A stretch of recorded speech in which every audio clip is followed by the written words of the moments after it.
I know what you're thinking. There's no new Oversimplified, and Chris, you've done all of them already. I know that, but welcome to another reaction compilation video. From time to time, I put together these compilations because it seems like some people like to have everything all in one place. But there's also the aspect of we've added hundreds of thousands of new subscribers since some of these videos were recorded. And with more than 1,500 videos on the channel, some people tell me they just can't find certain videos and they don't realize I've even done them. So I like to do this to give you that opportunity. So what we've got here are all of the oversimplified Punic Wars videos, my reactions, my breakdowns of those videos, giving more context, giving some more background, giving parallels, just offering my thoughts on this fascinating part of history. As always, we are incredibly supportive of the work that Oversimplified does, and I hope they'll do more of it in the near future. I'm counting on the fact that all of you have already seen these videos. If you haven't, please make sure you're subscribed to Oversimplified, watch all their content, make sure we're supporting the original content creators. What I've done here is I've taken nearly 4 hours of my breakdowns of these videos, compiled it all into one, sliced it up a little bit by taking the intro of each video where I just talk like this before we start, cutting that out, cutting the endings out, so what you're left with are just the reactions themselves.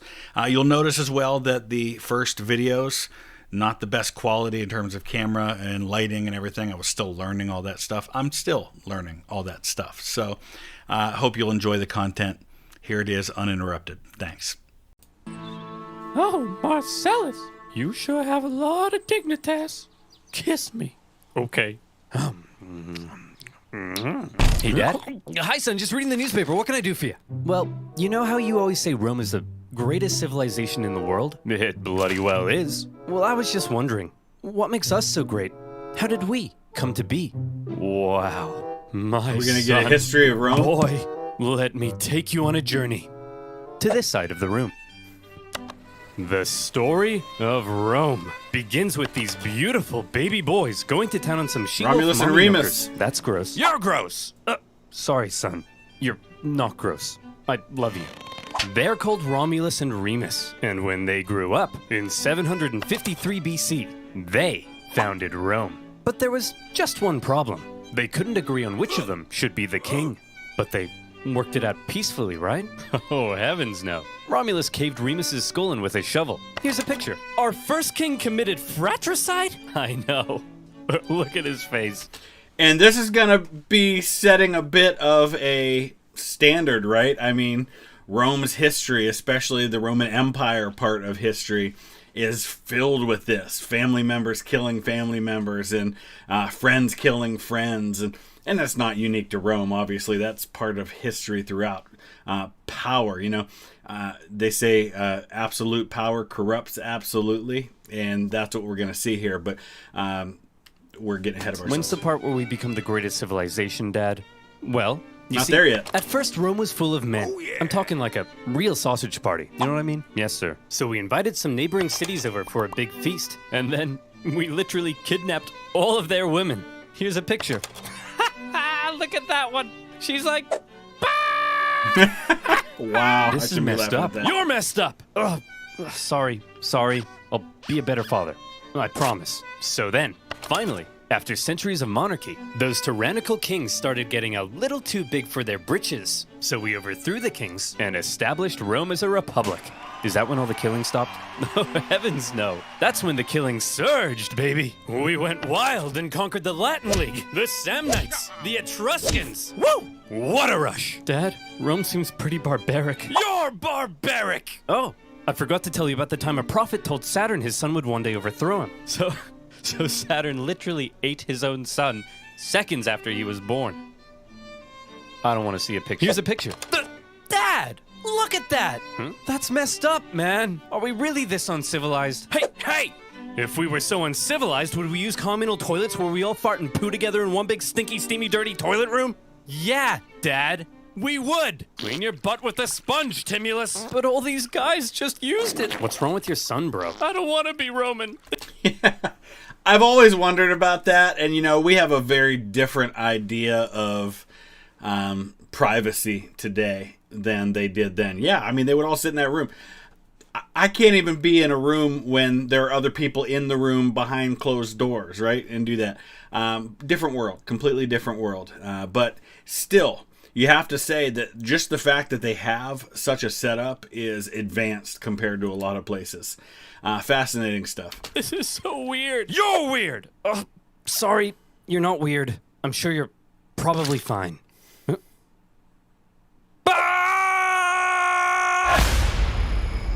All that to intro the Punic War. The Roman Republic, a nation that, since its foundation, had been stabbing necks all the way down the Italian peninsula. But this isn't the famous Roman Empire that Right. ruled the known world. Not yet anyway. This is a relatively juvenile Rome, still just a regional power. In 264 BC, the big daddy of the Western Mediterranean was Carthage. So let's set the stage here a little bit. This is less than a century after Alexander the Great conquers a lot of what's happening in the east, but he doesn't really push to the west at all. Rome is basically a good chunk of what is modern Italy at this point. And you've got Carthage, and so you can see, obviously, what's going to be the important part of this, naval power. And this is going to be largely about naval power, this war. And so, if you're looking at this, it's pretty easy to see where the fighting is going to take place, right? It's Corsica, it's Sicily, it's these islands right in here. I mean, that's where the action is going to take place, and that is what they're going to be basically fighting over. Think about this. 2,000 plus years later, World War II, what do we get to? We get to an allied power that deals with Africa and then is going to invade Italy through where? Through Sicily. Sicily is going to be the key to going up the Italian boot. It's happening that same way, but kind of in reverse. You've got Italy going after Carthage through Sicily. Let's rewind a bit.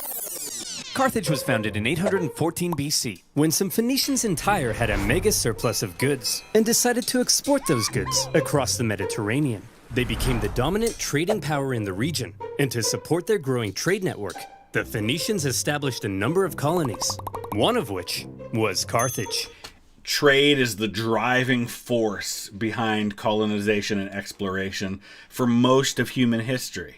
It's about resources, it's about trade, it's about expanding those things, and Carthage is born out of that. Therefore, Carthage began its life as a Phoenician trade colony, and the Carthaginians were actually Phoenicians. Or, if you're a Latin-speaking Roman, they were Punic, hence the name of the video. Over the centuries, Carthage gradually expanded and became the region's base of power. Just like Rome, Carthage was a semi-democratic republic with its own senate and judiciary. But there were also some pretty hefty differences between the two.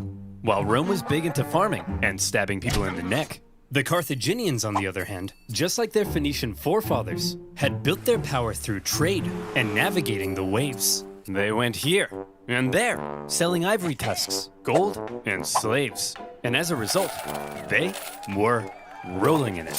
Whenever they weren't busy swimming around in their copious hoards of money, in their spare time, they also possibly enjoyed sacrificing their children to Baal, the god of... Let me just check my notes. Yes. Plant fertility. So Baal, or Baal as he's often referred to, is referred to all throughout the Old Testament of the Bible.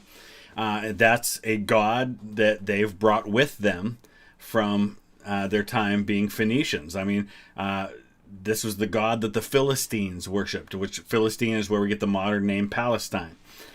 So this is a god that has been brought with them from the east. Nothing unusual there. A big difference. But right now we're at that one of those crossroads moments in history, right? We've got two regional powers who are coming up against each other.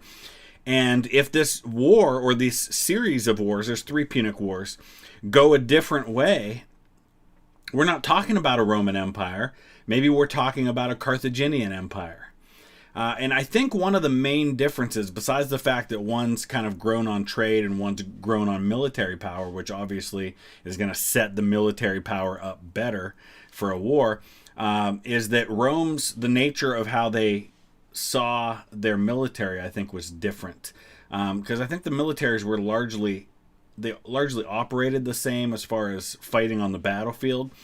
But Rome's military was set up to be an offensive force, whereas Carthage's military was much more set up to be a defensive force. They were more about defending their homeland. They didn't really use their military in an offensive capacity. Oh boy, these figs aren't looking too hot. Maybe if I throw my son into a burning pit of fire, they'll grow. Have you tried watering them, Dad? No, we'll try that second. As a result of all their trading, Carthage had emerged as one of the Mediterranean superpowers. But wait, they said.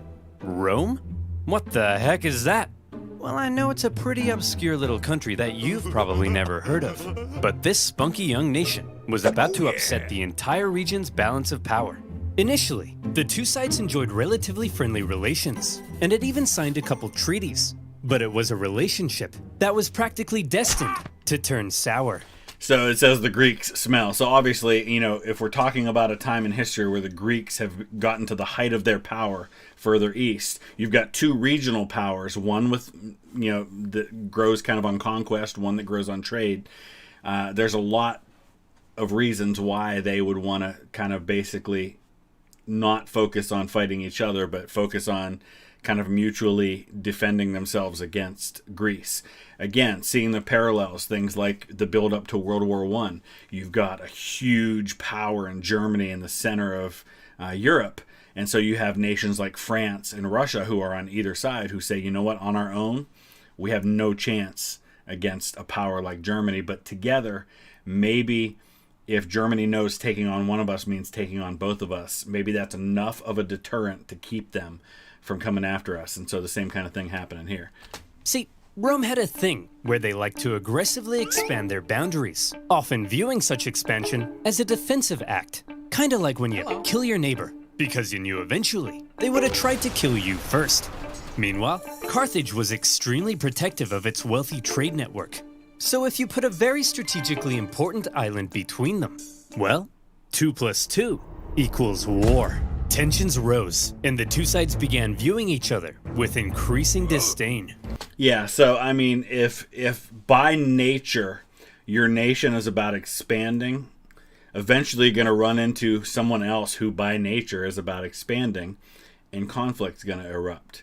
It's, again, another reason why the 20th century was as bloody as it was, is because you have all of these growing world powers who are competing for a limited amount of land and resources. Eventually, they're going to run up into each other, and they're going to both fight over the same stuff.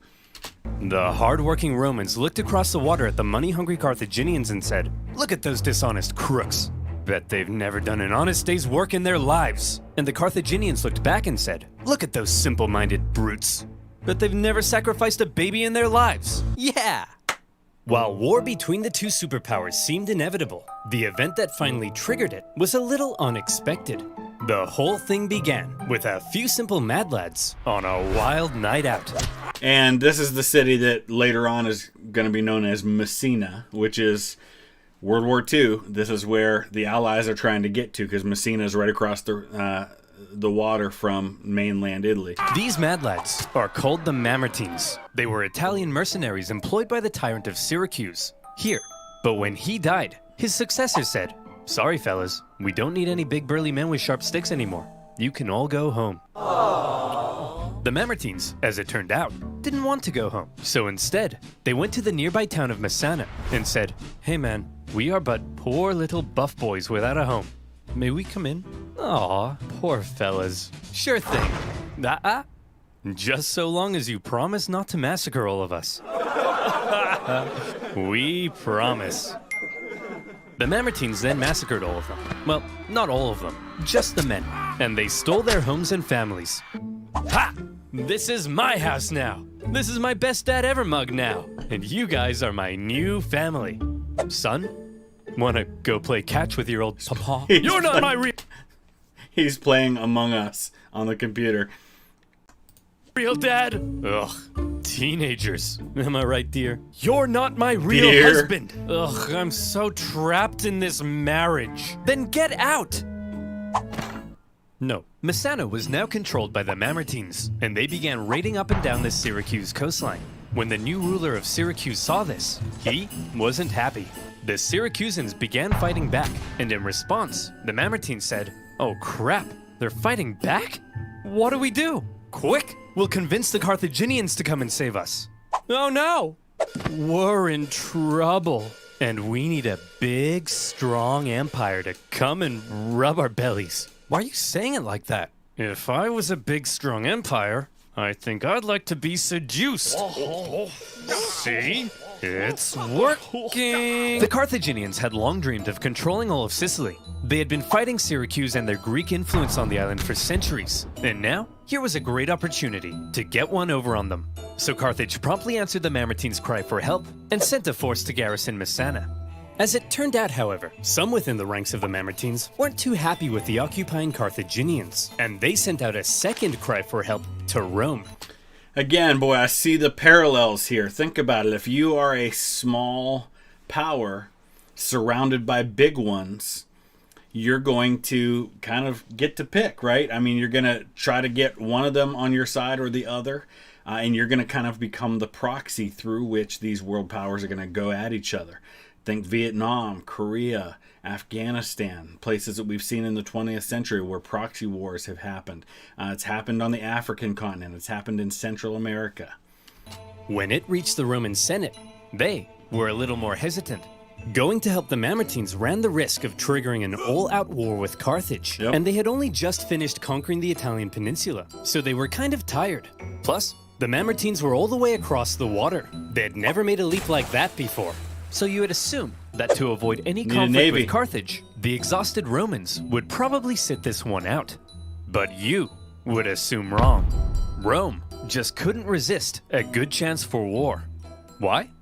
Well, there's something you gotta understand about Rome. See, as a republic, they were hell-bent on preventing any one man from ever gaining too much power. And so rather than having one leader, Rome had two, called consuls, who shared power. These consuls could also only serve for 1 year at a time before new consuls were elected.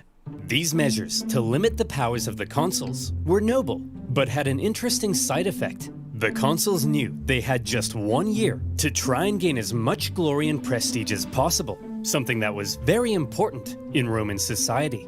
And the best way of gaining glory and prestige? Military victory, of course. The Roman political system basically ended up encouraging these consuls to go out and be as aggressive as your Italian...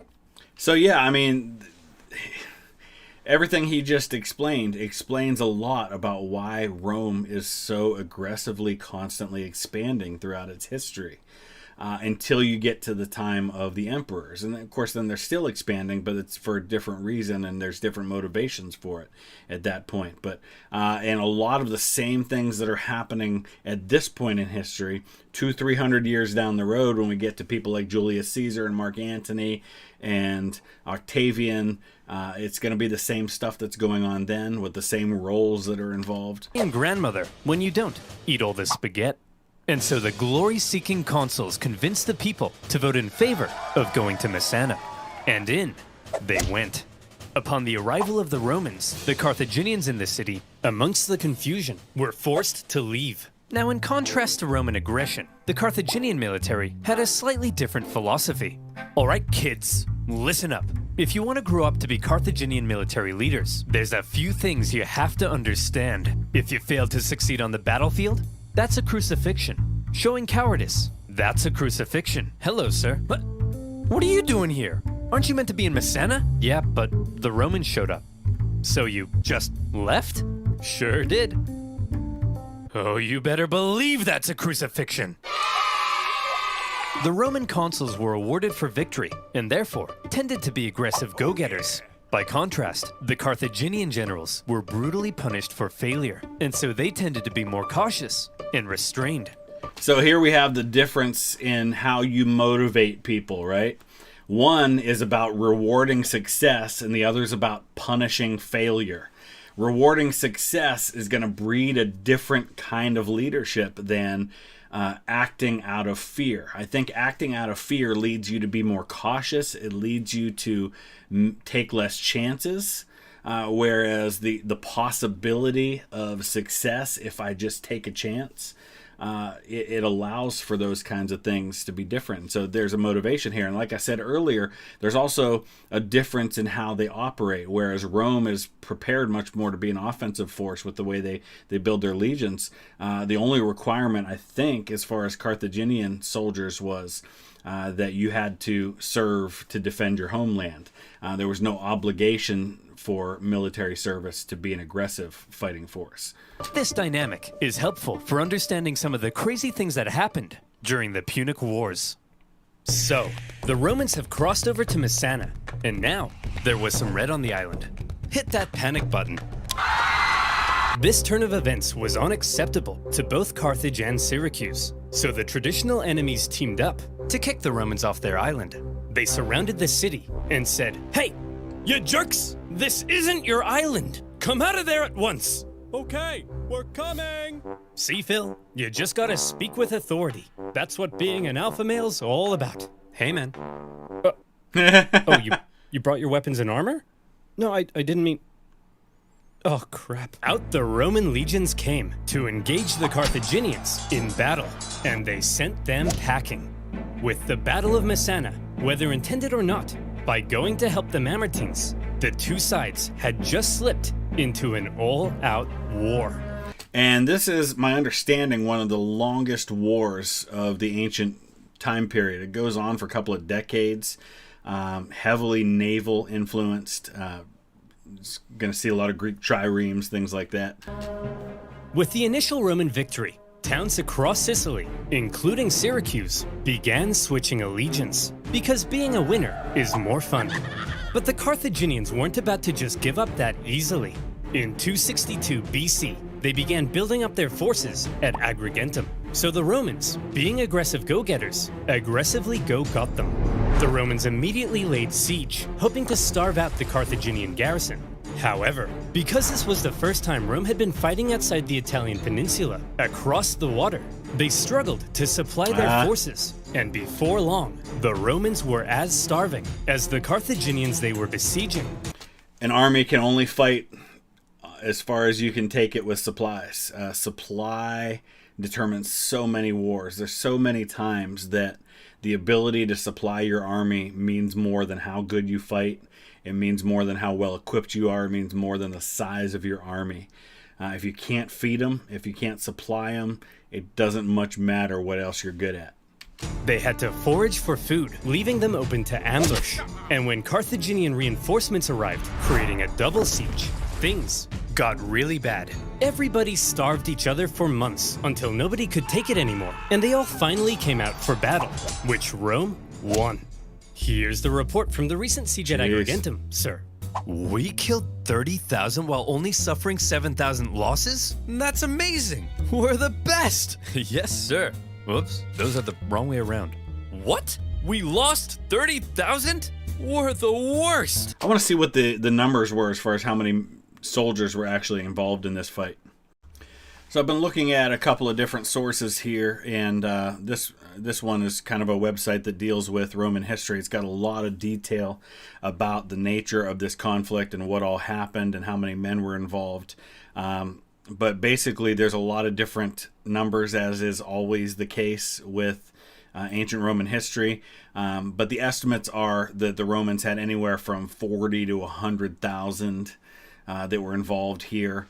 And Carthage has similar numbers, 30 to 50,000 infantry, 1,500 to 6,000 cavalry. And the estimates could be as low as 15,000 for the casualties as far as the dead go for the Romans, and about half that to maybe a fourth of that for the Carthaginians. So definitely, no matter how you look at it, it was bad for the Romans. But we won, right? Yes, sir. But we also got our asses kicked. Yes, sir. So are we the best or the worst? Yes. Yes, sir. The Romans won at Agrigentum because they were aggressive go-getters, and they now began eyeing up the possibility of conquering the entire island. But they also suffered very heavy losses, and it was clear they couldn't sustain a campaign if they couldn't supply their troops. Here's the issue. Sicily was an island. Islands are surrounded by water. A strong navy would be vital for supplying troops and winning the war. Here was Carthage's navy, and here was Rome's. I think you can see the problem. Historians debate just how much naval experience Rome had at this point. Presumably, they must have had something to defend their shoreline. But whatever it was, it would have paled in comparison to the Carthaginian juggernaut. And that makes total sense. Compare Carthage to a power like the British Empire. How did the British Empire sustain a massive empire all over the world where they had resources and they were dealing with a lot of trade? A navy. If you're a trading power on the Mediterranean, you need a navy. Not only to be able to carry the goods, but you also have to be able to protect the ships carrying those goods. So by nature, Carthage has to be a strong naval power. And so Rome had to figure out exactly what to do about all this water. Come on, men. We're not gonna let some pansy candy-ass water get in the way of our glorious victory against Carthage. Charge! Tell my kids I love them. We're gonna need a bigger boat. Little Jaws reference there, but also an important reference to the fact that most Roman infantry wore pretty heavy armor. And so, yeah, you're going to sink in the water. It's a boat. I don't know. If the Romans wanted to win this war and obtain Sicily, there was only one thing for them to do. I guess we're just gonna have to go ahead and build ourselves a war fleet, aren't we? From scratch? From scratch. But we don't even know how. Never mind how to fight with one. Don't worry, Hank. We're up to the challenge. Come on, guys. We're Romans. There's a worm. And Romans aren't afraid of anything. And so, the Romans worked long and hard trying to figure out how on earth you actually build the latest style of warship. In the end, they had a bit of luck on their side. A Carthaginian quinquereme ended up accidentally grounding on Italian soil. Oh. The Romans found it and copied the design. This is cool because basically what you have is you have a ship falling into enemy hands and they steal the technology. You know, I think of times in history where stuff like this happened where, or even in fictional history where you've got things like the Hunt for Red October where the Americans get their hands on the latest Soviet technology and they're going to be able to tear it apart and learn everything about it. You don't want the enemy to get your technology if it's technology they don't have, because you don't want them to learn and be able to do the same thing. While the new fleet was being built, the Romans trained rowers on land. And would you believe it? The Romans put together a full fighting fleet of 120 warships in just 2 months. Wow. A staggering feat. Now, They're I know what you're go-getters. thinking, but oversimplified. If the Romans can build a war fleet from scratch in 2 months, then why does it take you half a year to make a video? Well, my valued subscriber, I think you should shut up. What the heck? That's How awesome. on earth did the Romans learn how to build a war fleet? This shouldn't be happening. From what I hear, they copied the design from us, sir. Well, how on earth did they get the blueprint, Carl? I don't know, sir. But I'll tell you what. If you're worried about people stealing your data, no. And you want to NordVPN. protect yourself from outside threats, don't you dare. Then you, my friend, if you mention NordVPN, I'll scream. Should use NordVPN. So, yeah, Oversimplified's already making the money off of this video as it is, so I don't feel any obligation to watch their ad. You. Now, where were we? Oh, yeah. The siege at Agrigentum, supply issues, and building a war fleet. So now the Romans have a navy, and it's time to put it to the test. But how does one wage ancient naval warfare? Easy. All of the ships had giant bronze rams on the front, so all you had to do was outmaneuver the enemy and give him the jimmies. Easy as pie. And so the aggressive Romans set out for some good old-fashioned jimmy giving. The consul, Gnaeus Cornelius Scipio, set out for the town of Lipara, believing the garrison there wanted to join the Romans. As he entered the harbor, however, he found himself trapped by a Carthaginian fleet. And Now, here's your problem. It's one thing to build a navy, it's another to know how to use it. You can't steal the plans or get your hands on tactics. This comes with experience and leadership. And this is something I would think that they're going to have an edge on. But again, leadership and experience and tactics are one part of it, but aggressiveness and fighting spirit is also a part of this. And if one side's much braver and willing to take chances and the other side's not, that counts for a lot. And in the following skirmish, he was completely outmatched. The Romans may have had a brand new fleet, but when it came to engaging in actual combat, their inexperience showed. Yep. There was just something better about the Carthaginian ships. The Carthaginian rowers had nicer abs. The entire Carthaginian Empire had been built on expert seamanship. So, when it came to water, the Carthaginians were better, and the Romans were wetter. In their initial skirmish, the Romans were beaten so badly that the consul, Scipio, was given a nickname, Asina. And if you're wondering what that means, just drop the Ina. So what were the Romans to do? How could they possibly stand up to this Carthaginian superpower? Well, there's something you gotta understand about the Romans. Back when they found that Carthaginian ship and copied its design, that wasn't a one-off thing. Copying their enemies was as Roman as punishing murderers by sewing them into a leather pouch with a monkey, snake, and rooster, and then throwing them into a river, which is a thing they did. Wait, what was I talking about? Oh yeah, copying their enemies. Many of the most famous Roman inventions were actually borrowed. Aqueducts, chariot racing, their gods. Even in warfare, the Romans would get pierced by a Sabine javelin, and they'd be like, wow. They'd get hacked to bits by an Iberian sword, and they'd be like, wow. And they'd copy the designs for themselves. And this shows intelligence. This shows this is actually something to credit the Romans. You know, sometimes some cultures have this idea, we are better, anything we do is better, anything you do is bad and stupid, and we're not going to ever adopt that. The Romans were always willing to recognize when other people did something better and assimilate that into their culture. It's one of the reasons they grew. It's one of the reasons they could be as successful as they were, is that they were willing to learn from other people's strengths. So this is going to be another example of that, I guess. However, they wouldn't just copy it. They would advance it, finding ways to adapt make it better. As perfectly as possible. And in the case of naval warfare, the Romans realized if they wanted to beat the Carthaginians at their own game, they would have to adapt.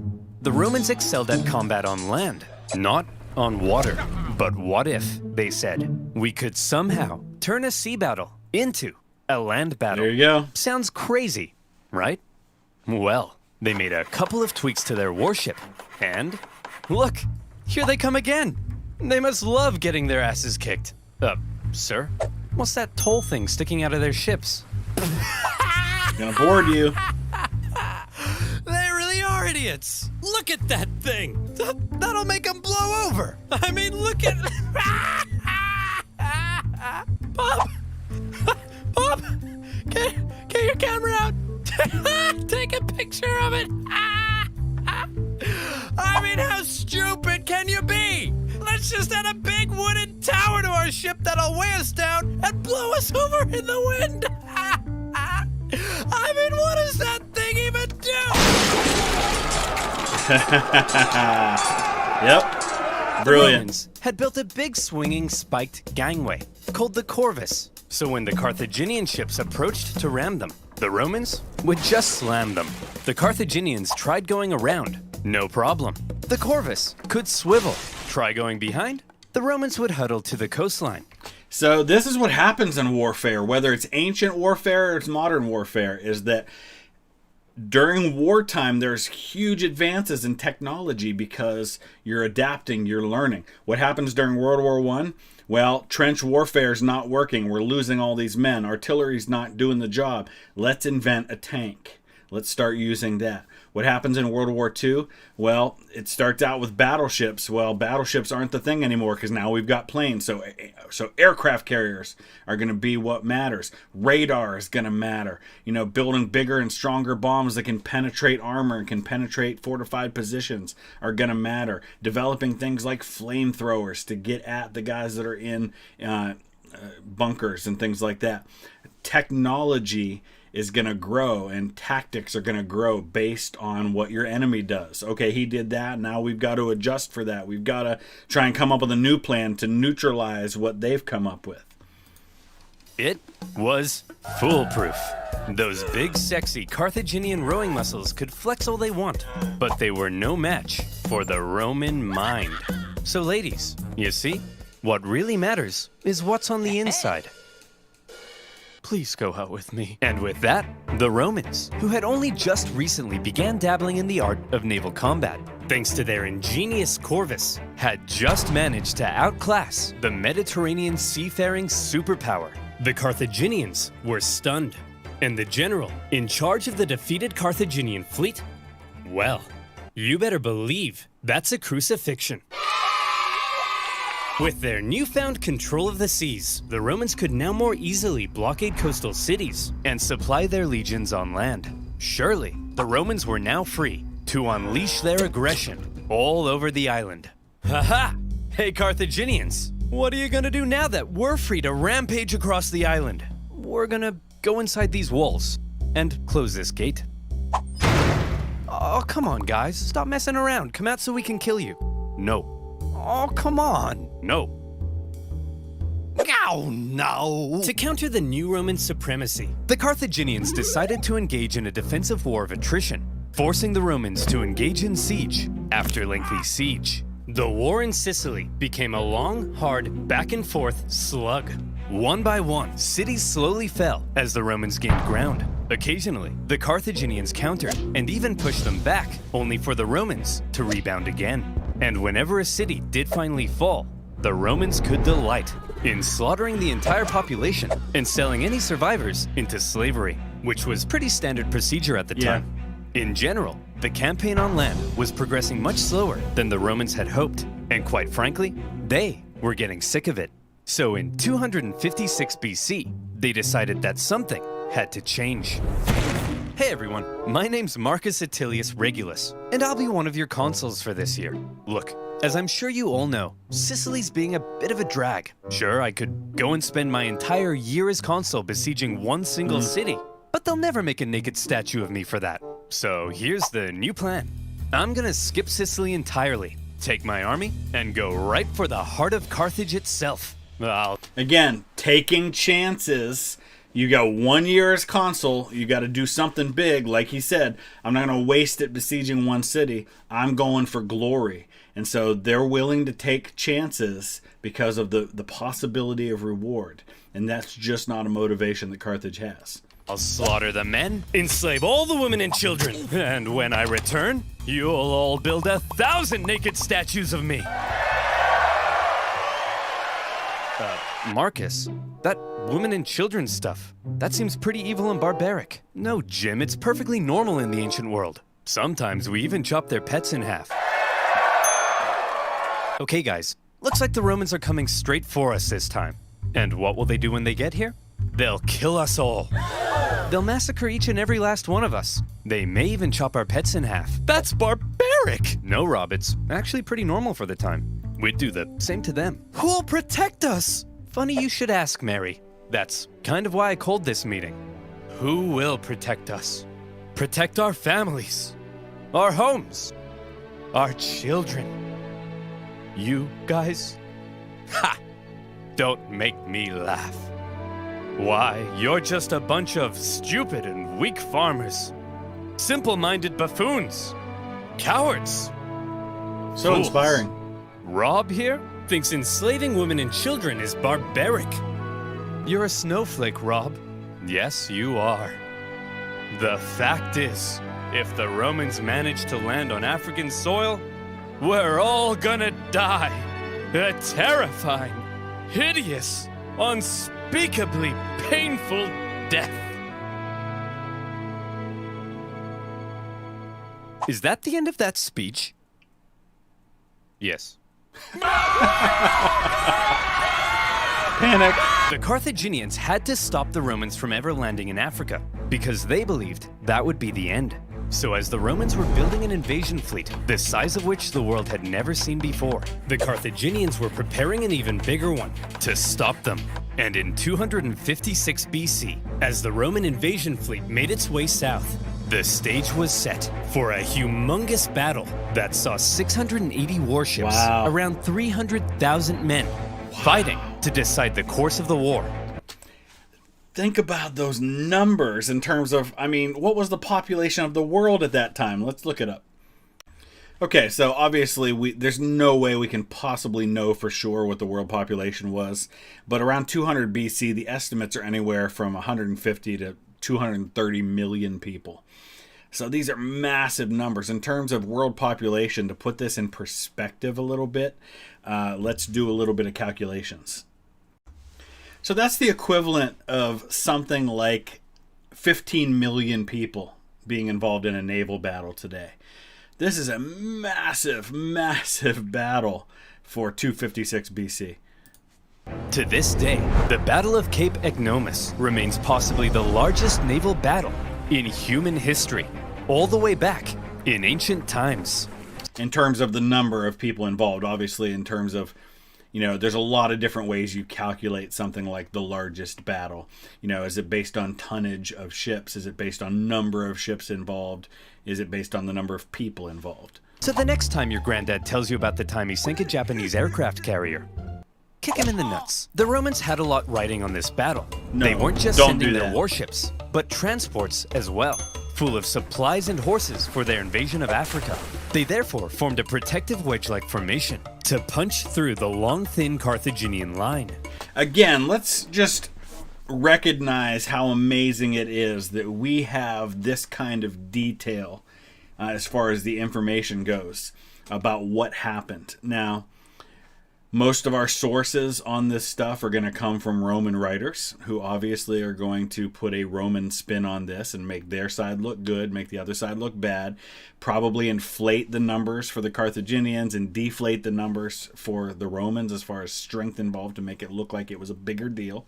So as with anything that we study in history, we have to consider our sources. What's their motivation?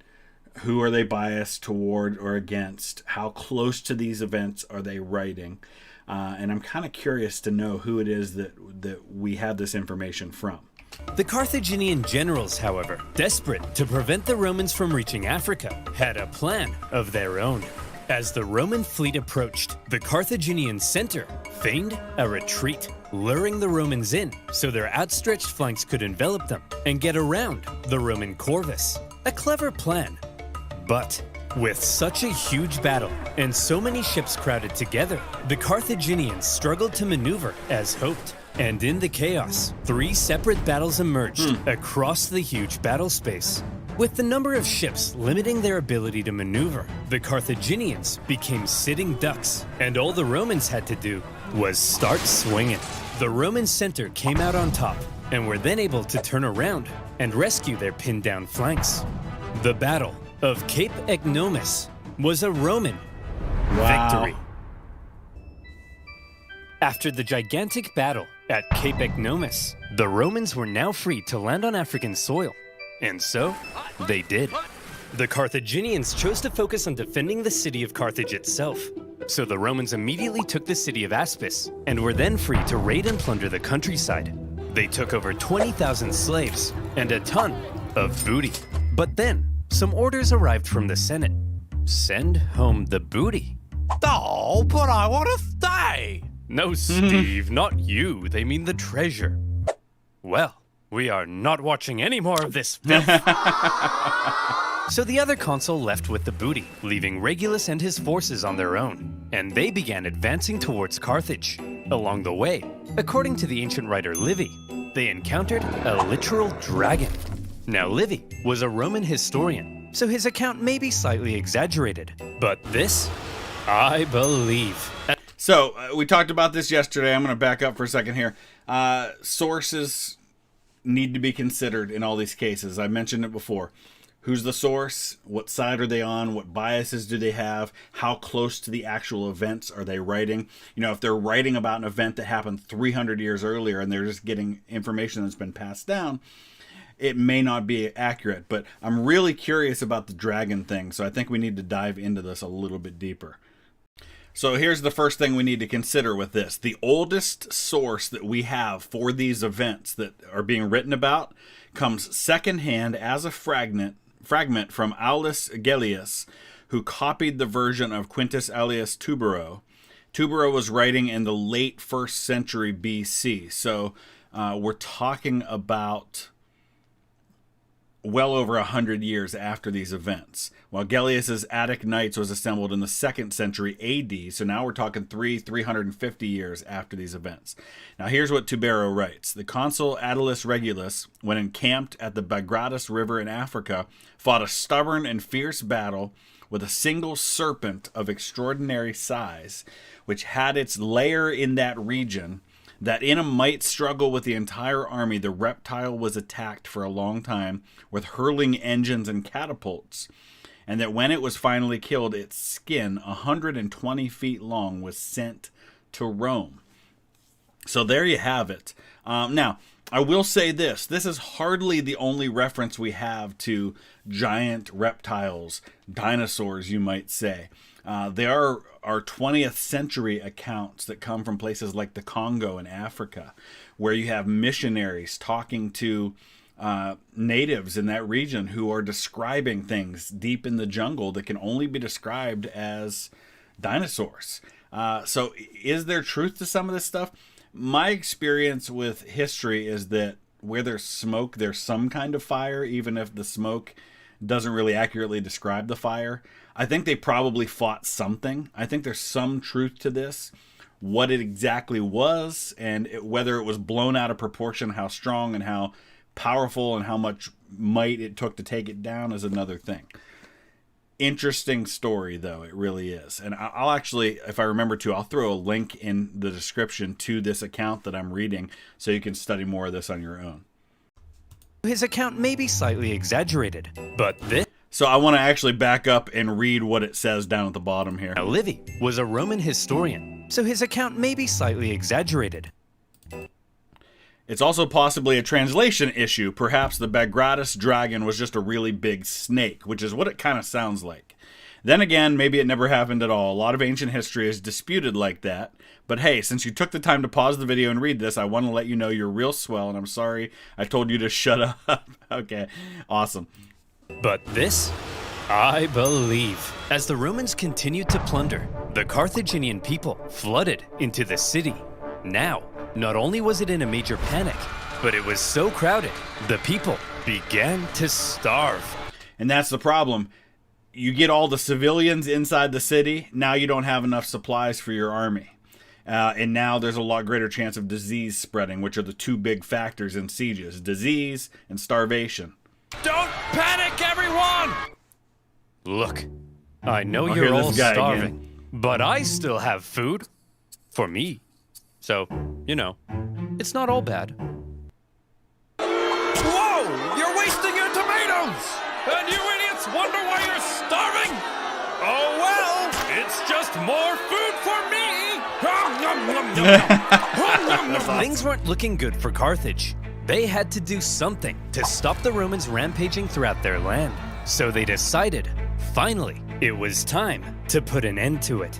They headed out and set up on rough hilly terrain overlooking the Roman camp, and they prepared for battle. Now, while the Carthaginians were the traditional masters of the sea, on land, they weren't always the brightest. And I want to stop and back up to something we talked about yesterday, because yesterday he was talking about how the Romans copied the technology for the Carthaginian ships, and somebody was pointing out to me that had done some research on this topic that the way the ships were built, they were almost like an assembly line type of thing, right? Where you had certain pieces that fit here, and so it was actually really easy to reverse engineer because of how they were built. It made it real easy to copy and mass produce those. So interesting thing, again, that we don't really have time to dive into, but might be worth looking into on your own. Case in point, setting up in this position overlooking the Roman camp was just about the stupidest thing they could have done. Why? Well, there's something you gotta understand about Carthage. The Carthaginian land forces actually suffered from a multitude of different issues. First of all, since the Carthaginians were rich, they could afford to pay a huge number of foreign mercenaries to fight for them. These mercenaries actually made up the vast majority of Carthage's forces, and therefore, Carthage's land armies were a melting pot of many different cultures. This, however, meant that if a battle wasn't going their way, there could be loyalty issues. Man, I ain't getting paid enough for this. You Balearic slingers better not be thinking of running away. What did he say? I don't know, man. I don't speak Phoenician. And this is why I often praise people the likes of Dwight Eisenhower. Eisenhower never really held a combat command in wartime. But what made him a brilliant general and the right guy for the time in World War II was that he was able to bring together a multinational coalition. And now, granted, a lot of them were English-speaking between the U.S., the Americans, and Canadians who made up the majority of that force, but also dealing with the French, and you had Polish, and you had other forces as well. Being able to bring all that together with competing interests and competing commands and desires and kind of focus as far as where you want things to go, and making that work, it's a very difficult thing to do. And multinational coalitions fail much more often than they succeed. So, Let's get out of here. Clearly, there were also language issues. The military generals tended to be Carthaginian, but they made a lot of strange decisions. For example, one of the most feared assets of the Carthaginian army were the war elephants. To a Roman soldier who had never even seen an elephant before, this was like fist fighting, a literal monster. Yet the Carthaginians continually kept placing the elephants in the rear, where they were no use. In a similar fashion, the neighboring region of Numidia provided Carthage with the most skilled cavalrymen in the world. So why do they put them in the rear? Well, I don't really know for sure, but I think one of the reasons is if you have a limited resource and it's valuable, you tend to be afraid to use it. Think World War I with these massive dreadnoughts, these battleships that are built that cost a ton of money and resources and are not easily replaced.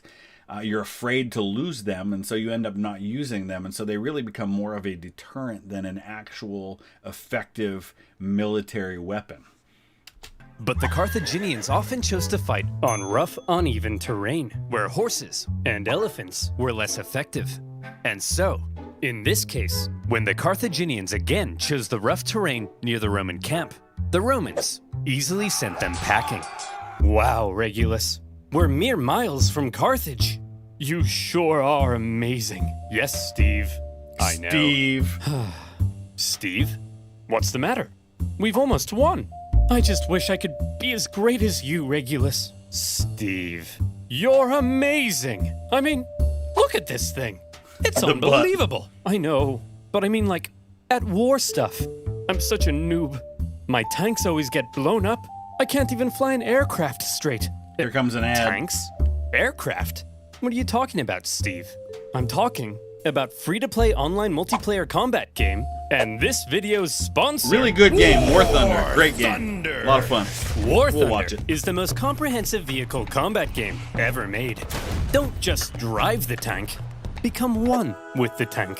Done a lot of streams on my gaming channel, VTH Gaming. Check it out, link in the description, with fellow viewers on War Thunder. A lot of fun. You can be tanks, you can be planes, you can be ships. It's great. You can play as more than 2,000 battleships, aircraft, tanks, and helicopters in dynamic player versus player combat. With amazing 4K graphics, each vehicle is incredibly detailed and modeled down to their individual components. And for history nerds like you and I, the vehicle collection in War Thunder spans over 100 years of military development, Yeah, it's pretty from cool. the 1920s to the present day.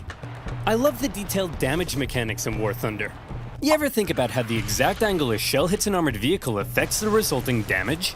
War Thunder has. Every bullet and shell is simulated with realistic destruction. That's the kind of thing that gets me up in the morning. And by using my link in the description below, new and existing users can get an exclusive Oversimplified decal to make their T50 tank look extra spicy. Plus, you'll get a huge bonus pack, including premium vehicles and boosters.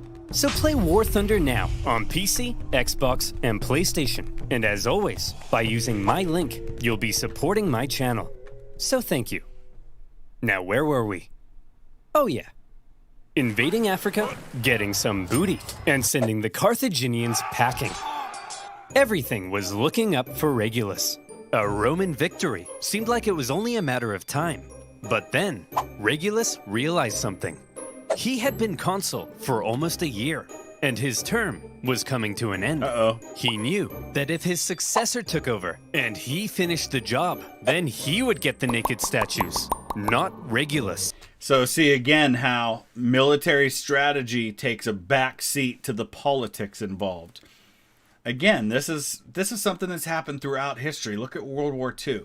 Look at how the timing of certain invasions and the routes that were taken and the choices that were made were affected by things like, what's the post-war world going to look like? How are we going to divide Europe between us and the Soviet Union? And all of that stuff plays into it. It's not just about what's the most effective way to win the war. It's about what's the most effective way to win the war by also getting what we want politically. And there was no way Regulus was going to allow that. So he jumped the gun. You there, Carthaginian boy. I want you to deliver a message to your elders. I, Marcus Attilius Regulus, demand the total and unconditional surrender of Carthage. Unconditional surrender? Jeez, at least lay siege and starve us all to death first. Just deliver the message, you punk! He demands your total surrender. What? Jeez, at least lay siege and starve us all to death first. Hey, that's what I said. Well, boys, this Roman thinks we're out. But we're not out, are we, boys? No! We'll do what we always do in times like this. Hire somebody else to solve our problems for us. Darren, bring in the Spartan. Regulus's overly harsh demands had the unintended effect of reinvigorating Carthaginian resolve. They brought in a mercenary from the famed land of Sparta. Please tell me he's going to look like Gerard Butler from 300. Please tell me that's the case. Named Xanthippus to help dig them out of this situation. And we all know what Spartans are like. There we go. Yes! This is Sparta! I love it. Xanthippus showed up and immediately took charge. He had a look around and said, "You idiots, put the elephants in front of the army so they can smash into the Romans and stop fighting on rough, uneven terrain. Find a big flat field so your superior cavalry can do their job." Sometimes you have to bring in the outside help to tell you what you need to hear. The Americans did this during the Revolution. You know, people like Baron von Steuben, who probably wasn't really who he claimed to be, but still was able to come in and say the same kinds of things that people like Washington had been saying. But it took bringing in a European, a German, who had the gravitas and who had the aura of being somebody who really knew what he was talking about to kind of whip the colonists into shape. And what's this I hear about you giving a speech telling everyone they're gonna die? Hey, I was just telling the people the truth. You're a politician. Lie to the people. And so Xanthippus led out the newly reformed Carthaginian army to meet Regulus in the Battle of the Bagridas River. The elephants, now in the front, smashed into the Roman lines, causing disarray. The cavalry, with total freedom of movement, outflanked the Roman infantry. Thanks to this impressive Spartan, the battle was a total Carthaginian victory. I want to know who this Spartan is. We need to look a little deeper into that. So his name was Xanthippus of Carthage. He was a Greek, possibly Spartan mercenary general hired by the Carthaginians to aid in their war against the Romans during the First Punic War. And he leads them to this victory, and I don't want to get too far ahead of ourselves, but it seems that he gets killed later on. So there you go. And Xanthippus, for his stunning victory, there he said it. Was forced to flee As soon as I looked Carthage it up. because the leadership got jealous. Regulus, the Roman consul, was captured during the battle.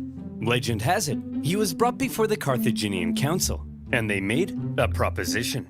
Well, Reggie, not looking so good anymore, is it? Looks like we beat you pretty bad, huh? Up yours, ya Punic pansies! Now, Regulus, nobody likes a sore loser, do they? No. How about this? We're gonna send you back to Rome, and you convince the Roman Senate to surrender to us. If you fail, though, you gotta come back so we can torture you to death, okay? Okay. Sure. You promise? I promise. Pinky swear. Hey, guys.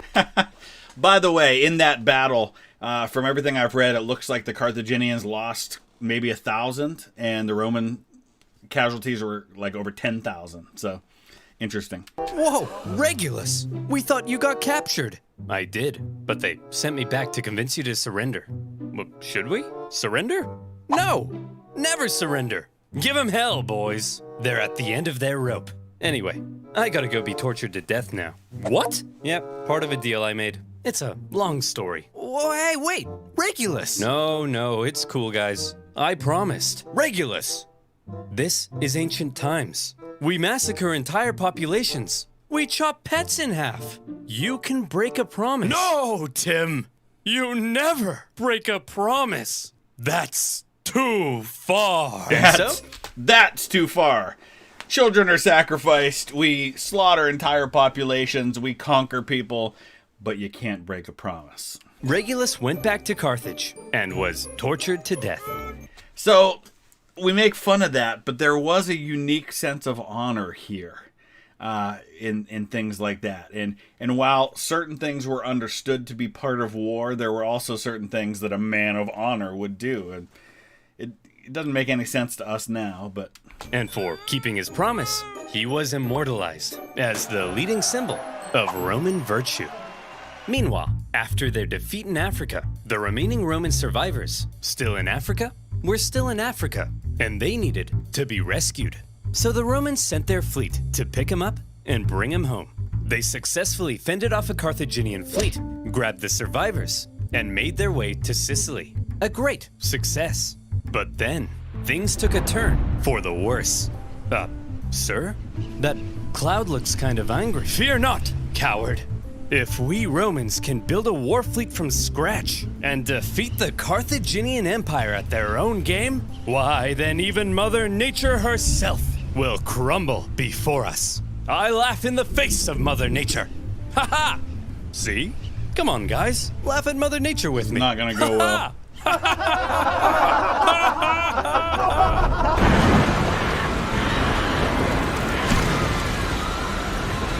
The times that weather has been the deciding factor in wartime.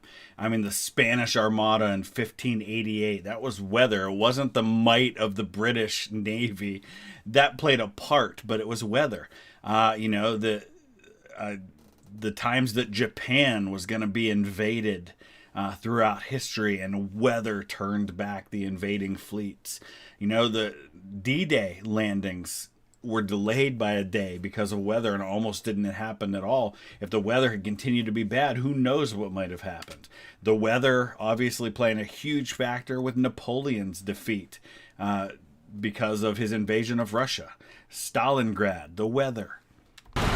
284 ships, nearly 80% of the Roman fleet was destroyed. Wow. As many as 100,000 men drowned in a terrifying act of nature. Never before had Rome lost so many men in a single incident. And you have to put yourself in the mindset of that day. You're obviously going to think that if you're Carthaginian, the gods have protected us, Baal or whoever it is that you attribute this to. The Romans, a lot of them are going to think that fate or the gods were against us in this.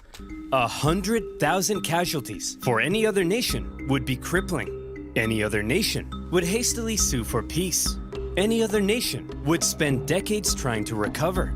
But Rome was not just I didn't any hear other no nation. bell. Infamous for its unrelenting determination in the face of overwhelming odds, Rome said, well, I guess we'll just have to build another fleet. And they did. Jeez. In just 3 months, they built 220 more ships. Wow. An astonishing feat. The Romans sent out their brand spanking new war fleet. And they got caught in another storm. This time, No way they do it another again. fleet was lost. And still, the Romans did not give up. This is a big part of why Rome is going to be so successful in growing their empire. And I know my friend Mr. Terry, I caught a couple of minutes of his reaction yesterday because it was premiering, and I stopped in just to kind of check the chat and say hi and everything. Was saying something about empires, and he makes a good point, which is that we use the term empire, and we can get very literal with that and say, well, if you don't have an emperor, you're not an empire. But you can also use the word empire to talk about any large political entity that conquers other peoples and has lots of different people groups and nationalities and things like that within it. And for Rome to grow its empire in the loosest sense, obviously when it's still a republic, it requires this kind of unrelenting attitude in order to be able to grow and overcome and conquer. The Carthaginians couldn't believe it. Their enemy had just lost hundreds of thousands of men, had 2 fleets almost entirely destroyed, and they still wouldn't surrender. And if I'm the Carthaginians at this point, I'm evaluating myself and asking, do we have the intestinal fortitude to stand up to a power like that, who does not seem to know what quit means, what giving up means, what losing means? Are we willing to sacrifice the way that they have in order to win this? As one Roman poet put it, the victor is not victorious if the vanquished does not consider himself so. In typical Roman fashion, after a short break, they were once again building another fleet.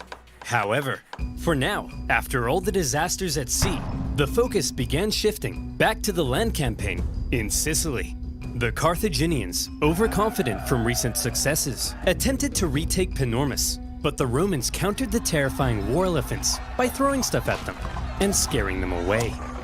So again, here we see the evolving of tactics to deal with new threats. So, okay, elephants weren't a big deal because they weren't using them properly. Then they started using them properly. So now we say, okay, how do we counter this threat? This is how we see technology and tactics evolving. Every war does this. Every war looks totally different at the end than it does at the beginning if it's a protracted, any kind of a long war, because people adjust, and whoever adjusts better and makes the proper changes that are needed is going to come out on top. Having stopped the Carthaginian advance, the road was now open to the final Carthaginian stronghold on the island, Lilybaeum. Lilybaeum was an extremely well-fortified city. In 250 BC, the Romans laid siege. The Carthaginian defense, however, was fierce, and skilled blockade runners kept the city supplied. Progress was so slow that the siege would last another 9 years. To make matters worse, the Carthaginians later sent possibly the greatest military general of the Hannibal. time, a man named Hamilcar Barca, to the island.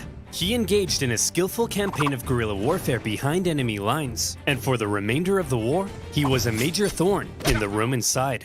For now, with the deadlock siege at Lilybaeum, I got a little ahead of myself there. That's Hannibal's dad, not Hannibal.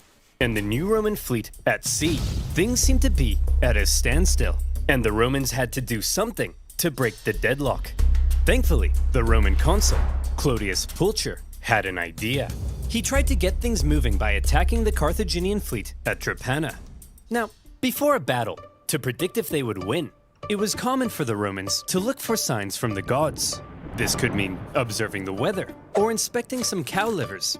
You know, typical religion stuff. In this case, Pulcher reportedly tried to feed some sacred chickens, but unfortunately for him, they wouldn't eat a crumb. A very bad sign.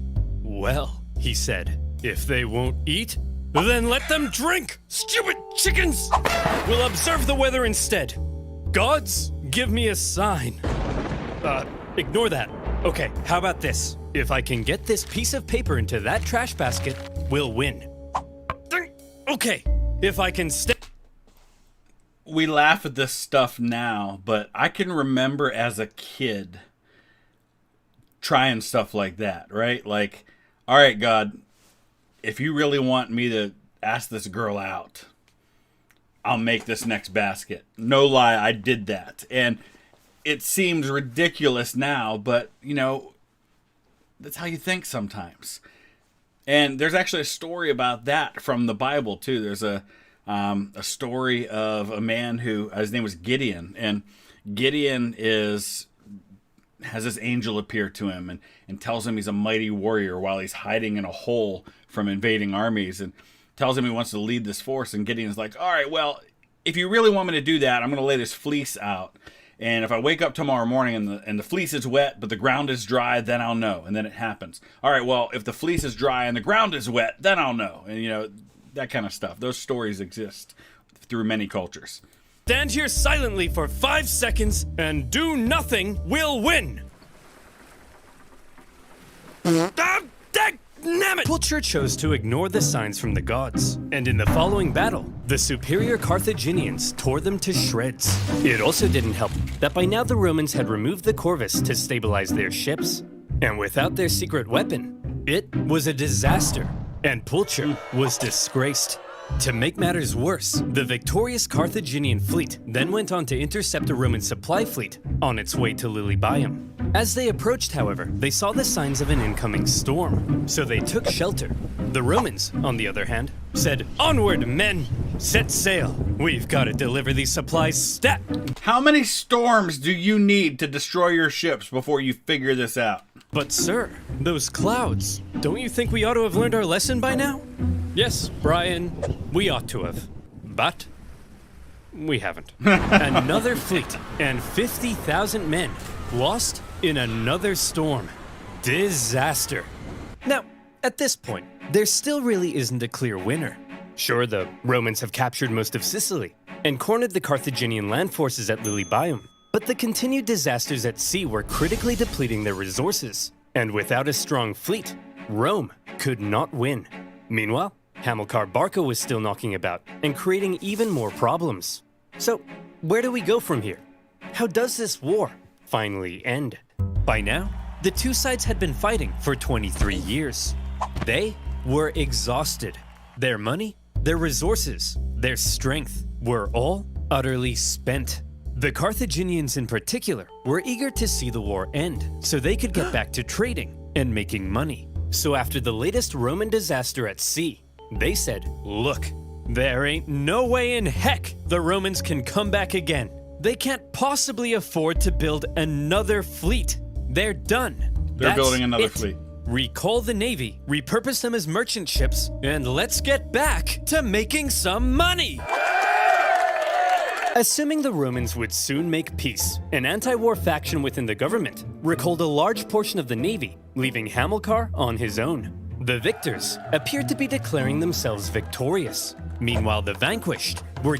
Remember the quote from earlier, that if you don't admit you've lost, you haven't lost yet, no matter what the other side says. Getting ready for round 5. The Romans built another fleet, this time heavily relying on patriotic donations from the upper classes to afford it. And once again, they put to sea. Sir? The Romans have built another fleet. Oh, for goodness sake, Clarence, can't you see I'm busy rolling around in this pile of money? But sir... I don't care anymore, Clarence. I just don't care! The Carthaginian politicians made a fairly lackluster final effort with a poorly built fleet to supply their forces in Sicily. But when the brand new Roman fleet caught them at the Battle of the Aegates, even without their signature corvus, they dealt them the final blow. And that was that. 23 years of war. Neither side could afford to keep fighting, but the Romans showed that they intended to anyway. The Carthaginians had no choice but to throw in the towel. The war had been long and hard for both sides, but in the end, it was Roman determination that won the fight. The Romans had spent the entire war trying to find a way to deliver the knockout blow. They learned how to build a fleet and engage in naval combat. They developed ingenious new ways of waging war. They attempted an invasion of the Carthaginian heartland, and whenever disasters struck them, they always came back, again and again.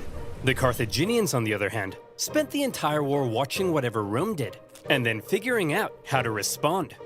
They were much more passive, and so, it's no wonder then that when both sides were close to collapse, Rome was the one who figured out how to go that little bit further. And you know, this is a life lesson right here. I mean, this is how some people get ahead in life, because some people are just willing to do more, to work harder, to give and sacrifice more than other people are willing to. And that's why I tell people all the time, just even with YouTube, you know, YouTube is not something where people see overnight success. There are exceptions to that, and it does sometimes happen. But, you know, my first YouTube channel, my gaming channel, after 2 years, I had 4,000 subscribers. And after another 2 years, I had barely hit 10,000. But I understood that, and I'm not trying to build to my own horn here. I'm just saying I understood it was going to take time and a lot of work to see any success. And now, we've got the growth here with vlogging through history and stuff like that. Didn't happen overnight. And a lot of people don't succeed, not because they don't have the ability, but because they just give up too quickly. In 241 BC, the Carthaginian politician sent word to Hamilcar Barca that he was on his own and could choose to make peace with the Romans if he wished. Hamilcar was stunned. He felt betrayed by the politicians. Some sources say he refused to even negotiate. Nevertheless, terms had to be drawn up. Well, Hammy, I'm glad you Carthaginians have finally come to your senses and recognized who the true winner is. How many fleets did you lose? Okay, here are our terms. You leave Sicily to us and return all of our prisoners. You're not allowed to make war against Syracuse or her allies, and you have to pay us 2,200 talents of silver over the next 20 years. What's a talent of silver? Well, to put it in perspective, in the year 2022, that'll be worth around, let's say, $40 million. Ay caramba! That will cripple us. Wow, we got a real smart guy over here. Yeah, that's kind of the point, you dingus. And we know what happens when you put crippling indemnities on someone after a war. Eventually, it can come back to bite you. Ugh, I guess I have no choice. I accept. Great. Oh, by the way, we changed our minds. You actually have to pay us 3,200 talents of silver over 10 years. Thanks for accepting. Dude! See you later. Hey! You didn't let me say uncool! You didn't let me say uncool! The treaty was uncool. extremely punishing, and by switching up the terms at the last minute, they enraged the Carthaginians. But still, one of the longest and deadliest wars at the time was finally over. The Romans had won. They achieved their aim of gaining Sicily, and even though it wasn't part of the peace deal, they took advantage of a weakened Carthage and grabbed Corsica and Sardinia as well. Roman expansion beyond the Italian peninsula had just begun. The Romans hoped that now the Carthaginians would forever be under their thumb. Unfortunately, the harsh terms they placed on the Carthaginians at the end of the war left a growing anger, one that would come back to haunt them.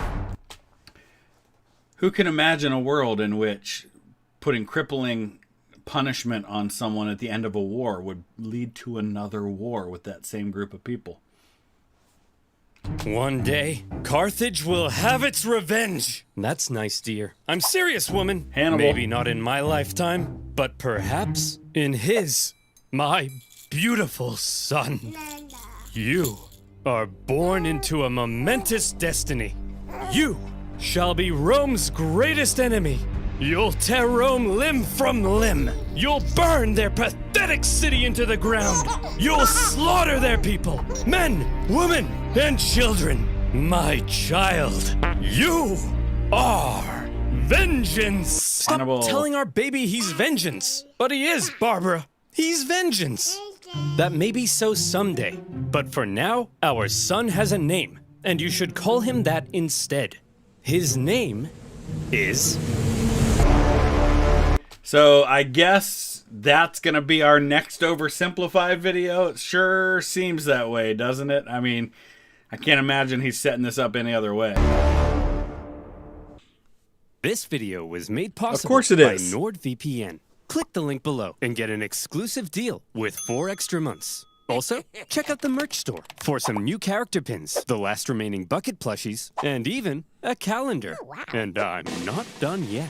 We've partnered with U2s Nice. to bring you an exclusive Oversimplified Roman console figure. Love Get it. it while you can at oversimplified.u2s.com. But it's limited edition, so once it's gone, it's gone. So go and buy it now. Hey, what are you still doing here? I said go and buy it now!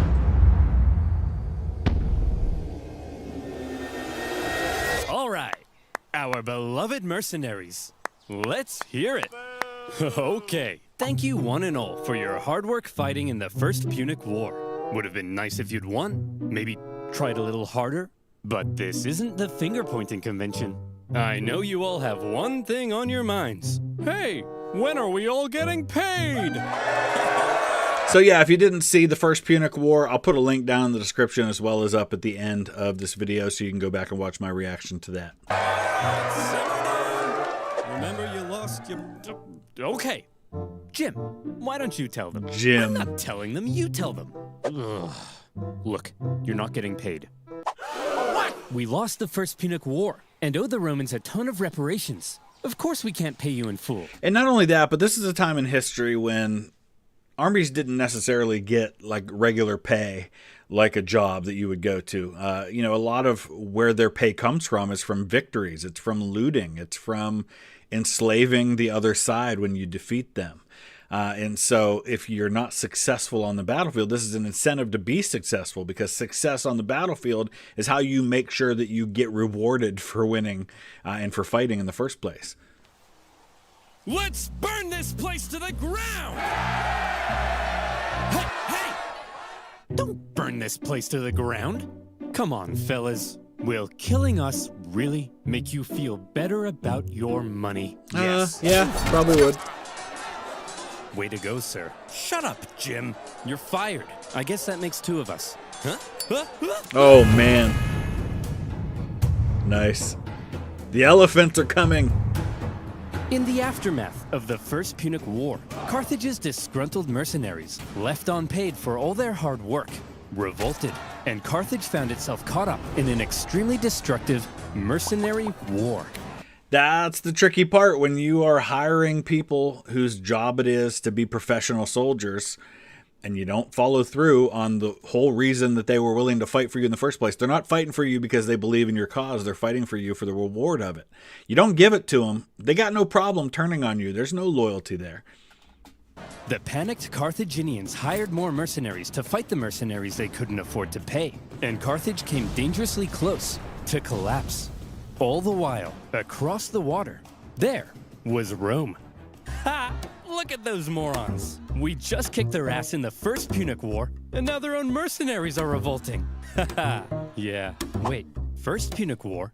You mean there's going to be a second one? Well, we're definitely taking advantage of this situation. So almost certainly, yes. The Romans did in fact... And this is an understandable thing to do. If you've got an enemy that at some point, even though you've just defeated them, they're still a powerful enemy, and they're still a threat, and they're still someone that you have to worry about long term. And I'm noticing on the map here that they've got Sardinia and Corsica marked as being Carthaginian. I was thinking at the start of the Punic Wars that they were Roman already, but maybe not. You absolutely have to take advantage of this if he's got infighting. You've got to do anything you can to reduce the potential of him coming back at you down the road when he has a chance to regather his strength. Fact, take advantage of the situation. Amongst the chaos, rebels on the Carthaginian island of Sardinia sent out a cry for help to Rome. Hot diggity dog, said the Romans. That's free real estate. And so in they went. Whoa. That's our island. Get the hell off. Hey, they requested our help. We're simply helping. Oh, no, you don't. Look, we're sending our own army to deal with the rebels, okay? But just to be clear, we're not trying to start a fight with you, so, don't declare war on us or anything. War! We surrender! Great. And You had as to. part of the peace treaty, we get to keep these islands. There you go. Okay, so that's why when I said they were part of Rome before. And it's interesting because these are islands that are going to go back and forth over the years, and then later France is going to get involved. And, of course, that northern of those two islands is Corsica, where you're going to get Napoleon Bonaparte someday. The Carthaginians were hopping mad.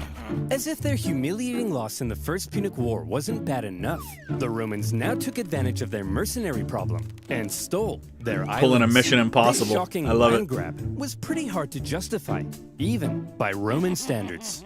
Additionally, the Romans now demanded Carthage pay them even more money on top of what was already owed.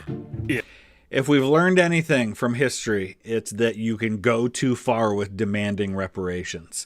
Reparations are one thing, but when you try to take too much, you can end up creating more enemies you didn't have. And not even in reparations. Sometimes look at the American Revolution, which was born out of people feeling that they were being taxed unnecessarily without representation in what is really essentially reparations paid to their own government for their defense in the French and Indian War. If Rome was trying to make Carthage as mad as possible, they were doing a fantastic job. And I got to think that the Roman thought process here is that Carthage is in no position to deny us. They're so weak, they've got so much infighting that what are they going to do? What's the worst case scenario here? They can't raise an army and come after us. That's what they got to be thinking. Seeds of a second Punic War were being sown, and they were being watered with Carthaginian tears. Resentment in Carthage only continued to grow. Eventually, Carthage solved their mercenary problem thanks to Carthaginian military genius and hero of the First Punic War, Hamilcar Barca. He sorted those naughty mercenaries out with some good old-fashioned atrocities. Crucifixion. And it can't be a oversimplified video without at least one image of someone being spanked over someone's knee. And the destructive mercenary war was over. Still, all was not well in Carthage. Mere decades ago, they were the top dogs in the Western Mediterranean.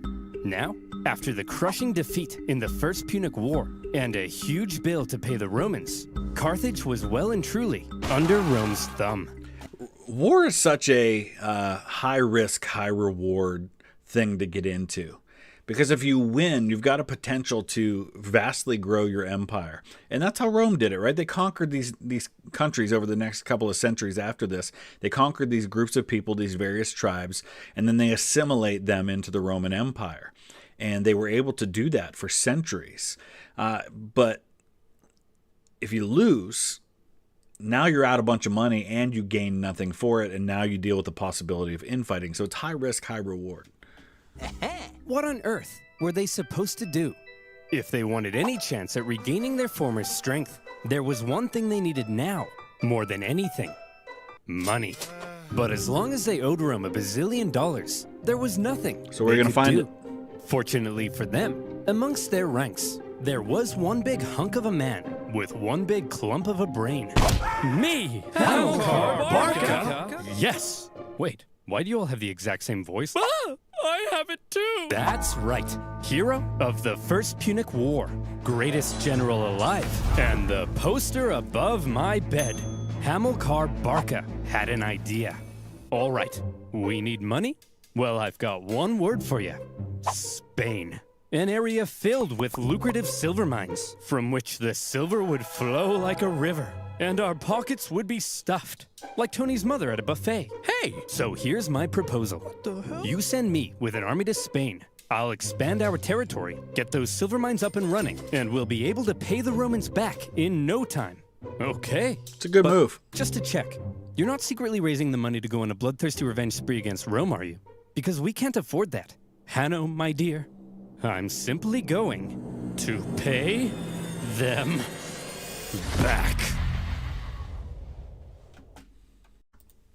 Well, that wasn't reassuring. Few in Carthage were as bitter about their loss in the First Punic War as Hamilcar Barca. 98% of his brain matter had been reallocated to thoughts of revenge. He was also fed up with the Carthaginian politicians. They're for playing. what he deemed They're playing Catan. I love it. cowardly betrayal when they surrendered at the end of the last war. And so for Hamilcar, going to Spain meant being able to act independently from the weak Carthaginian government, building... I can't help but notice some parallels here with Julius Caesar 2 centuries later, who goes off to fight the Gauls, and he's been involved in politics in Rome, and he comes from a prominent family, and he goes off to fight the Gauls and kind of carves out this place for himself and builds a name for himself and glory, and everybody singing his praises, and now he comes back the conquering hero. His own strength, and then perhaps somewhere down the line, revenge. However, he wasn't going to Spain by himself. Hannibal?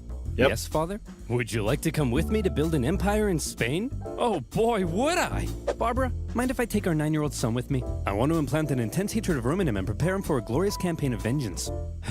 Just try not to traumatize him, dear. No promises. The young boy Hannibal would accompany his father, watching, learning. Boy, you see that city over there? Yes, father? That is Rome. Do you know what we do to Romans No, Father. We hate them, Hannibal. We hate them with every fiber of our being. It's so important, and it's harder for figures of history from over 2,000 years ago to know a lot beyond what they themselves in many cases have left behind for us. But it's so important in understanding the motivation of figures in history to study their backstory, to understand, we do it with movies today, right? We love to see the Batman backstory and why he became who he was because of the trauma he experienced as a child with his parents being murdered in front of him and wanting to deal with all of that. And all of us in our lives are the product of our upbringing and our trauma and our experiences and all those sorts of things. And Hannibal and anyone else in history is no different. But why, Father? Can't I just play with my Digimons? No, son! They took everything from us. Our land, our wealth, our pride. Those animals. I'll tear them limb from limb. I'll burn their pathetic city to the ground. Dad? I'm sorry, son. I've just never been so proud. Keep going. I'll slaughter their people. I'll cut off their faces and wear them as masks. After taking Hannibal to the Temple of Baal and having him swear an oath never to be a friend of Rome, off Dad and son went for their lovely beach holiday in Spain. But Spain was already inhabited by many tribespeople, and when Hamilcar suddenly showed up in their territory, they were like, "Hey, who the hell are you? What are you doing here?" "I'm teaching my son how to become a warrior like me." "Aw, well that's sweet. Well then, little guy, let's see what you got." Good boy. That was As hardcore, Hamilcar and they got to tasted work the blood. fighting the tribes of Iberia and expanding Carthaginian influence, Hannibal became a child of war, even earning battle scars from a young age. So this is not a bad idea if you're the Carthaginians. We have lost this war against a power that's pretty equal to us in Rome. So let's go build our strength and build our wealth on people who are weaker than us and build some additional strength, kind of build the foundation a little bit. Give yourself more areas to pull manpower from, to pull wealth from, to pull supplies from. Build up that infrastructure, so to speak, and give yourself a better chance in the next war against the Romans. And he grew to become a great military leader himself, making his father very proud. "I love you so much, son." "Dad, not in front of the enemy." "You killed that guy so well, son." The Barcas successfully consolidated Carthaginian power, got those silver mines up and running, and were sending buckets of cash back There to you a go. money-starved Carthage. And symbolizing Carthage's regrowing strength, a beautiful new city would eventually be founded in Spain. New Carthage, with a magnificent palace at its The center. elephant's dancing. Carthage is back, baby! What in the name of Apollo is going on here? Ah, Romans! Flowing silver mines? Dancing elephants? What are you up to, Hamilcar? I'm simply gathering the money to pay you back. Oh, okay then. Pay you Or back. are you rebuilding strength to go on a bloodthirsty revenge spree? Like I said, Claudius, I'm simply trying to pay you back. I like how he is using that play on words of pay you back, which can have multiple meanings, to demonstrate what's going on here, where they're supposed to be paying them back, but they're planning to pay them back. It's pretty smart on his part to put it together this way. Aw, you guys are hugging. No, we're not. I was hugging. Hamilcar had practically carved out a kingdom for himself in Spain, free from the meddling Carthaginian politicians. His power was becoming immense. But Dad, yes, my son? I'm confused. Are we really simply paying the Romans back? We're not gonna go on a bloodthirsty revenge spree? Of course we are. I'm just saying that to get the Romans off our backs. Listen, here's the most important life lesson I have for you. Vengeance is everything. An all-encompassing thirst for vengeance is great for your mental health. And here's the thing, too, is that here's the temptation when you are someone like Hamilcar and you've built this kind of fiefdom for yourself over on the Iberian Peninsula where there's a lot of wealth and there's a lot of comfort. It would be tempting in that situation to say, you know what, I know I wanted to get the Romans back. But this is a whole lot better life than going to war with the Romans. And so the question becomes, how important is this to him that he's willing to go away from the safety and the kind of distance he has from the meddling forces back in Carthage and just say, you know what? Forget Rome. I'm just going to stay here and live out my days. Are you still confused? No, I get it now. But what if the Romans find out what we're up to? They won't find out. Why? Well, Hannibal, because I NordVPN. use NordVPN. There it is. Knew that was coming. I'm confused again. Do you like your computer being hacked, all your passwords being stolen, and used to create a fake virtual you who drains your mom's bank account? Let me say, just yesterday, someone set up an AT&T phone account in my name, ordered a new iPhone 15, and had it sent to my old address that I haven't lived at in more than 6 years. So I get it. Me neither. And that's why I use NordVPN. These days, hackers are only getting smarter, while you're only getting dumber. Whether it's convincing phishing attacks, fake Wi-Fi networks, or clicking your aunt's Facebook post that opens the door to a hacker party on your device, you need to protect yourself from online threats with NordVPN. NordVPN allows you to connect to secure servers that encrypt your data and keeps you safe by blocking malicious websites with their threat protection feature. With NordVPN, you can also connect to other territories and take advantage of better deals or content not available in your country. And if you don't like it, it comes with a 30-day money-back guarantee. So go to nordvpn.com/oversimplified to get an exclusive deal with a huge discount and 4 extra months. That's nordvpn.com/oversimplified. And as always, you'll be supporting my channel. So thank you. Now, where were we? Oh yeah. Carthaginian tears, a child of war, and the Carthaginian conquest of Spain. The Carthaginian recovery had been staggeringly quick, and Rome was seriously alarmed. But they were also preoccupied with ongoing wars elsewhere, including an expansionist war to the north, where they were enslaving thousands of northern Celts. So for now, to keep Carthage... So anytime you hear that term Celts, and I paused on a really blurry scene there, Celt is kind of almost like a catch-all term, almost like barbarians in some ways. Within the Celts, there are a lot of different groups that you're going to hear about. You know, the Gauls and the Belgae and all these groups. Celts we traditionally associate with places like Ireland or Scotland, but a lot of what is today Austria, they were Celts. So when you're talking about Celts, realize it's a catch-all term that refers to a lot of different, very varying degrees of types of people. The Romans insisted on a new treaty. See this river? The two sides agreed that everything above it was in Rome's sphere of influence, while beneath it was Carthage. Under no Interesting, because this is very similar to what you're going to see centuries later with other types of agreements. For example, the line of demarcation that kind of creates the Portuguese sphere of influence in what is today Brazil versus the rest all becoming Spanish in South America. Circumstances were the Carthaginians to expand north of that river. But for now, Hamilcar and son were living it up. Well, son, here's to many more years of successful campaigning in Spain. Now, if you'll excuse me, I just have to go fight those guys. See you later, son.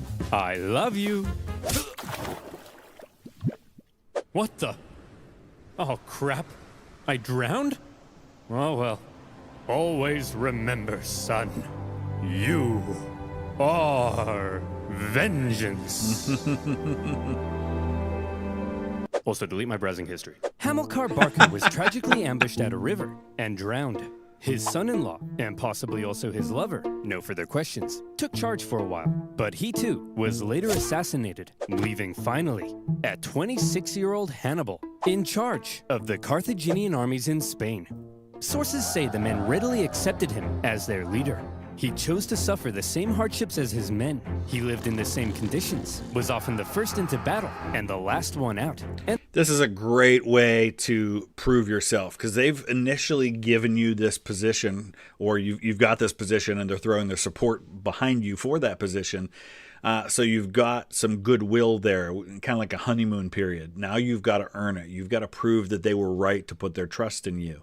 And by leading from the front, so to speak, you're going to build a lot of goodwill and get men to fight for you in ways you might not otherwise be able to. Napoleon was really good at this as well. And it also helped that he looked a lot like his dad. He had the total respect of his men. If he said jump, they said how high. If he said tuck me in, they said how tight. If he said talk to a girl without peeing your pants, they said that's impossible. Nobody can do that. An army that would follow him anywhere would be crucial for exacting his vengeance against Rome. Hannibal's army had become a strong and loyal fighting force. Brother. Oh my gosh.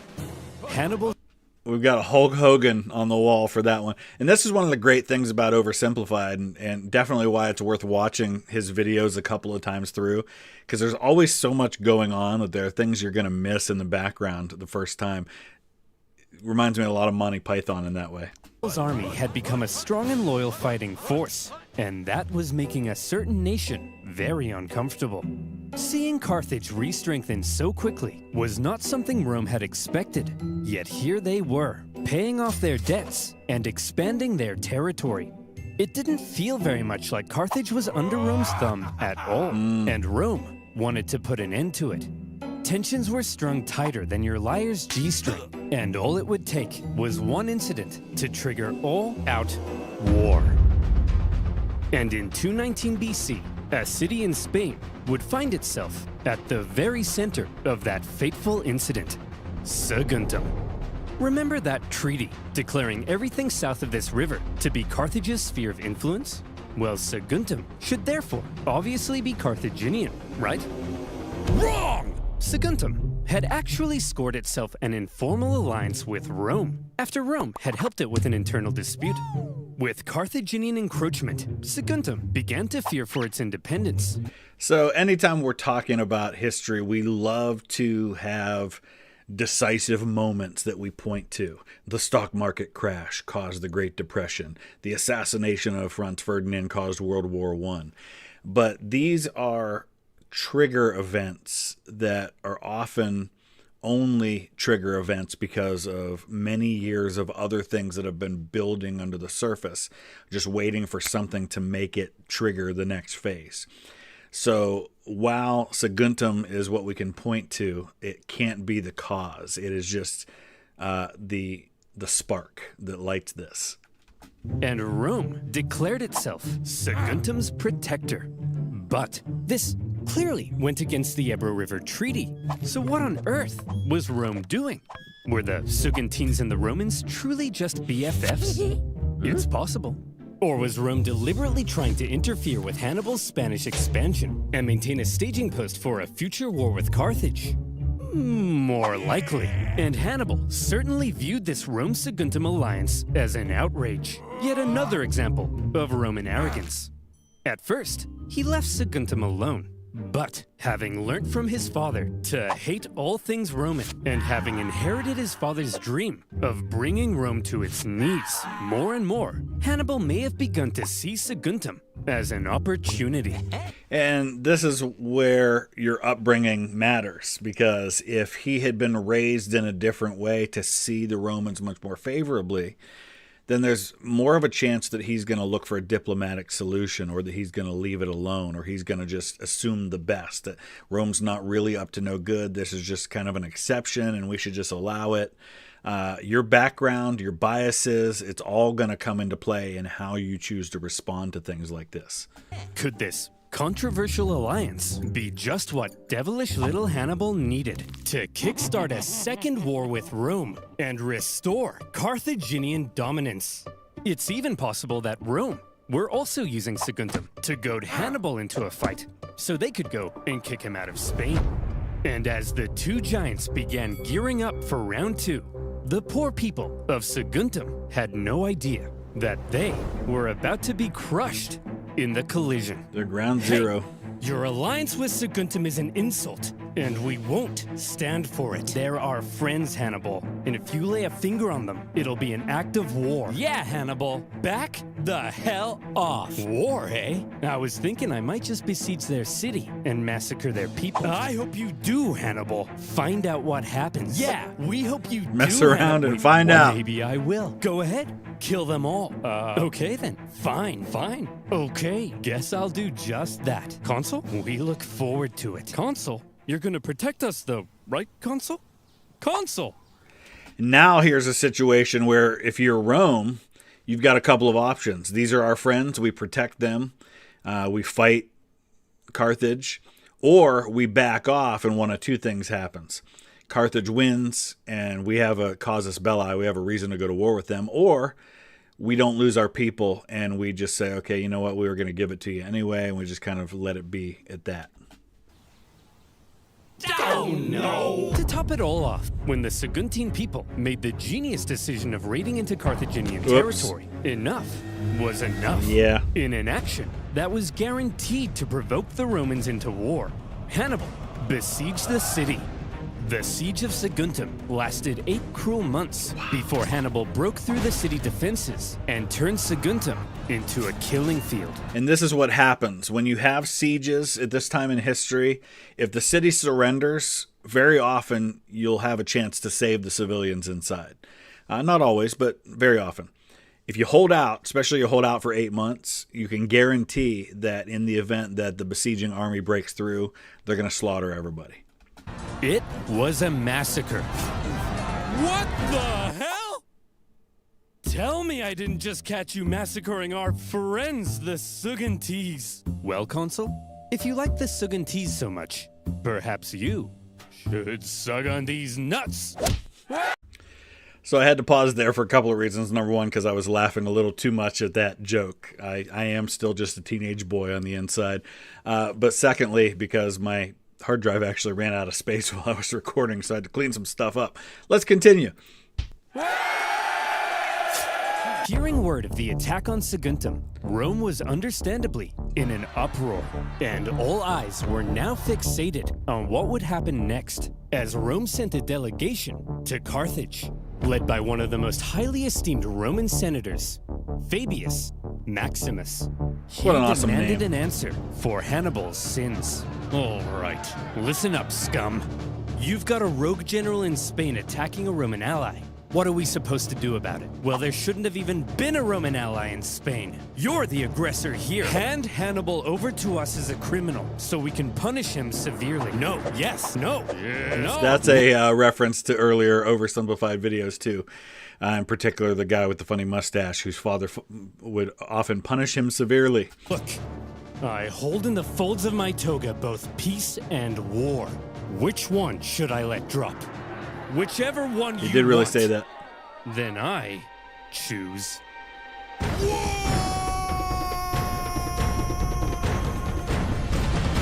The Second Punic War had begun. All of that by way of introduction, but it's so important to understand all of the backstory in order to understand the war itself. So often we love to study the wars, the battles, the tactics, the generals, but we miss out on so much incredible backstory that leads to these events, the economic situations, the political, the cultural significance of things, the territorial significance.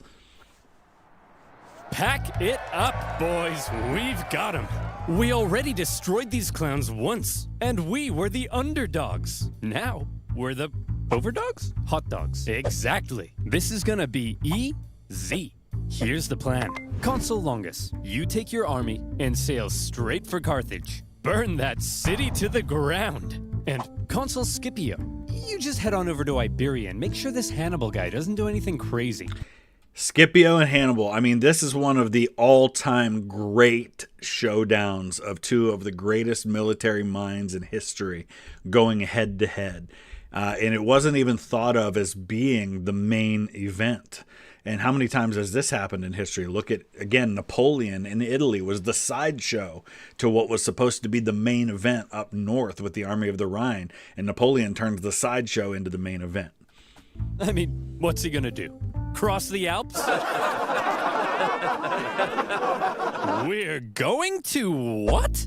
Cross the Alps. We're going to what? I just told you, Hannibal will freeze to death. Trust me, Jerome. The Romans are expecting us to fight the same way we did last time, passively, taking no initiative. They think it's gonna be easy. And this is a fair thought process on Hannibal's part, especially if you are a very overconfident young guy who has been building up their strength and you want to test out the new toy, so to speak, which is the new and improved Carthage. It makes sense to want to do this. So this time, we have to be aggressive. We have to go on the attack. It sickens me to say this, but this time, we have to be a little more Roman. You mean we're gonna take poops and baths together? But I'm insecure about my hairy legs. No, I'm saying this time, we're gonna take the fight to them. Think about it. Rome thinks they're simply going to invade us and win the war. So when they suddenly find themselves being invaded from the north, they'll freak out. This is where it's important to understand your enemy, to learn from your enemy and what he has done well, and then perfect it for yourself. Like Tony's mother, when the buffet runs out of shrimp. Hey! I got to admit, it's actually kind of genius. And my hairy legs will insulate me from the cold. That's the spirit. Hannibal, you have my sword, and my spear, and my legs. Ugh.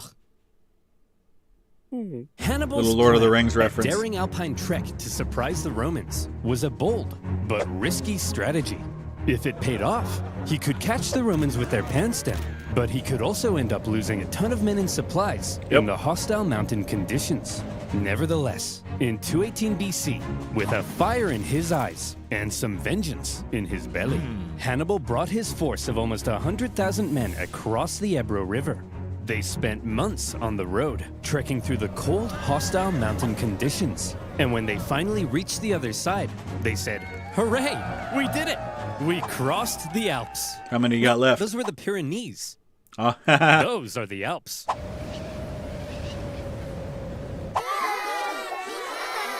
After crossing the Pyrenees, the army then had to pass through southern Gaul, a vast territory filled with tribespeople, many of whom were hostile to Hannibal's presence. His journey to the Alps was an ordeal in itself, as he was forced to fight his way through and incurred pretty hefty losses before even reaching the mountains. And this is why so often when people talk about advancing armies that have huge advantages, and I think the American Civil War, people always talk about, well, the Union had such incredible advantages in manpower and supplies. That's true. But you also have a huge disadvantage of marching across hundreds of miles of territory through hostile land. You've got to protect supply and communication lines in many cases. In this case, he's probably living off the land, but it's hard to feed 100,000 men off the land, especially when you're surrounded by enemy territory. This is not an easy thing to do, even with a big army. His plan was almost stopped in its tracks entirely, as the Roman consul Scipio, on his way to Iberia, discovered Hannibal was right on his doorstep. Suddenly, Hannibal's journey became a race as he rushed to get his massive army across the vast Rhone River before the Romans could intercept him. The crossing was chaotic, with the panicking elephants causing several men to drown. And the first combat of the war occurred when small scouting parties from each side encountered one another. When Scipio finally caught up to Hannibal's position, what he found was an empty Carthaginian camp. And this is one of the things that Julius Caesar a couple centuries later is going to be phenomenal at, is his ability to move troops and do engineering marvels with getting across rivers and building fortifications and being able to live off the land and do so while moving quickly with a big force. Hannibal had slipped through his fingers. The Roman consul Scipio felt the weight of the situation. Quite unbelievably, Hannibal was going to cross the Alps into Italy, and the Romans had no idea where he would emerge. For the first time, a Carthaginian force had the Roman homeland under threat. Scipio sent his men onto Iberia as planned, but he himself rushed home to raise a new army so that if Hannibal survived the crossing, Scipio would be there. This is actually a pretty smart move. Why attack him now? If you know he's headed for Italy, If you know he's headed toward Rome and he's got to go through the Alps, why not let Mother Nature do its job and let attrition take its toll? Even if they do survive the crossing, they're going to come through probably weak, undersupplied, probably exhausted, a lot of death and disease. It's the perfect plan. Waiting. Would you look at that, boys? We're here. The Alps. Although it is a little later than I expected. Uh-oh. Yeah, it's kind of chilly. We'll set up camp here and wait for spring, right? It's way too cold, right? Hannibal? Hannibal's famous crossing of the Alps was brutal. It was already autumn, and the men suffered terribly. It was cold. Men would fall off the sides of icy cliffs. They starved. They fell off the sides of icy cliffs. Some sources say they had to eat their pack animals and would finish off dying comrades in order to take their clothes for extra warmth. And then they would fall off the sides of icy cliffs. Imagine an army of 50,000 men with all of their horses, supplies, and 37 elephants trying to navigate the most hostile mountain range in Europe. And it wasn't just nature that they were up against. Tribespeople lived in the mountains, and they couldn't believe what they were seeing. People that understood how to live there and could operate in small groups and do hit-and-run tactics. A tribe approached Hannibal and said, "Hey man, geez, that's some nice armor. What is that, gold? Man, I'd really like that armor. Hey boss, they've got food as well. Shut up, be cool. Hey, why don't you let us guide you through this narrow gorge? We're not gonna kill you or nothing. Just walk right on through there. We're not gonna kill you. It's just right this way. We're not gonna kill you." Hannibal's army were forced to fight their way through the gorge as massive boulders rained down on them from above. Some clever reorganization of his line helped them survive. And what's your reward if you survive all of this? You're in the middle of Roman territory with the Alps at your back and nowhere to escape but to go forward. They were able to fend off the opportunistic tribes, but losses from the constant attacks were heavy. As the journey continued, men who went over the sides would get stuck on the ice sheets below and had to make a grisly choice between starving to death or just getting it over with. When the deeply demoralized army reached the summit and rested for a couple days, Hannibal tried to lift their spirits with a rousing speech. "Look, men, down there, it's Rome. These plains stretching out in front of you are bountiful with food to eat and Romans to kill. Move, Bessie! Look, you have just climbed the walls of Rome. The hard part is over. From here on out, it's all downhill, and nobody else will die. Except for them. The rest of us here, no one dies. Starting now." Okay, let's go. Oh, for goodness sake! As it turned out, the descent was as deadly as the way up. With the cold really starting to set in, the path became even more narrow. And at one point, the men spent 3 days in the freezing cold, repairing a collapsed road. When they finally reached the bottom, Hannibal said, "Look, guys, we did it." Well, I thought it went really well. When Hannibal left Spain, he had about 100,000 men. By the time he reached the Italian plains, his numbers had dwindled to about 26,000. He was now caught in enemy territory without a supply line or source of reinforcements. And this is why if you're Scipio, you wait. You let Mother Nature deal with all of that, and then you just deal with whoever's left. It's definitely the right move. And any elephants who had survived to this point were almost certainly traumatized. So what on earth was Hannibal up to? This supposed military genius had just led a starving and weakened army right into enemy territory. Yep. Any modern general who lost half their men to mountains would be immediately fired and possibly even depantsed on live TV. Here's the thing. While Hannibal may not have planned on losing quite so many men, he had almost certainly expected considerable losses. And he always had a plan for how to replace them. Need men? Northern Italy was full of men. Big, burly Celtic men. All the men Hannibal would ever need to beat off Rome. These Celts were filled with resentment. I will never unsee that. having only recently been conquered by Rome. Hannibal hoped to be seen as a liberator. There comes your political knowledge and your understanding of complicated cultural situations. But it all depends on getting them on your side, and that's no guarantee. Robert E. Lee marched into Maryland on his way to Pennsylvania twice. He went to Maryland once, and then he goes up into Pennsylvania the second time. And when he was marching into Maryland, he was hoping that by marching into Maryland, that all of these people who were sympathizing with his side would rise up, and he'd suddenly have this massive force, and it just didn't happen. So it's a risk. It's a calculated risk, but it is a risk. Convince the Celts to cut ties with Rome and instead join him in crushing Rome. That way, he could gain a source of reinforcements and supplies right in Rome's backyard. Makes sense. But sir, in order to win the loyalty of the Celts, we would need to make a seriously favorable impression on them. How do we get him to like us? Kill them. One of Hannibal's first actions in Italy was to obliterate a nearby tribe who wouldn't join him. This sent a clear message to all the other tribes. It was his join or die. So you hate the Romans who conquered you. Well, you're going to hate me too, so you might as well join my side. wrath they should fear, not Rome's. The realization that a Carthaginian army had just invaded them must have been shocking for the Romans. But when they looked at this ragtag group broken by the Alps, they couldn't have felt very intimidated. However, Hannibal was now in Italy, and he was about to embark on one of the most astonishing military campaigns in all of human history.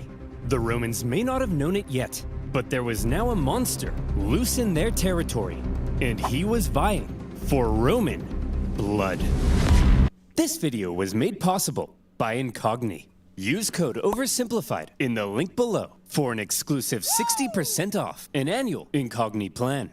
Also, make sure to grab our Roman console Those are really cool. before it's too late. Don't make me I'm gonna have to mention get it one a of third those. time, or I'll you know what. If you did not see part 1 of my reaction, that link is also in the description. You know what? Just read the links in the description. Hannibal's army had survived its famous crossing of the Alps, and he was now in Italy. With Hannibal's arrival, the Roman consul Scipio hit the ground running. In typical Roman fashion, he marched his army straight at the enemy. So a number of you have pointed out to me that this Scipio is not the same Scipio that we call Scipio Africanus. He got that name, Africanus, which basically means Scipio the African, after he wins a great victory later on in these wars. But I believe that's his son. And Hannibal began preparing for his first combat with Rome on Italian soil. Before the battle, Hannibal wanted to inspire his men, so he staged a gladiatorial death match between captured Celt prisoners. So the blue and the red and the whole thing. When I was a teenager, a really popular TV show, American Gladiators, that is a throwback to one of their events that they would do on American Gladiators. The winner getting prizes and freedom. He then explained that the whole thing was a metaphor. A metaphor? For what? You! These warriors are you! You're trapped in Italy with no escape. Your only choice now is to fight and win. What about the dead guy? That's you if you don't win. So this is a common motivational tactic that will often be used by leaders, is to basically put their men in a you can't go back situation. The one that often gets referred to is when Cortez burned his ships, and there's a lot more to that story, but the story of Cortez burning his ships when they landed in Mexico so that his men had no thought of going back and could only go forward. So that's the kind of idea we're thinking of here. And the prizes? That's what you stand to gain by winning. And the fact that I've soiled myself in all this excitement? No, that's not part of the metaphor. Okay. Hannibal also smashed in the head of a goat. Again, for inspiration. Scipio, on the other hand, now Our idea of inspiration and theirs are a little different. arriving in the area, opted for the more classic route of a rousing pre-battle speech. Look at them, men. Weak, starved by the Alps, while we are the strongest military in the world. This will be easy, like 10,000 horse-sized ducks fighting a baby-sized baby. It'll be like Mike Tyson in his prime, kicking a baby. A tug of war between 10 sumo wrestlers and A baby. Help me out here, Ralph. A baby, sir? Yes, yes, that's it. A baby. The point is, there is absolutely no possible way we could lose a battle this easy. So think about, and I'm not saying that this is exactly the speech he gave, but think about the opposing attitudes here. One is desperation. It's win or die. The other side is we're going to win. It's just really a matter of just taking care of business. Who's more motivated to fight in that situation? So, if everybody's ready, on my mark,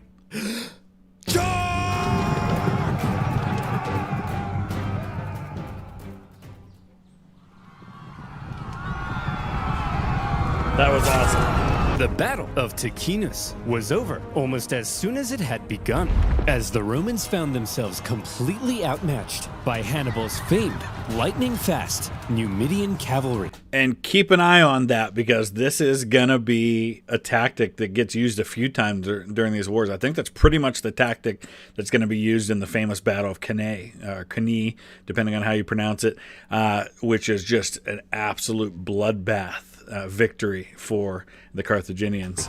A key element in Hannibal's devastating double envelopment tactics. Double envelopment, there you go. In the chaos, Scipio was wounded. Thankfully, according to some ancient writers, his handsome 17-year-old son, There he is. Scipio the Younger, saw his father fall. Scipio the Younger supposedly saved his father, and in the process, earned himself a lot of daddy's kisses. The Romans ended up fleeing the area, destroying the bridge behind them as they went.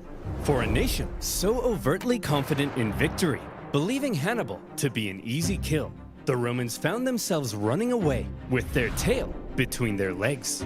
So remember, in the first episode, we talked all about how the whole tactic here was let Hannibal suffer attrition coming through the Alps, hit him when he gets on the other side.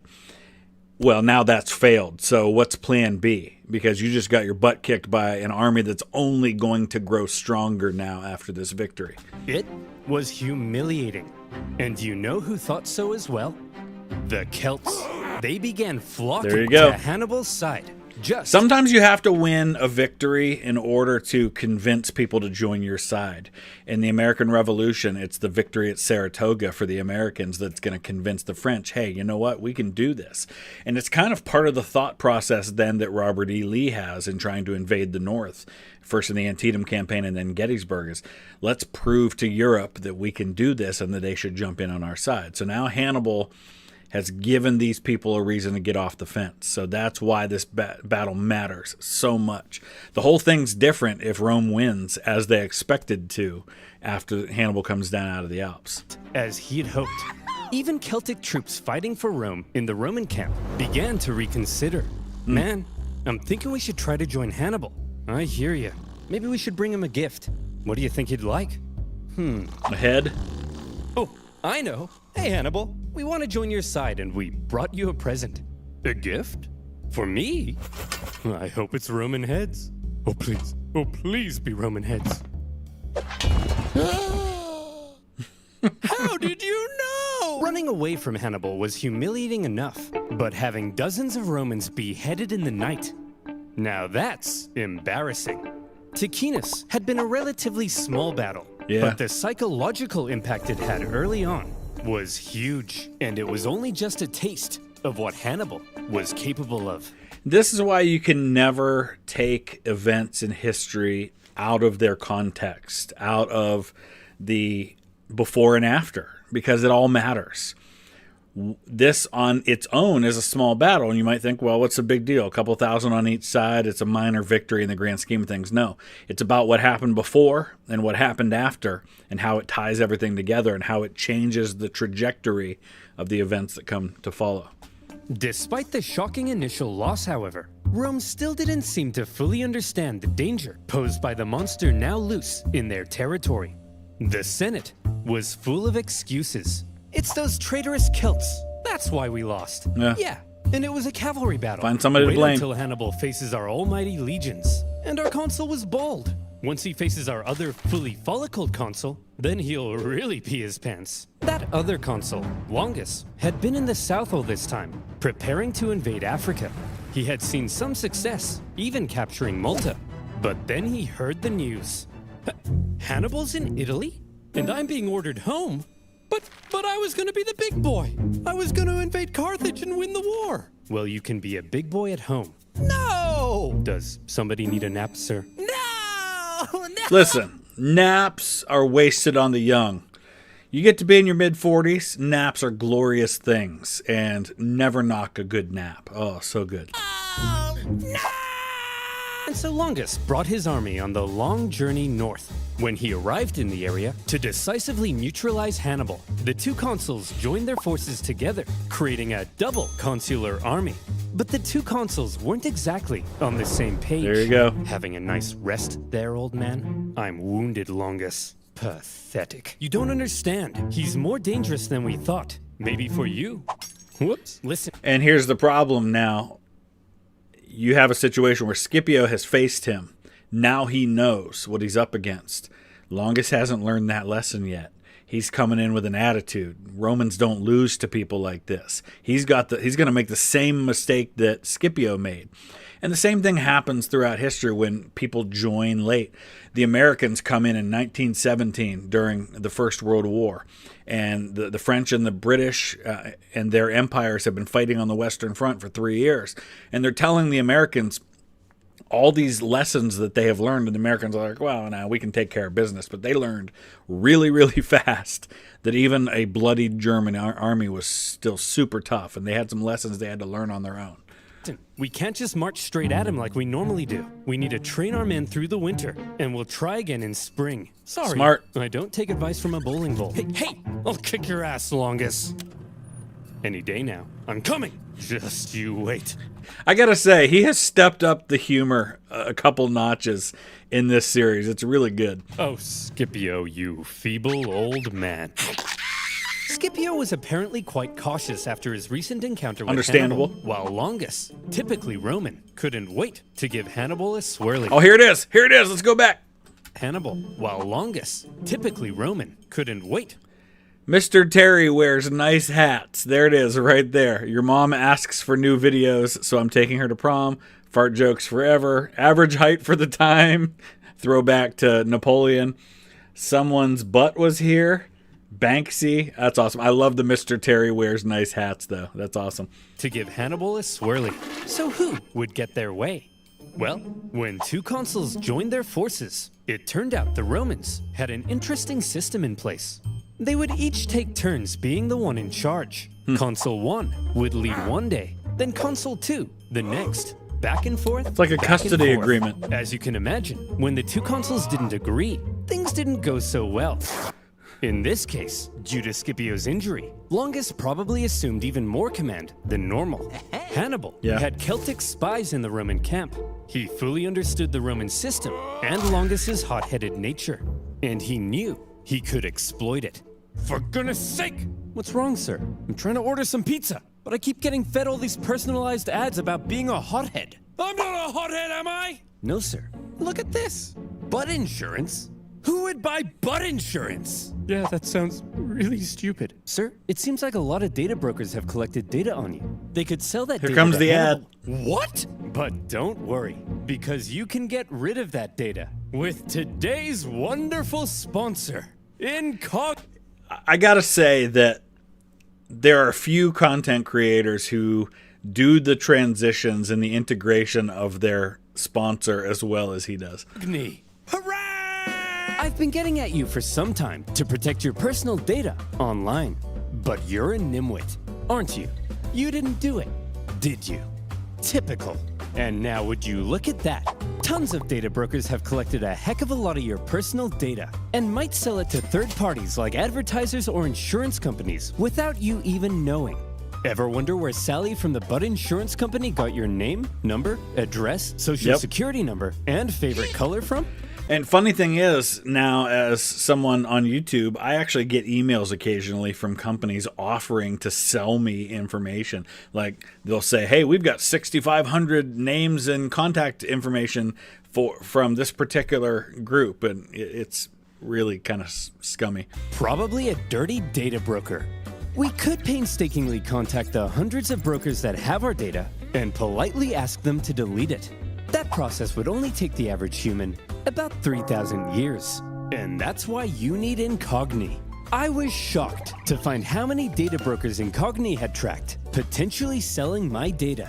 But all I had to do was create an Incogni account, give them permission to work on my behalf, then sit back and let them do all the hard work for me.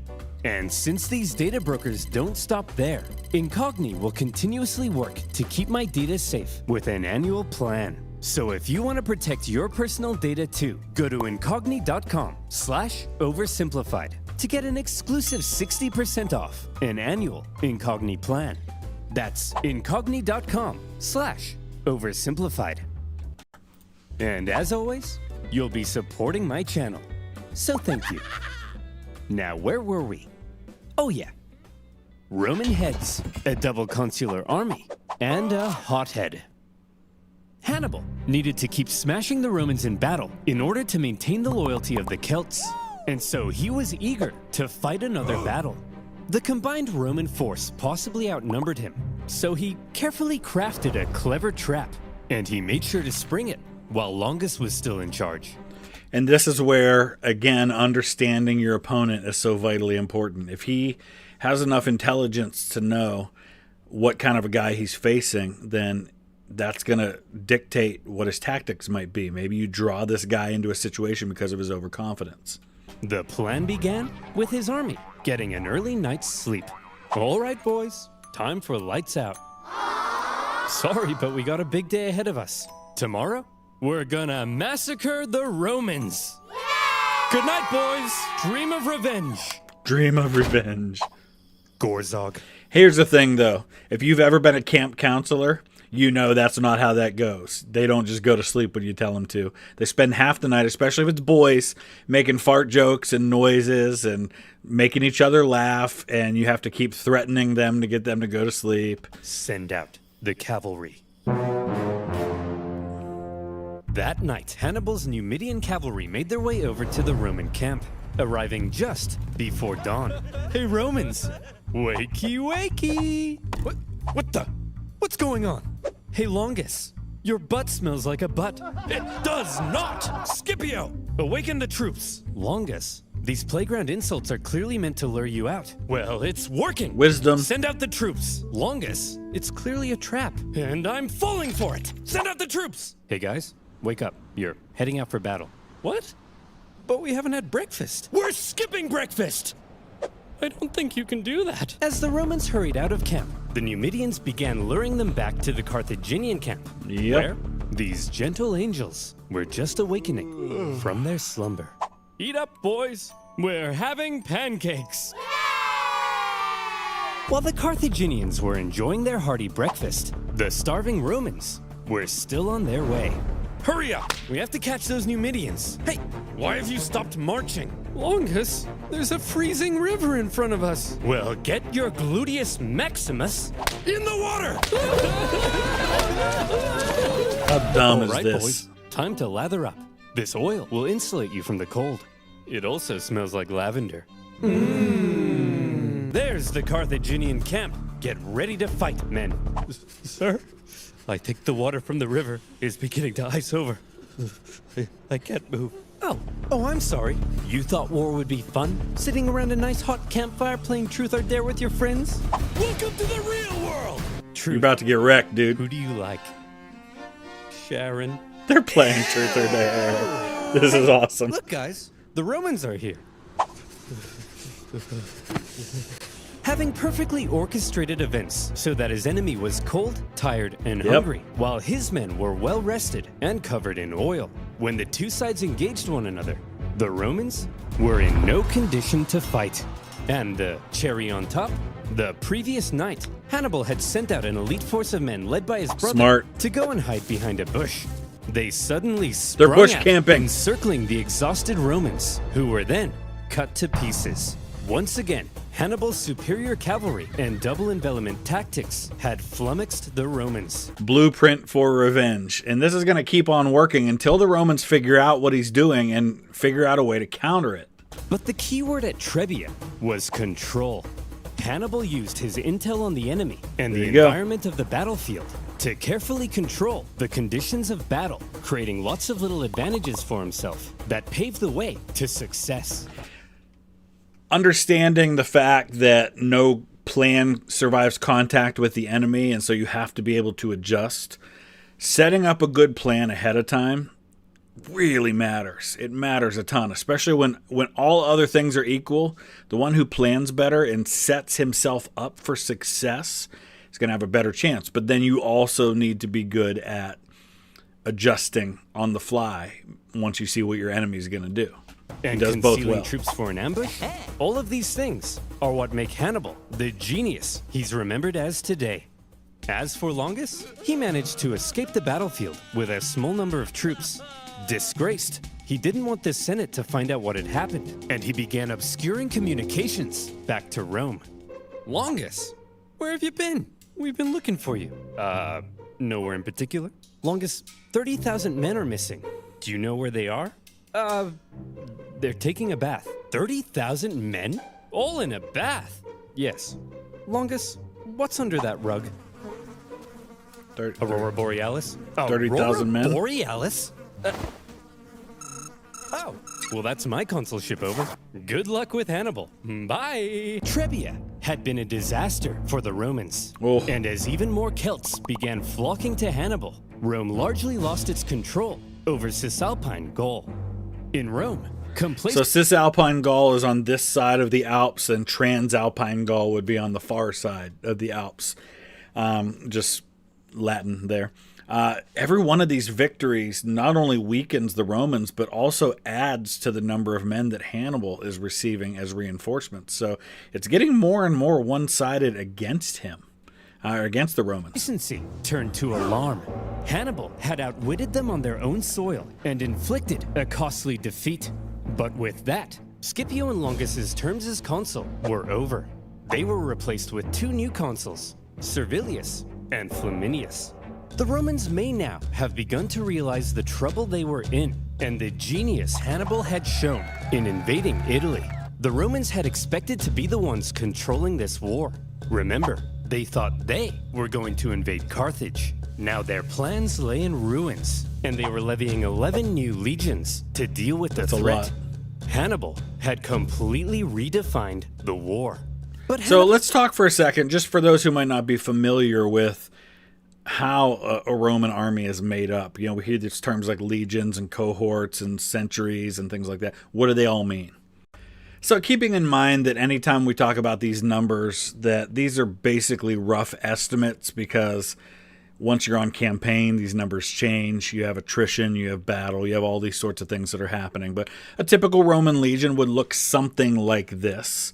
You're going to have 10 cohorts, and a legion's going to have about 5,500 men. So this would be like a brigade to a division size in a more modern army. Again, those things vary depending. You might have 10, 15,000 men in a division in a more modern army, but or even more. But a century is about 80 soldiers led by a centurion, which, obviously 100 is what a century would be, but a cohort is made of 6 centuries, and then you're going to have about 10 cohorts in a legion. You've got reserves, light troops, cavalry, all those sorts of things, and there's a lot more to it than just this. This is kind of a simplified version, but that gives you a little bit of a sense of what we're talking about. A fully formed legion, 5,000-6,000 men. And my understanding too is that typically the first cohort in a legion is much bigger, like maybe twice as big as the other ones. So just a little added detail there. Hannibal had a little problem of his own. Things had gone well so far, but the Celts were notoriously fickle, and Hannibal needed to ensure he maintained their alliance keep 'em loyal. and his base of support in Italy. Any Celts he captured fighting for Rome, he treated extremely well and allowed them to return to their homes. But the longer he hung around in their territory, eating all their food and leaving beard trimmings in their sinks, the more resentful they may become.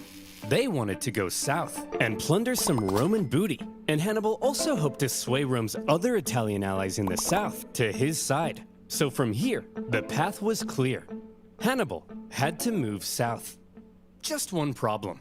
There were two main routes Hannibal could take to move south. And wouldn't you know it, that's exactly where the two new Roman consuls had taken fortified positions. If Hannibal tried to move on them, he'd be fighting from a disadvantaged position and could be bottled in. And you have new consuls, so do you know anything about them? Do you know how they're going to fight, what their tactics, what their leadership style is? There's a third option. Ooh, tell me. We could move through this vast impassable marshland flooded with dirty, stinky, disease-infested water that at times would come up to our necks. But there's no way we would attempt that, right? That'd be crazy, right? You are the same people that just came through the Alps and lost, like, over half your men. So, yeah, that's what you're going to do. Hannibal? Hannibal's 4-day trek across the Arno marshlands was hell on earth. Almost as crazy as when he crossed the Alps. Imagine 3 full days, unable to sit or lie down. Wow. Because there's nowhere to sit or lie down. Meaning 4 full days without sleep, slugging through heavy mud. You contract cholera, your foot falls off, and Jim Bob directly in front of you won't stop pooping in your path. In fact, everybody's pooping in your path. Some delirious, sleepless men would see clumps of mud and say, man, I could just sink into that. And then they would. When pack animals died, it gave nearby men a chance to rest, but only for a few moments before they were whipped back into line. Even Hannibal himself couldn't escape the torture of it. Hey Hannibal, if we see a Starbucks, can we stop? I need to take a leak.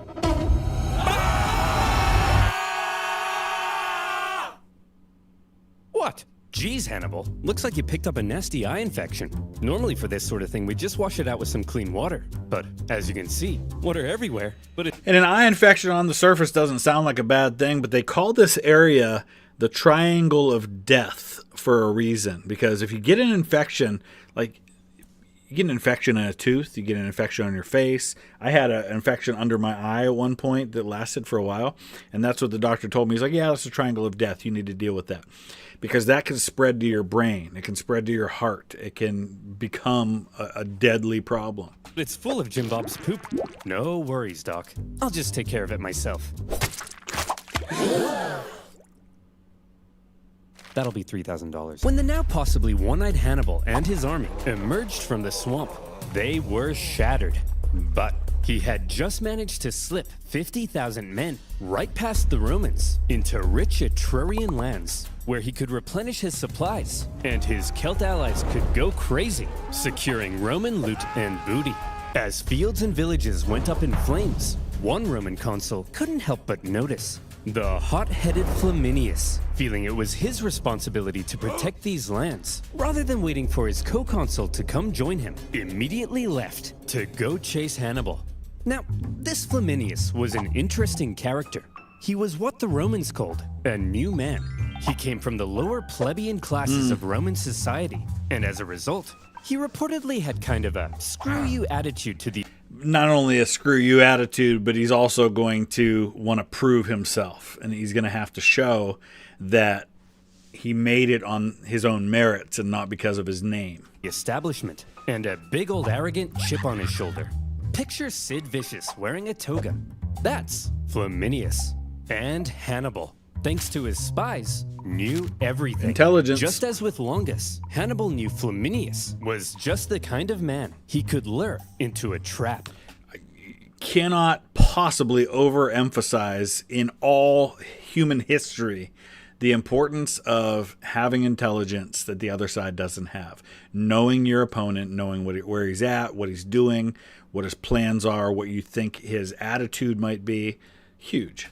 Hannibal led Flaminius to the entrance of a narrow pass along the north shore of Lake Trasimene. Flaminius watched as Hannibal's army entered the pass. I've done it. I've spotted the enemy. Sir? That big follow us. Seems kind of like they're trying to lure you in. Yes, Gareth, and I'm taking the bait. Sir, this really seems like a trap. Yes, Gareth, it's a trap. And I'm falling for it. Daylight was fading, so for now, the Romans set up camp. The two armies encamped across the lake from one another, and night fell over the two camps. In the morning, Flaminius would catch up to Hannibal, and he would be the hero of Rome. For now, the Romans got nice and comfy in their beds. Good night, Flaminius. Good night, Rome. Good evening, Hannibal. During the night vision. Hannibal ordered total stealth. As tens of thousands of troops scaled the wooded hills above the pass, completely undetected by Rome's scouts.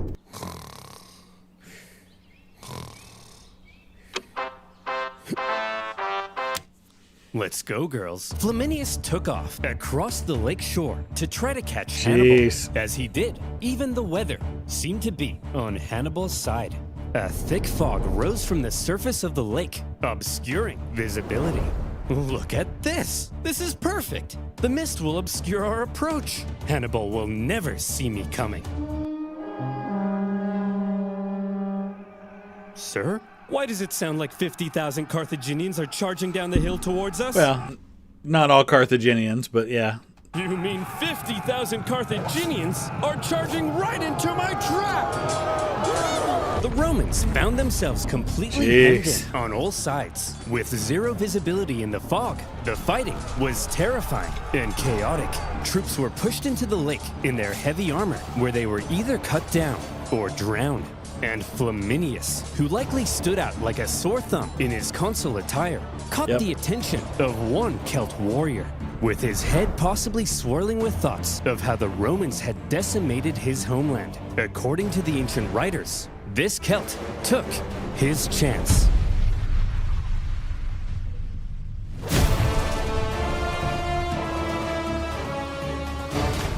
In the 3-hour-long massacre, 15,000 Romans were killed, and an equal number captured. This has been such a one-sided campaign so far because they keep making the same mistakes and they keep falling into the same traps. Who's going to try something different and match wits with this guy? I mean, I know who, but that's what they got to be thinking. An entire army completely wiped out, along with their consul.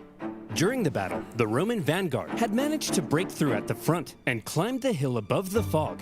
When the mist cleared, what they saw was a blood-red lake and a sea of Roman bodies. Worse yet, when the other consuls sent cavalry to try to aid Flaminius's doomed legions, they too were caught and defeated. A double disaster.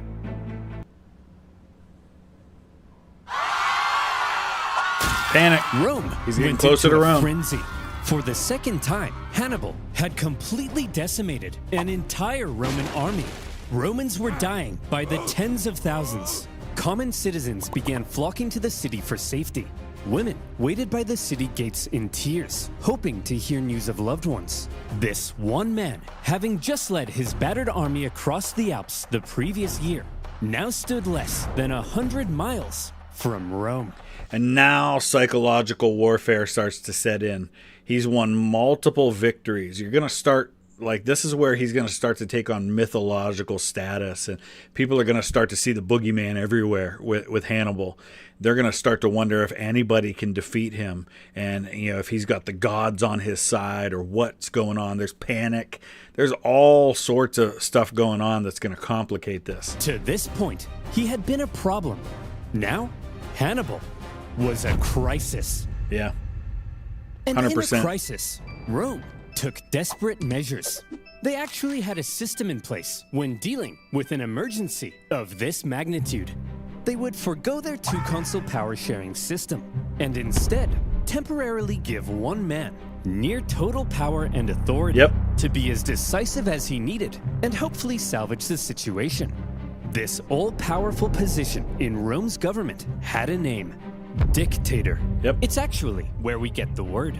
But unlike modern dictators, Roman ones didn't score perfect rounds of golf or ride bears through the Siberian tundra. They held their power for just 6 months before they were required to give it up. And this is why it was such a big deal when Julius Caesar, 200 years later, is going to be made dictator for life. Because that was not how it was supposed to work. And in Rome's hour of need, the man chosen to be dictator in 217 BC, one of the most highly esteemed members of the Roman Senate, Fabius Maximus. So how would Fabius, as dictator, confront Hannibal?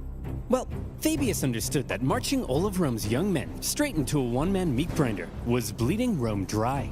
Hannibal was clearly too dangerous to face head-on in battle.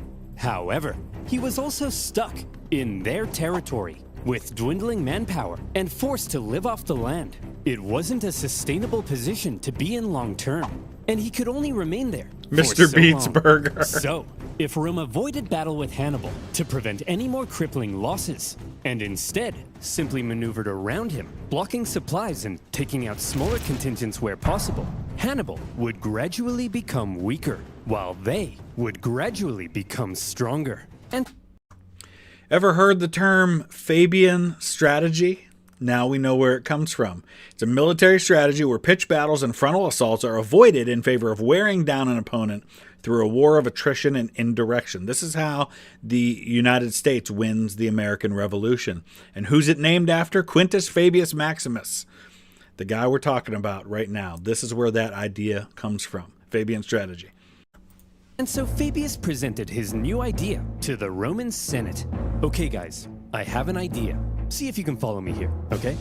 Instead of fighting Hannibal, when he approaches, we run away. This is also the strategy that was used by the Texas army to defeat Santa Anna. Pull back, pull back, pull back, cause an army to stretch out. He's in enemy territory. He's got to worry about supplies and intelligence and being attacked, and then you strike when you can. Not popular. Fabius's There's no honor in strategy this. couldn't have been any less Roman. Is the view. Romans were meant to march headfirst into battle, not run away from it. It seemed cowardly, and Fabius was extremely unpopular. And this is what you have to worry about is morale in that situation, because it's going to feel like you're losing because you're constantly falling back. You're giving up ground. You're allowing him to take territory. And so it requires a very coherent communication with your officers so that they understand what's happening and they can keep morale up while you're doing this. At this point, Hannibal was continuing south. He had to stay on the move to keep his army fed, and he was still aiming to undermine Rome's alliances in the south. As he went, in a calculated display of aggression, he devastated the Roman countryside and killed many Romans, all in plain sight of Draw 'em Fabius and his army. We're just gonna stand here? Yes. Are you a coward? No. But Fabius, that's my farm. Well, MacDonald, thank you for your sacrifice. You're a hero now. Think of the stories you'll tell. Old MacDonald had a farm. E-I-E-I-O. Shut up. But you know who else hated Fabius's strategy? Hannibal. He understood the danger he was in. Turning Rome's allies against her required Hannibal to keep smashing the Romans in battle. He couldn't do that if Fabius wouldn't fight him. Multiple times, Hannibal tried to goad Fabius into a fight, but Fabius wouldn't bite.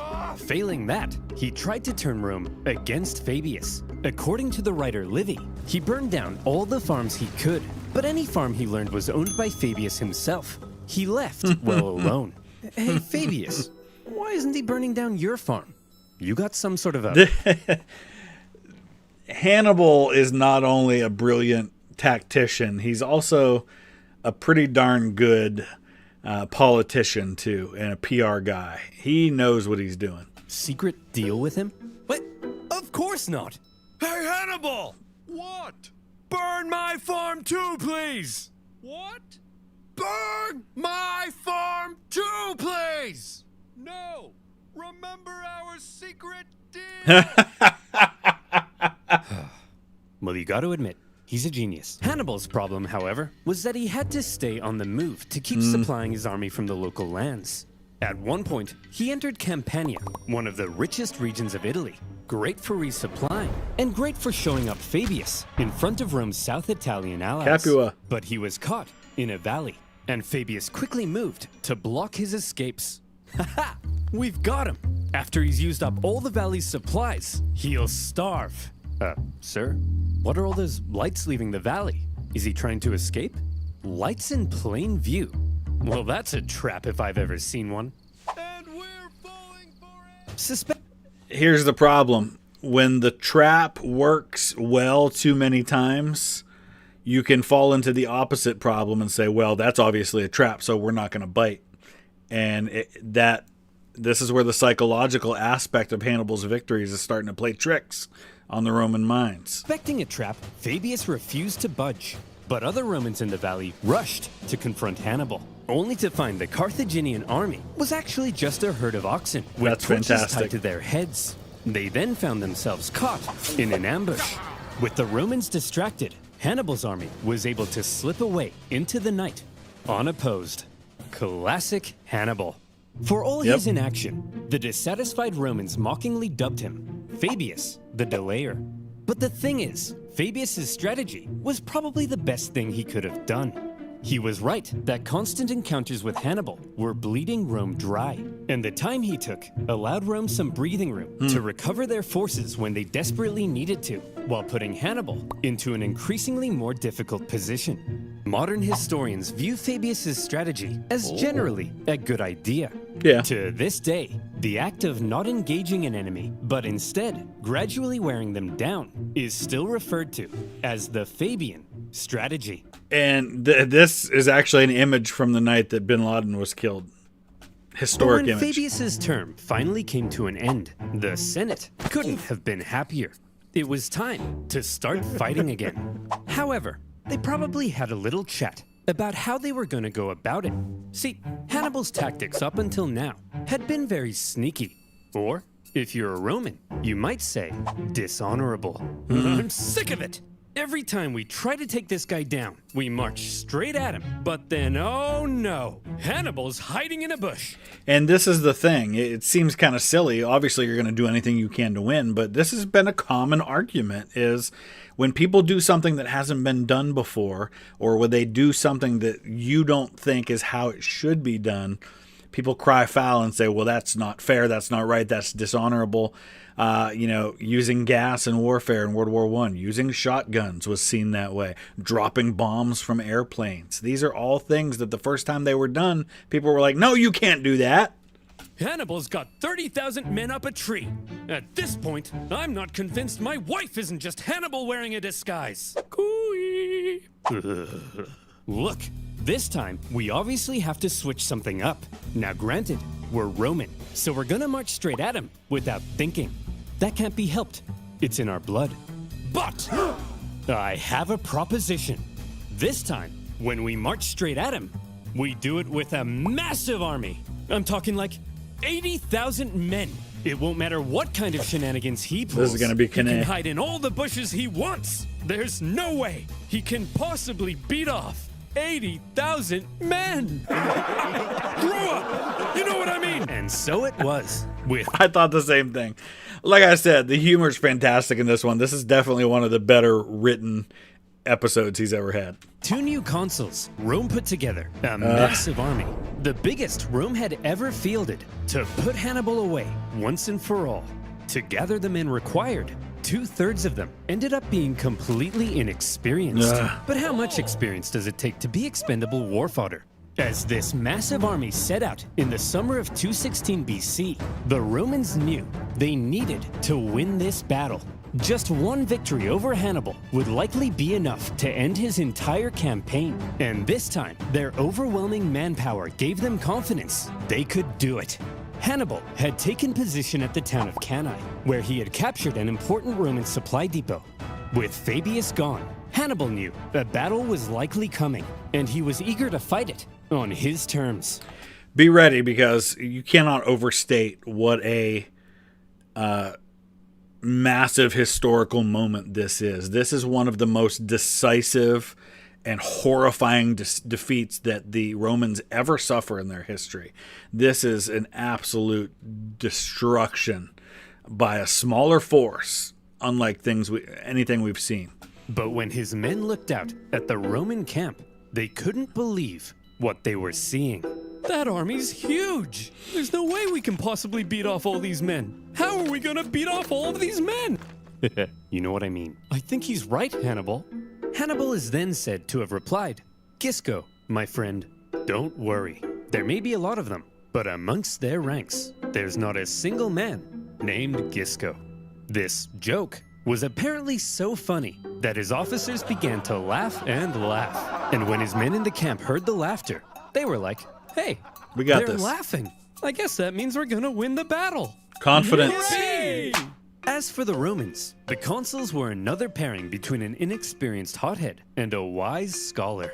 Although the main historian from this era was good friends with Paulus's family, so take that with a grain of salt.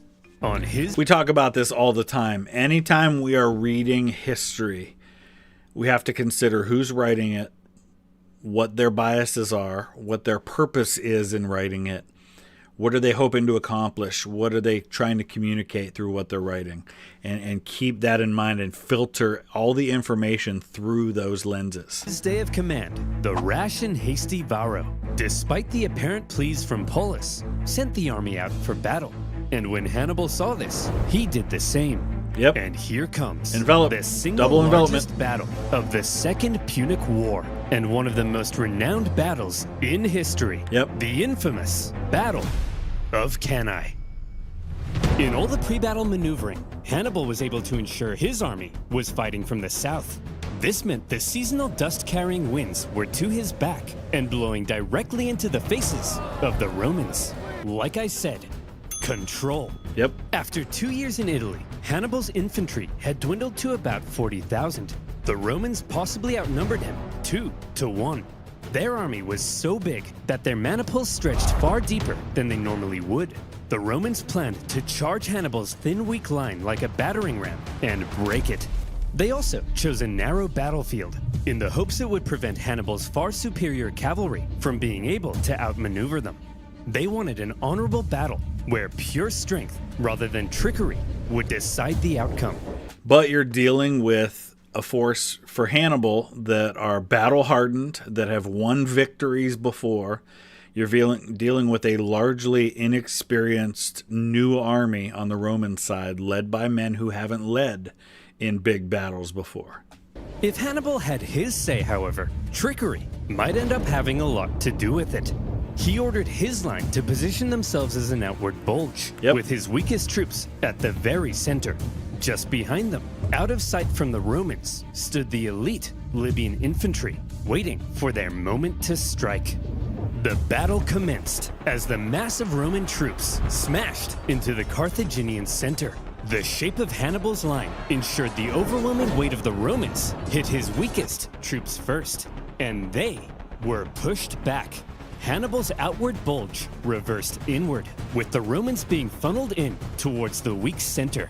There's so many times in history that what starts out as an advantage and what starts out as winning actually ends up working against you. The Battle of Hastings, for example, where you have the English holding a shield wall and winning the battle and on high ground until the enemy attacking them breaks and they counterattack and get drawn in, and that's when the tide of the battle turns. This is exactly what Hannibal intended by putting his weakest troops at the center. They're going to break, they're going to draw the Romans in, and where you couldn't get around them because of the narrowness of the terrain, you're creating a natural ability to get around them. Hannibal had positioned himself at the center to encourage the troops to hold out as long as possible against the Roman onslaught, because while the Romans were unleashing carnage on the center, Hannibal's cavalry needed time to do their job.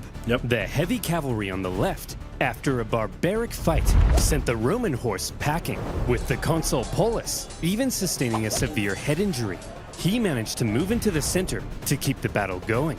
Then, the heavy cavalry turned and approached Varro's cavalry from behind.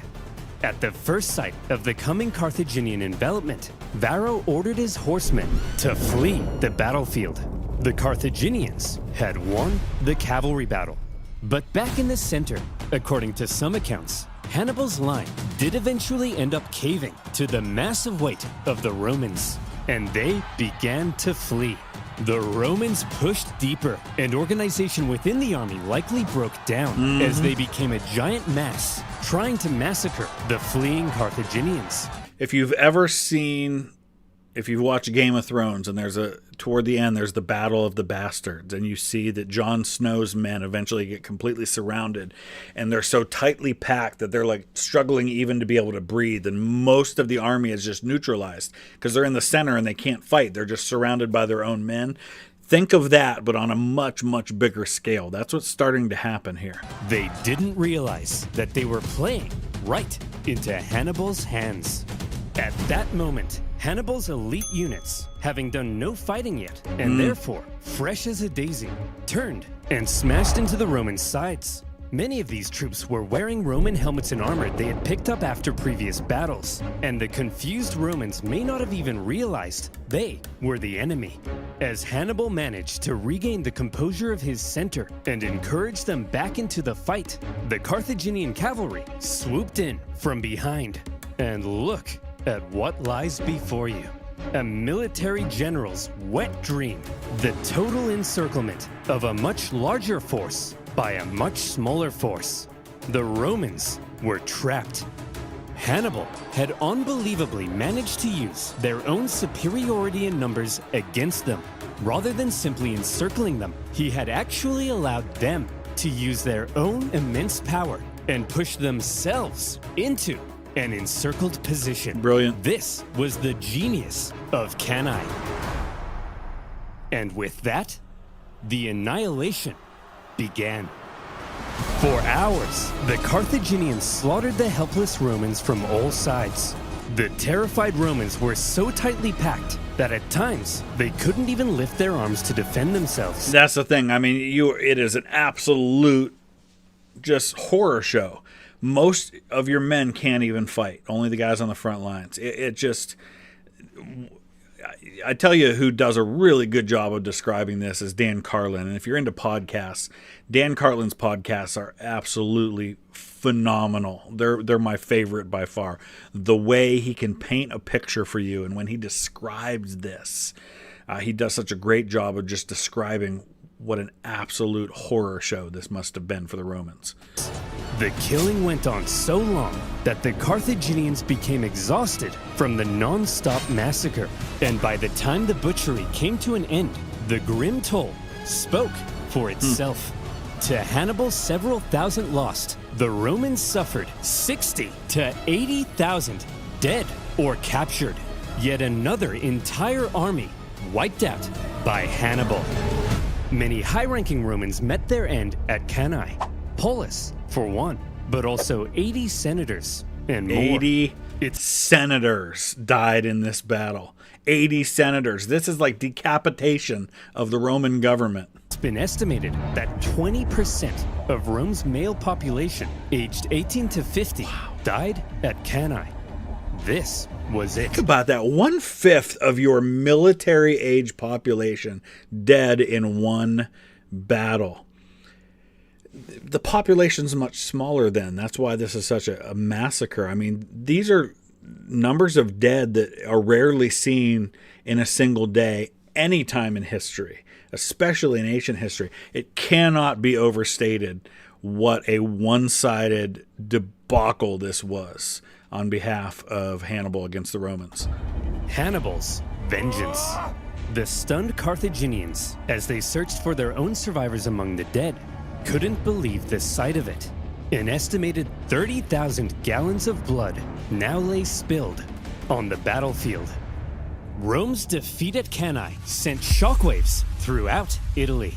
Just as Hannibal had hoped, most of southern Italy now defected to his side, including the second largest city on the peninsula.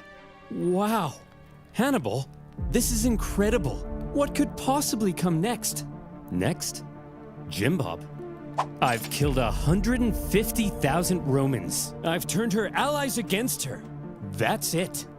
That's vengeance. So let me tell you what comes next. Then go back. Rome surrenders. Their territories are reduced. We recover our lost islands. And Carthage dominates the Mediterranean once again. But sir, what if they don't surrender? Jim Bob, did you miss what just happened? Of course they're gonna surrender. Throughout his campaign, Hannibal had shown himself to be very adept at reading the Roman mind. But if he now thought that Rome might surrender, it was the first time he severely underestimated them. And he was about to discover an extremely inconvenient fact about Rome. Rome never surrenders. At a Roman survivors' camp near Cannae, one young officer overheard some troops discussing how they would flee Rome. Drawing Scipio. his sword, he threatened to cut down any man that would abandon Rome in its hour of need. That officer was Scipio the Younger. But soon enough, the Romans would come to call him Scipio Africanus, the hero of Rome. This video was made possible by NordVPN. As usual. Click the link in the description to get an exclusive deal with 4 extra months. Head over to the merch store to pick up some character pins, calendars, and more. Also, ever needed to enact vengeance on your enemies, but always felt too shy? Well, fear not. Little Hannibal is here. Support our channel by heading over to That's kinda awesome. oversimplified.youtube.com I think I might need one of those. and buying your very own pocket-sized piece of vengeance. Our exclusive Hannibal figure is in limited supply, so get it quick. Oh, we get a recap.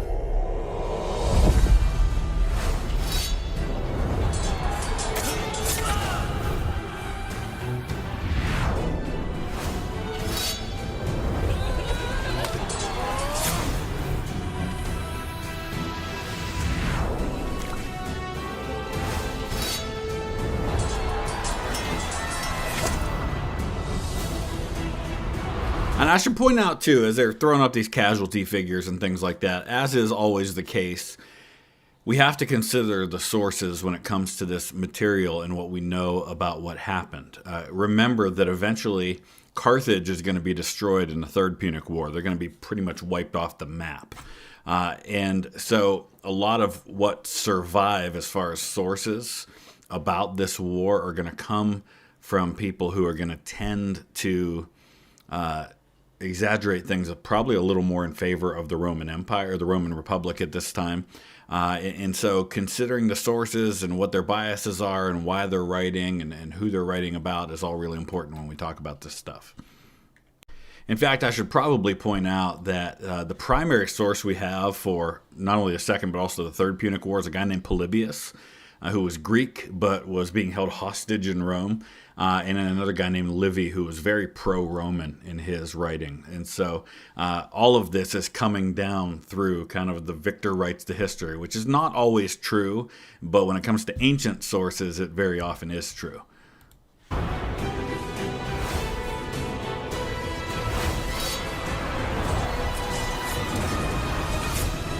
Oh, yeah. I mean, this is one of the all-time epic one-sided great victories in history, the Battle of Cannae. And so again, because of the source material we're talking about, if the pro-Roman sources are telling us the history, there's a possibility it was even worse than it's described to us.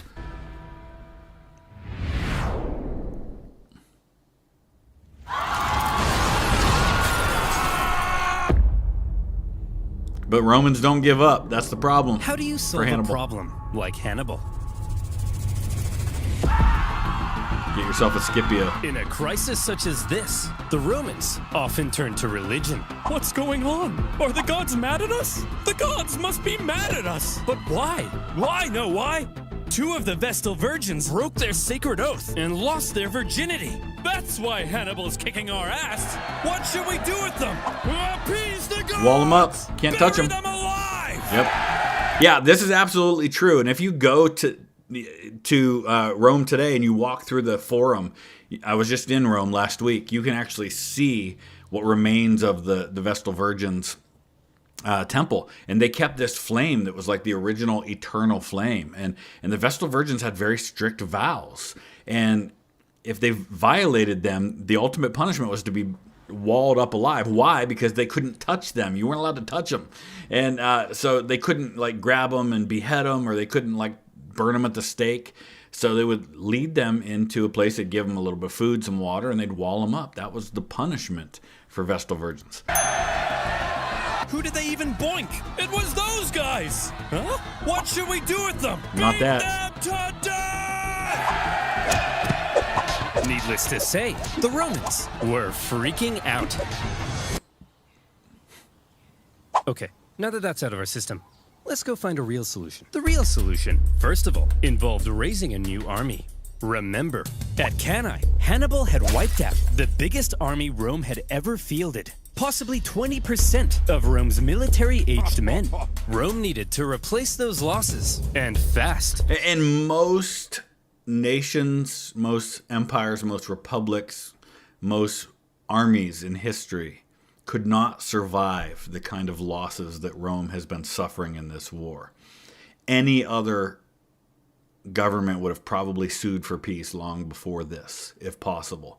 Rome's a different animal, and that's one of the reasons why Rome is Rome. Before Hannibal arrived at their gates. But where would those replacements come from? Rome had a few ideas. Quick! Lower the age of conscription! You! Put down those Digimons! That's a common thing. You're a soldier now! Enlist all these slaves with the promise of freedom! And equip them with all these religious weapons and armor! Anything we've got! All right, men! You are This is another thing that you see throughout Roman history. In fact, if you go and visit the Colosseum, which obviously is a couple hundred years, almost 300 years later, the Colosseum is built after this. You see all these holes in the wall, and a lot of those holes were actually caused by the removal of the iron that was built into the concrete because they needed it in order to make weapons during a crisis in Roman history. Rome's last line of defense. Man the walls!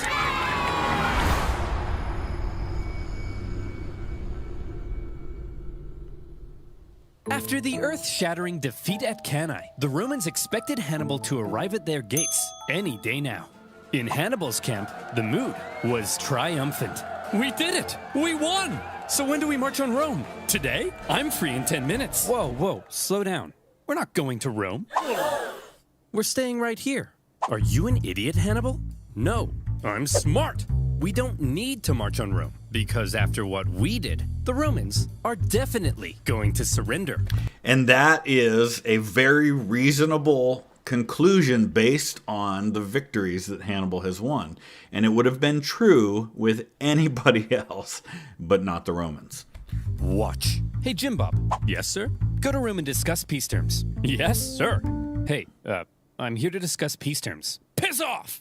They told me to piss off! I feel like there was an opportunity there to play up the Monty Python angle a little bit there. A guy up on the wall, telling him his father smelled of elderberries and his mother was a hamster, go and boil your bottoms, that kind of stuff.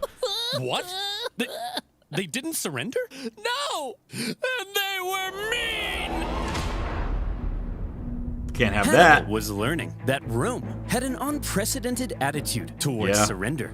Even when Hannibal offered to ransom thousands of prisoners back to Rome, a pretty common practice in ancient warfare, the Romans refused, opting to let their own men be sold into slavery rather than paying a penny to the enemy. It was clear that in order to defeat Rome, you had to annihilate them. If any Roman man was still standing, you hadn't yet won. But still, Hannibal decided not to march on Rome, and it was a controversial Listen, what is on this board? Wine and cheese night, sacrifice a child. Now here's the thing. The Carthaginians are descendants of the Phoenicians. In fact, the reason this is called the Punic War is the Punic, that word comes from the Roman word for Carthage that is related to the word for Phoenicians.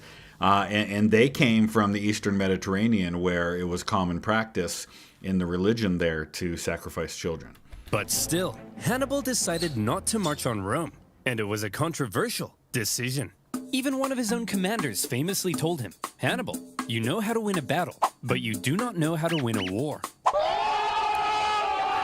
From Hannibal's perspective, perhaps he knew his army was designed to survive behind enemy lines and sow chaos. It may not have been well equipped to undertake a risky siege of one of the most fortified cities on Earth. And that may also be playing into the strategy of the Romans, who might properly understand that Hannibal's not equipped to be able to march on Rome itself. Plus, with many of the southern cities defecting to his side after Cannae, Hannibal likely thought things were going pretty well, as is. And a lot of these southern cities, this is where you have the Samnites. Remember, Rome, while at this point they've taken most of what we know today as Italy, they're not the Roman Republic of the 1st century BC or even the empire of the 1st century AD, where they've expanded to places like modern-day Spain and France and taken Greece and these places. They're still dealing with consolidating power on the Italian boot. We'll stay the course. Okay, so the Romans didn't surrender after 3 major defeats. But surely they'll surrender after 4. Unfortunately for Hannibal, however, after Cannae, the Romans well and truly learnt their lesson. Well, would you look at that? Remind me, who was it that said Hannibal was too dangerous to fight? You. And who said we shouldn't fight him directly? You. And who tried to fight him directly? We did. Us. And what happened? We lost 20% of our military-aged men. That's right. So tell me, when Hannibal approaches, what do we do? Just for some perspective here, because it could be easy to hear that number and not really fully grasp it. I want to do a little math and talk about what 20% of the military-aged men losing that in one battle would mean for, say, the United States. All right, so statistics can be a tricky thing, and there's a lot of different numbers out there, but I think it's going to be roughly 10 to 15 million men that we're talking about. If you're talking about 20% of our military age population, say 18 to 44, that's what we're talking about. That would be roughly 20 times what the U.S. lost just in World War II. 20 times what we lost in World War II. Do? In one battle. We run away. I'm a genius. Clap for me. After Cannae, Fabius Maximus kind of became the unofficial leader of Rome. Even if others were elected consul, his influence was unparalleled, and Rome quickly reverted to the Fabian strategy of avoiding Hannibal. And this is a strategy that has existed ever since in warfare. It probably existed before that, but now we gave it a name, Fabian strategy. This is a strategy that largely helps the Americans win the war for independence. It's a strategy that's used by Washington a lot. It's used by his other generals like Nathaniel Greene in the Southern Campaign. It's a common strategy. It was what helped win Texas independence. They had the Fabian strategy, fell back, until they turned and won at San Jacinto. They knew they couldn't defeat him, so instead, they hoped they could at least contain him. Yep. They raised an impressively large number of men, partly by enlisting teenagers, slaves, and criminals. And rather than trying to fight Hannibal, they instead turned their attention towards those treacherous southern cities that had switched sides. Cut off his power base, cut off his support, isolate him. Good strategy. The winning team, guys. Here's the deal. All you have to do is provide me some troops and defend your own city, since I'll be too busy to defend it for you. Now, I'm going to briefly turn around, look this way, and when I look back, you better not be being massacred by the Romans. Oh, for goodness sake! The Romans spread out their newly formed legions and began attacking the southern cities here, there, everywhere. The southern cities expected to have Hannibal's protection, and Hannibal was inundated with requests for help. He was forced to run around southern Italy, trying to encourage defection while rescuing his own allies. But when he showed up, the Romans would often leave, only to come back the second he went away again. Honestly, though, I mean, it sounds cowardly and it sounds like, but the Romans had been trying the direct approach to fighting and it wasn't working. So kudos for switching up the strategy. You've got an enemy who's across the Mediterranean Sea from his power base. He has come across the Alps and down into Italy. This is the way you defeat a brilliant strategist like Hannibal. And as these southern cities found themselves being punished severely by the Romans, they began to realize that joining Hannibal may not have been such a good idea. Hey! You think you're so big? Hearts and minds. Attacking my allies? Why don't you come out and face me? Because you're scary! The fickle southern cities frequently switched sides depending on who appeared to be winning. Yep. And the whole situation became a nightmare for Hannibal to control, playing a constant game of Roman Whack-a-Roman. to fend off the enemy armies. Having not long ago seemed near extinction, the Romans had managed to turn the situation around by placing Hannibal in a clever predicament. If he left southern Italy, the southern cities would likely capitulate to Rome, meaning he couldn't leave. And since the Romans... And this is the way that Europe ends up defeating Napoleon. Napoleon couldn't be everywhere. And so he's bouncing around to Spain and to Austria and to Italy and all these places. And he's trying to spread out and he's trying to play whack-a-mole with all of the different coalition forces. wouldn't fight him. He couldn't inflict any more dangerous defeats. For now, Hannibal had been muzzled. All right, so we had a little Hannibal Lecter reference there. Southern Italy had been his prize for his impressive Italian campaign. But those clever Romans found a way to take his prize and turn it into his prison. Yep. With the 100%. Fabian strategy neutralizing Hannibal for now, the Romans were freed up to refocus their attention to other fronts. This whole time, while we've been discussing Hannibal and the Italian campaign of the Second Punic War, fighting had actually been occurring elsewhere. For example, in 216 BC, the Romans had sent an army north to punish the Celtic tribes that had joined Hannibal. However, as the Romans entered the Latana forest, little did they know those clever Celts had set up a trap. And it's fascinating to look at this because a couple hundred years later, you're going to have the Battle of the Teutoburg Forest up in today, what is Germany, where you're going to have the exact same thing happen. You're going to have a Roman army marching through the forest and, you know, kind of narrow and strung out, and you're going to have an ambush. The Celts dropped trees on them, Yep. decimating the Romans, and they even took the commander's head to use as a religious sippy cup. So that went pretty bad. Whoa, very bad. But thankfully, in other theaters, Similar number to what things was were killed at going Teutoburg a bit Forest. better. For example, let's look at Sicily. After Cannae, internal chaos in Syracuse caused this longtime Roman ally to switch sides, because being a winner is more fun.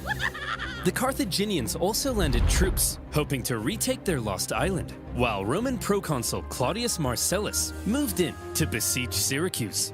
The siege was a brutal slug for the Romans, largely due to the presence of one famous scientist and mathematician, Archimedes.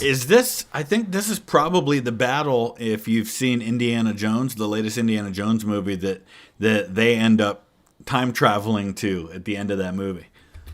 He lived in Syracuse at the time, and he invented a variety of clever contraptions to defend the city. Wait, things to say if I discover something. Sew, wowzers, F yeah, ooza, awooga, eureka. There you go.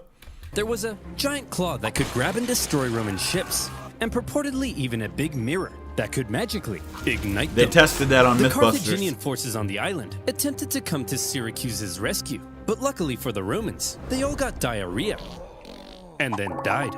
Finally, in the city itself, the day of a big annual religious festival came, and the Syracusans said, "Well, fellas, we've been holding off the Romans for over a year now. I think we've earned ourselves a little party."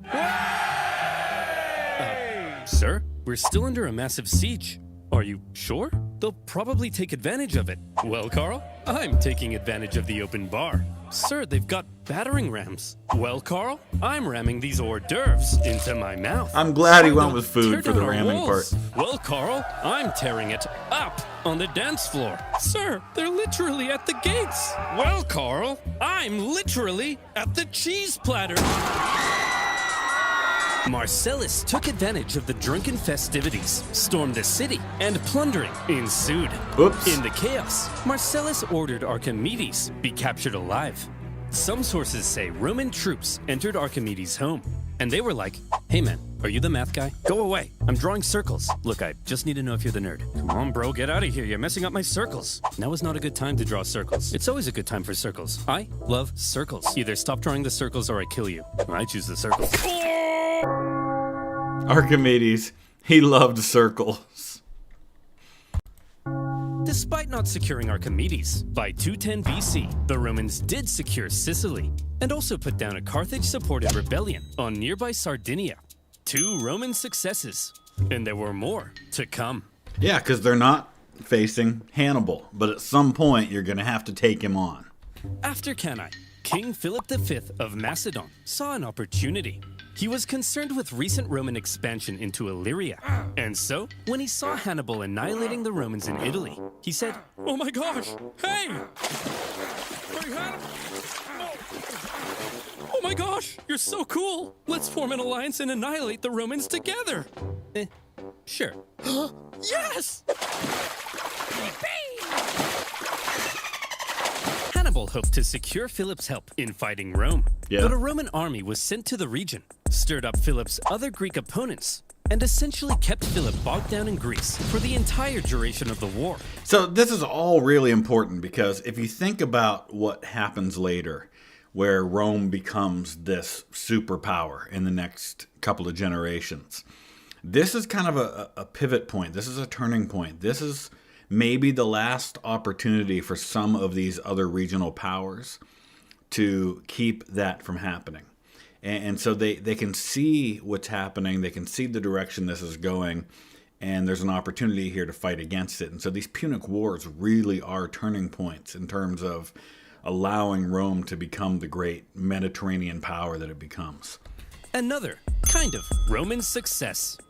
But the main front Rome was hoping to push Carthage back in was Spain. The riches of Spain made it one of Carthage's most valuable possessions, and the Romans were eager to weaken it. Remember way back at the start of the war, the consul Scipio was supposed to go to Spain, but ended up rushing back to Italy when he realized Hannibal was crossing the Alps. He then faced Hannibal at Ticinus and had to be rescued by his son. Well, after he recovered from his wounds, he proceeded with the original plan and joined his brother in Spain.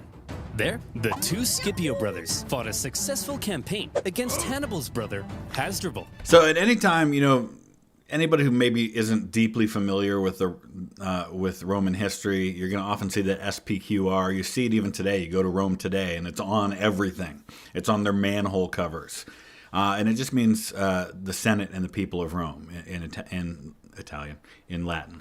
Over the next few years, they won a number of key victories, even taking Saguntum, the city that had kick-started this entire war. Yet more Roman success. A trend appeared to be emerging. Whenever the Romans fought anyone other than Hannibal, they usually came out on top. Perhaps these other fronts would be the key to Rome taking back control of this war. Perhaps it was time for Rome to return to their old ways of being the aggressive go-getters. And perhaps it would help if Rome had a Hannibal Scipio. of their own. Here he comes. Scipio, the younger, was the son of Publius Scipio, currently fighting in Spain. This made him a member of one of Rome's most prestigious families. Not much is known of his childhood, although there is one story of how he was getting hot and heavy with a young lady, only to have his dad barge in and drag him out wearing nothing but a cloak. This story was written by a Roman poet to make Scipio look bad, but by modern standards has ended up making him look pretty rad. My guess is if Rome had a high school football team, He was the quarterback. would be the quarterback. So, cool thing to this day, you go to Rome, and I highly recommend if you ever have the opportunity, oh my gosh, you are going to find few places with as much history as you're going to find in places like Rome, and especially if you go down to Pompeii. Oh my gosh, I've never seen anything like it. But if you go to Rome, go out to the Appian Way, just outside of the city, go past like the Baths of Caracalla. The Appian Way was like the main original kind of old highway that left Rome going south. And Rome had a rule, because they were really smart when it came to things like sanitation, that you couldn't have burials, you couldn't have tombs inside the city limits. And so out on the Appian Way, you had all these tombs that lined that way. And the tomb of the Scipios is there. It was rediscovered a couple of times in the last couple hundred years. And you can go and actually tour it. It's really cool. Scipio was only 18 when the Second Punic War broke out. He was at the Battle of Ticinus, where he famously rescued his father, and he was one of the survivors of the Battle of Cannae, after which he threatened to cut down any man who dared abandon Rome. He was a natural leader and up to his ears in spunk, and therefore he rose through the Roman ranks shockingly fast. We need a new military Well, tribute. he rose through the ranks because Rome suffered so many casualties that they are desperately in need of leaders. And this is a time when, I wouldn't say that you can rise on your own merits alone, because there are still social classes. And Scipio, who we call Scipio Africanus now because of the events of this war, he's obviously coming from a family, a patrician family, that puts him in position to be able to lead, but then he still has to be able to have the ability too. But Hannibal has killed so many men, we're running out of options. Put me in, coach. Scipio, you're only 20. You can't be a tribune. Come on, coach. Put me in. Well, you do have a lot of spunk. It's interesting how Rome has these rules about things like age and length of service and things like that, but they were always willing to set those things aside when there was a national emergency or when circumstances required it. All right, you're hired. We need to elect a new Ida. Who do we have left? Put me in, coach. Scipio, you don't meet the minimum age requirement. I got this, coach. I got this. Well, okay then. You're in. Desperate times. Ugh, my room's a mess. I gotta cook dinner. Oh, and would you look at that? My fly's down. Life sucks. Put me in, coach.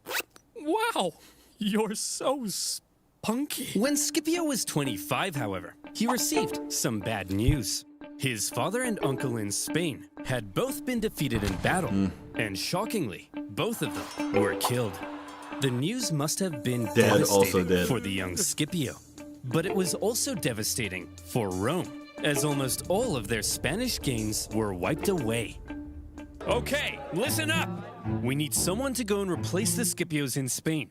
So, who's up for it? Come on, who's gonna go? Fabius, Spain seems unwinnable. There's no glory to be had there. Yeah, the glory is here, defending the homeland from Hannibal. Well, somebody has to go. Put me in, coach. I said, well, somebody has to go. Put me in, coach! Scipio was eager to be the one to go and replace his father and uncle in Spain. However, there was concern amongst the older senators. You're only 26. You can't lead a military campaign. He's right. That's a good point.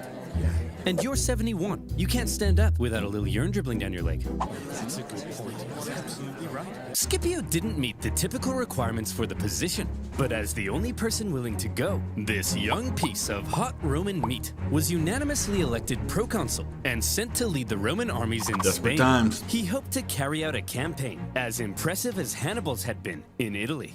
In fact, Scipio rather admired the one-eyed general. This makes sense, though. I mean, having a healthy respect for your opponent and admiring his ability means you're willing to learn from him and you're willing to recognize that you've got some growth before you can take on a guy like this, and it's going to help you to defeat him, I think. Scipio, you've got a Hannibal poster in your room. Yes, but he's the enemy. I'll let you in on a secret, Billy. You know how we're gonna win this war? By marching straight at the enemy? No, that's the old way. We've got to be less Roman and a little more Hannibal. Hey, by the way, don't just barge into my room. That's an infringement of my privacy. Privacy? NordVPN. Privacy, you say? Well, Scipio, if it's privacy you want, then you, my friend, need NordVPN. Oh, that was good. Don't touch me. How would you like to be innocently downloading inspirational photos of Nicolas Cage? Is that the scene from Con Air? Cheesy but fantastic movie. I love Con Air. Realize it's malware stealing your data and telling all your friends you still sleep between your parents because of scally dweens. Yeah, didn't think so. And that's why you need NordVPN. With a single click, NordVPN connects you to secure servers around the world, keeping you safe from malware and other online threats. Their Threat Protection Pro features go the extra mile in preventing your data being stolen by scanning your downloads for malware, blocking malicious websites, and even detecting fake online shops. Dolce and Banana. I don't think so. But that's not all. With NordVPN, you're not just protected. You can also unlock better deals in other regions and access content that isn't available in your country. So get protected today by heading to nordvpn.com Oversimplified and grab an exclusive deal with 4 extra months for free. That's nordvpn.com/oversimplified. And as always, you'll be supporting my channel. So thank you. Now, where were we? Oh yeah. Hannibal contained a young piece of hot Roman meat sent to lead the Roman armies in Spain. Scipio was charismatic, extremely Frank. confident, bold, and probably most importantly of all, he thought differently from other Roman generals. So, Skippy, what's the plan? And the thing about the baldness, I think most of the portrayals we've seen of Scipio portray him as prematurely bald. But I've also read people who claim there are sources that say he wasn't bald and had like long flowing hair. So who knows? Don't call me that. We're Roman, so same thing as usual, right? We march straight at the enemy, right? Get this, Billy. No, we don't. Scipio was a real outside-the-box thinker. That's what you There need. were 3 main Carthaginian armies in Spain, 2 led by Hannibal's brothers, Hasdrubal and Mago, and another led by Hasdrubal Gisco. Most Roman generals might have looked at these armies and said, I just gotta, march straight at these guys and kick their ass and stuff. But not Scipio. At a time when many believed winning battles won wars. If that was the case, Hannibal would have won the war a long time ago, right? So that's obviously not how you win this war. One of Scipio's greatest strengths was an ability to see the overall strategy behind his actions. He knew that Spain was the closest thing Hannibal had to a base of support. And this is the difference between a strategic thinker and a tactical thinker. A tactical genius can win a battle on a battlefield between opposing armies. A strategic thinker is the big picture guy. Some are very good at one, but not another. I think Robert E. Lee was a great tactical general, but strategic, maybe not. Ulysses S. Grant was a fantastic strategic general.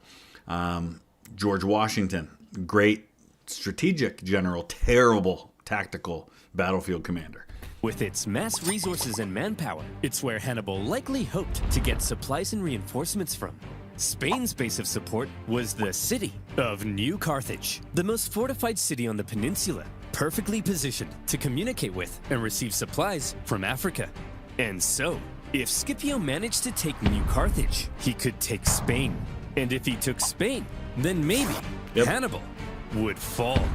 To Scipio, Spain wasn't just some sideshow. It was the main show, and it all rested on New Carthage. But a surprise attack on Carthage's capital city in Spain? It was a ridiculous idea. Even if you pull off the 7-day forced march past the Carthaginian armies to New Carthage. Once you get there, you'd only have a couple weeks to take the city before the Carthaginians arrived to kick your ass. Sieges of cities that fortified usually took months, if not years. Or you could pull a Julius Caesar and just build a second line of fortifications outside and hold off the opposing army while you besiege the one within. So, Scipio, how are you going to pull this off? Well, first of all, to make sure the surprise plan stayed hidden, Scipio kept it a total secret, even from his own men. Where are we going, Skippy? I'm not telling you. Is it Disneyland? I'm not telling you. I think that means we're going to Disneyland. This secrecy kept the Carthaginians from preemptively reinforcing the city. As a result, New Carthage was left under garrisoned because the Carthaginians believed it to be kind of naturally impenetrable. It was surrounded on 3 sides by a lagoon and only accessible via a narrow isthmus. What's an isthmus, you ask? Maybe read a book. All right, Scipio, you made it to New Carthage. Now the other Carthaginian armies are only a 10 days march from coming and kicking your ass. Just what were you thinking? Well, Scipio had learned something crucial.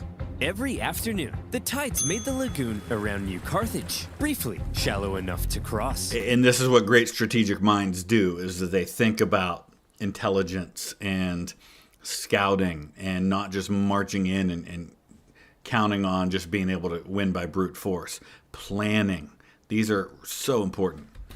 So, he ordered a large diversionary attack on the main city gates, distracting the city's defenders. Then, a small infiltration force traversed the lagoon, climbed the unguarded northern walls, and entered the city. They ambushed the guards and opened the city gates to the rest of Scipio's army. And just like that, New Carthage had fallen. Huge. In a single day, Scipio had Huge. taken Carthage's capital city in Spain, and he made it look easy. With it, he seized much of Carthage's war supplies, several silver mines near the city, and various powerful Iberian tribes even joined his side. And now he was in a great position to take on the other Carthaginian armies in Spain. Wow, Skippy, you're amazing. Don't call me that. How'd you know the lagoon would get shallow? It's almost like you speak to the gods. No. I told him. All the local farmers know about the Yes, that's it. I speak to the gods. Scipio had no problem allowing his men to think he was divinely inspired. If you've ever seen Band of Brothers, there's this whole conversation that takes place between the character of Lieutenant Spears, who has taken over command of Easy Company, and his first sergeant, a guy named Lipton. And they're talking about all these rumors about Spears, executing some German prisoners on D-Day and shooting one of his own sergeants, which he absolutely did do. That's documented and known to have happened, the second one anyway.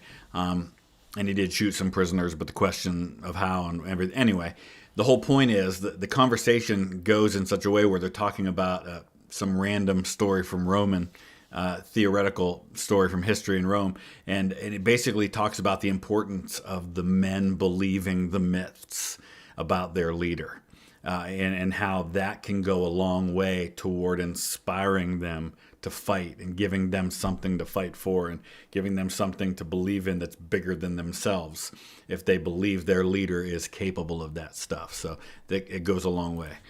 Roman writers also tell us another of Scipio's traits. He was apparently quite merciful in victory and often protected the inhabitants of captured cities. Spencer! What are you doing? Well, I was just about to murder this family. Hey, bad Spencer! No! And this will go a long way when you're trying to win over potential allies. And this is something Rome was known for. Yes, Rome was capable of shocking levels of brutality. And yes, they would haul tens of thousands, if not hundreds of thousands of people into slavery. But they were also capable of being very generous in victory and allowing, for example, a city-state to keep its king under the Roman Empire, of course, and allowing these people to become part of the Roman Empire and to become part of even citizenship and even have representation in the government. Can I at least kill the dad? No! What about the... No! Oh, you're mean! The Carthaginian generals in the region must have been shocked at the loss of their capital city. There was now a Terminator in Spain, and he was coming. In 208 BC, he made a move on Hasdrubal, hoping to defeat him before the other Carthaginian armies Defeat in could come and detail. link up. When Hasdrubal heard Scipio was coming, he said, Hasdrubal did the sensible thing and climbed a big hill for safety. Hey! Get down here! I want to kill you. Fat chance, Vin Diesel! I have the He high doesn't ground. have to be rude. So what's the plan then, Scipio? This time, we march straight up and at him. Right? Right, Scipio? Billy? No. Scipio once again displayed a distinctly not Roman approach to fighting, when instead of marching straight up and at him, Scipio feigned a frontal skirmish, only to pull off a surprise uphill envelopment. Not an easy thing to do. This is, we just talked recently about the, it's not unique to any one group of people, but this was the common strategy used by the Zulus, where, Shaka Zulu had this, you'd attack at the front, and then you had the horns of the bull that went around and flanked. This has been strategy in military history ever since. But Scipio had trained his army to pull off maneuvers that typical Roman armies couldn't. After the battle, the defeated Hasdrubal fled Spain, hoping to link up with his brother Hannibal in Italy. And Hannibal desperately needed the help. As Scipio was dominating in Spain, Hannibal's struggles in southern Italy continued. He was convinced that if he just received ample supplies and reinforcements, he could reverse his fortunes and get back to kicking Rome's ass. But for the remainder of the war, he would suffer a frustrating lack of support from the Carthaginian Senate. After Cannae, Hannibal had sent his brother Mago to Carthage, where he famously poured out golden rings taken from fallen Roman knights. He told the Senate that with reinforcements, Hannibal could finish the job. But a growing faction in the Senate, possibly jealous of Hannibal's rising influence, opposed sending any help. In the end, a large number of the reinforcements gathered for Hannibal now ended up being diverted to stop Scipio in Spain. Just as he had hoped, Scipio's campaign in Spain was actively harming Hannibal in Italy. However, those reinforcements meant that when Scipio made a move on the remaining Carthaginian armies in Spain, they now likely outnumbered him. With the odds heavily stacked against him, it would take some serious skill to win this battle. This time we're gonna march straight at them, right? No, Billy! Ooh. The preceding Battle of Alipa is often considered Scipio's masterpiece because it was positively oozing with deception and trickery. First, both sides spent several days forming up and facing off without actually fighting. On each day, Scipio placed his strongest Roman legions in the center with his weaker Iberian allies on the sides. Seeing this, the Carthaginians were like, "This guy's an idiot. We've seen his plan. His strongest troops are going to be in the center. So let's form all of our battle plans based on this information." So if you ever watch American football, you'll see that sometimes on a very crucial play, say a fourth down play, the two sides will line up and then one side will call timeout because they've seen what, you know, if you're on defense, you've seen what how the offense is lining up and you want to call a timeout and kind of readjust your strategy. Same kind of thing happening here. The two sides are getting a look at how the other one's lining up, and now they're kind of thinking through how they want to handle this new information. I'm sure he won't change anything at the last minute. Then, when the day of battle came, Scipio woke up the Carthaginians with an early morning attack, causing them to rush out of camp without breakfast. When the Carthaginians lined up with their strongest troops in the center to meet Scipio's, they were stunned to find that Scipio had completely reversed his order. And this is what you do in those situations then, is that you show what you want the enemy to see, let them call the timeout, and then switch it up so that they're prepared for the wrong thing. The weaker Carthaginian sides now found Scipio's strongest bearing down on them. Then, in an extremely impressive maneuver, the well-trained Roman wings even stretched out during their approach, hitting the Carthaginians from the sides. The Carthaginian center could have turned to help, but Scipio had ordered his center to approach so slowly that Carthage's center could do nothing but just stand and wait. And that takes discipline. It takes a lot of discipline if you're that center to not want to rush forward and help when you see your fellow combatants already fighting, to stick to the plan. But this is how you win battles, is by sticking to the plan. Even though no plan survives contact with the enemy, if it's a well thought out plan and you can execute it, it can make the difference. The outnumbered Scipio had cleverly controlled events so that the bulk of the strongest Carthaginian troops couldn't even fight during the battle. He had completely removed them from the equation.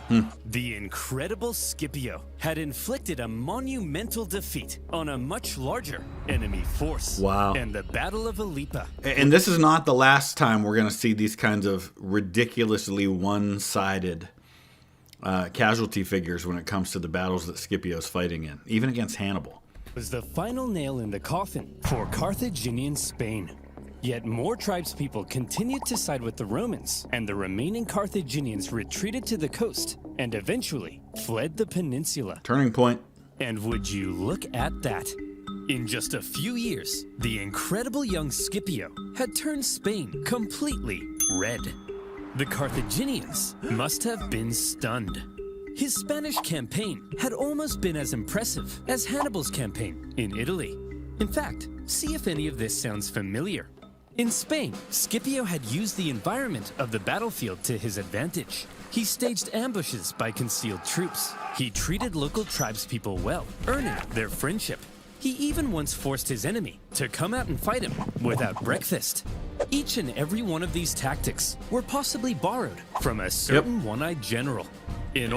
Same thing happens in the Napoleonic Wars. The Wars of the Coalition, eventually the coalition figures out, hey, Napoleon's really good at this. He's doing things we aren't used to seeing. Let's try it. The battles Scipio had fought against Hannibal, it seemed he may have been taking notes. Hey! Scipio! What? Stop stealing my tactics! I'm 700 miles away. I can't hear you. What did you say? What? What? Better yet, Scipio's achievement in taking a well-fortified city, plus his understanding of the overall strategy, has led some historians to argue he wasn't just as good as Hannibal. Scipio may actually have been better. It's a debate that people This have. young man, who many in Rome had doubted, had just shut those silly billies. Right, the flip up. But are you better if what you're doing is modeling on and maybe improving on what somebody else innovated? Hard to say. Years ago, it looked like Rome had no chance of even surviving this war. But now, the momentum of war was shifting astonishingly fast. And for Hannibal in Italy, things continued to head south. Before Scipio had even gone to Spain, the Romans had placed Capua, Hannibal's largest city in Italy, under a dangerous siege. And in order to rescue it, Hannibal needed to take drastic action. Fast. Man, everything's falling apart. Fine, I'll do it. Do what? Yeah, you've convinced me. I'll march on Rome. Hannibal, That conversation was Yeah, 5 years ago. that chance it's passed. too late. No one's trying to convince you to march on Rome. I said I'll do it. Unfortunately, this is one of those things where often people wait too late to make the decision they should have made, but that's the kind of thing we can only see in hindsight. Quit nagging me. Ugh. Hannibal finally marched on Rome, hoping it might draw the Romans away from Capua. The Romans saw Hannibal approaching their city, and they freaked the hell out. Hannibal is said to have closely approached the city walls, inspecting the defenses, as the Romans inside quivered in their togas. However, Hannibal probably knew he had no chance of taking the city. The whole thing was a feint, and Hannibal soon left.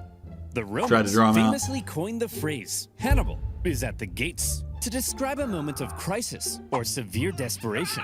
But for accuracy's sake, the phrase should probably be, Hannibal is at the gates. But don't worry, it's just a feint to draw the Romans away from Capua. And it didn't even work, because the Romans stayed at Capua, and the Capuans misunderstood and thought Hannibal had abandoned them. Yeah, this is why discipline matters. You don't allow the enemy to dictate your movements. You don't spend all your time responding to what he's doing. You stick to the plan. And so, they surrendered the city.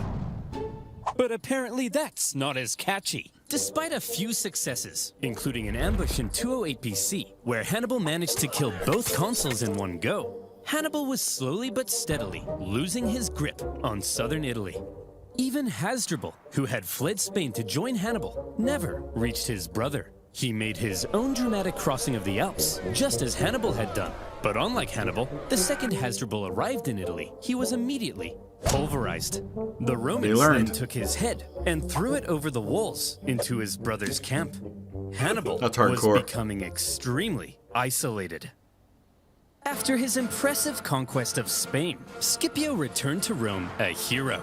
And when the election came for next year's consuls, despite not meeting the typical requirements, Scipio won in a landslide. Like I said earlier, the rules only apply in ordinary circumstances. Anytime there's extraordinary circumstances, the rules are not quite as important. But the question now was, what would he do next? All right, what's your plan then, Scipio? You're gonna go fight Hannibal now, right? Get this, Fabius. No.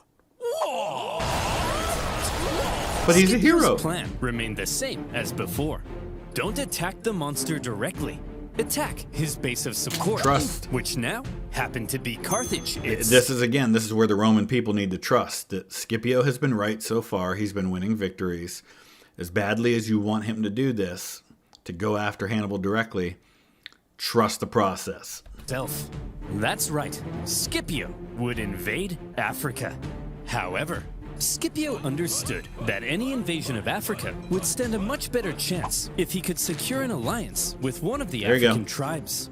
Throughout the war, Carthage's far superior Numidian cavalry, which came from this part of Africa, had played a critical role in winning battles. And if you see the movie Gladiator 2, you see a fictional portrayal of an invasion of Numidia. That's the big battle scene at the beginning that kind of sets the the story for the rest of the movie. Numidia had long since been captured by the Romans before the period of the events that is happening in Gladiator 2. Numidia was divided between two rival kings. In the east, the king Syphax had sympathized with Rome for much of the war, and so at some point, Scipio visited Syphax to ratify a treaty. Get some It cavalry. just so happened, however, that the Carthaginian general Hasdrubal Gisco, whom Scipio had fought in Spain, also arrived at the exact same time. And so Syphax invited both Scipio and Gisco for a meal. The two men fought for Syphax's alliance, and by Roman accounts, Scipio was positively charming. Come on, Syphax, stick with us Romans. We'll build a naked statue of you. Very enticing. If you join our side, Syphax, we'll give you a 2% discount on figs. You like figs, don't you? Not really. Hey, Syphax, Oops. check this out. Wow! Hey, Syphax, check this out. Uh-oh. Did he just defecate? I believe he did. Well, Scipio, you clearly are the most charming man in the Mediterranean. My alliance is... Syphax, I'll let you marry my extremely hot daughter. Yours! Humana, humana. Unable to compete with Syphax's libido, Scipio instead made contact with Syphax's rival, the other Numidian king, Massinissa, who was a longtime ally of Carthage.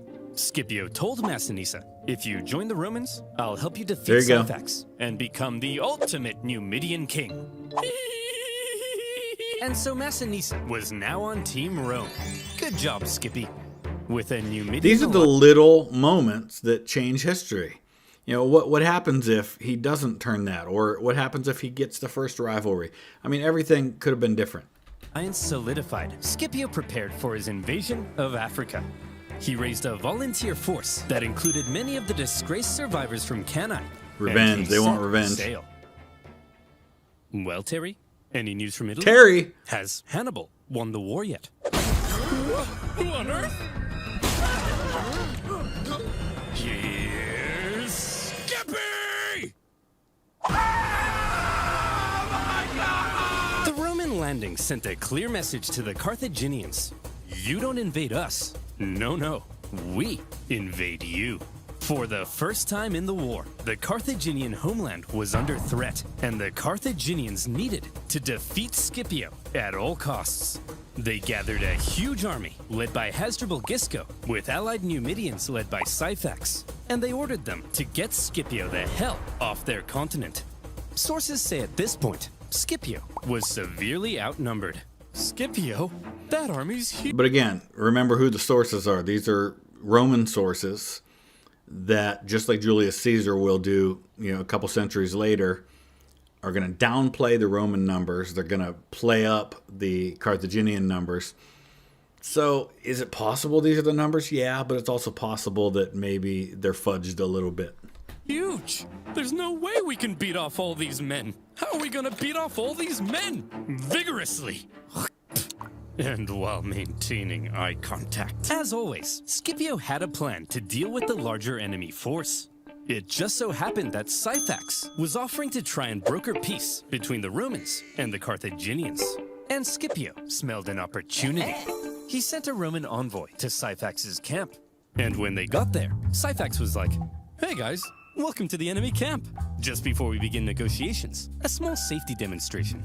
As you can see, our huts are made of grass and reeds. Very flammable. If there was even a single spark, this whole place would become a raging inferno, and all my men would burn alive."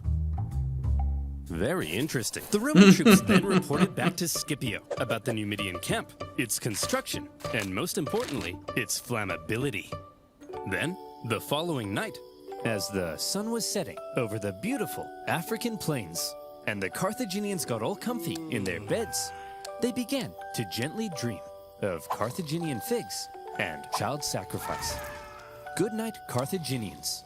Good night, Syphax and Gisco. Good evening, Scipio. Night vision. In the night, shadowy Roman figures approached the Numidian camp. As the Numidians lay in their beds, Scipio executed his plan. The camp erupted into flames. With the flammable wooden huts, the fires spread terrifyingly fast. And even if the guys get out, there's disarray. There's a scramble for weapons and armor, and you've got an army on the at the doorstep, and you're giving yourself a distinct advantage. Men were burned in their beds. Those who awoke in a panic, believing the fire to have been some kind of terrible accident, rushed to the exits without their weapons and armor. Those who saw the fire from the Carthaginian camp also rushed out unarmed. And when they got there he was. Scipio, the Romans, and their steel. Superhero pose. The terrified Carthaginians were massacred, and with heavy casualties, Hasdrubal and Syphax fled the scene of the disaster.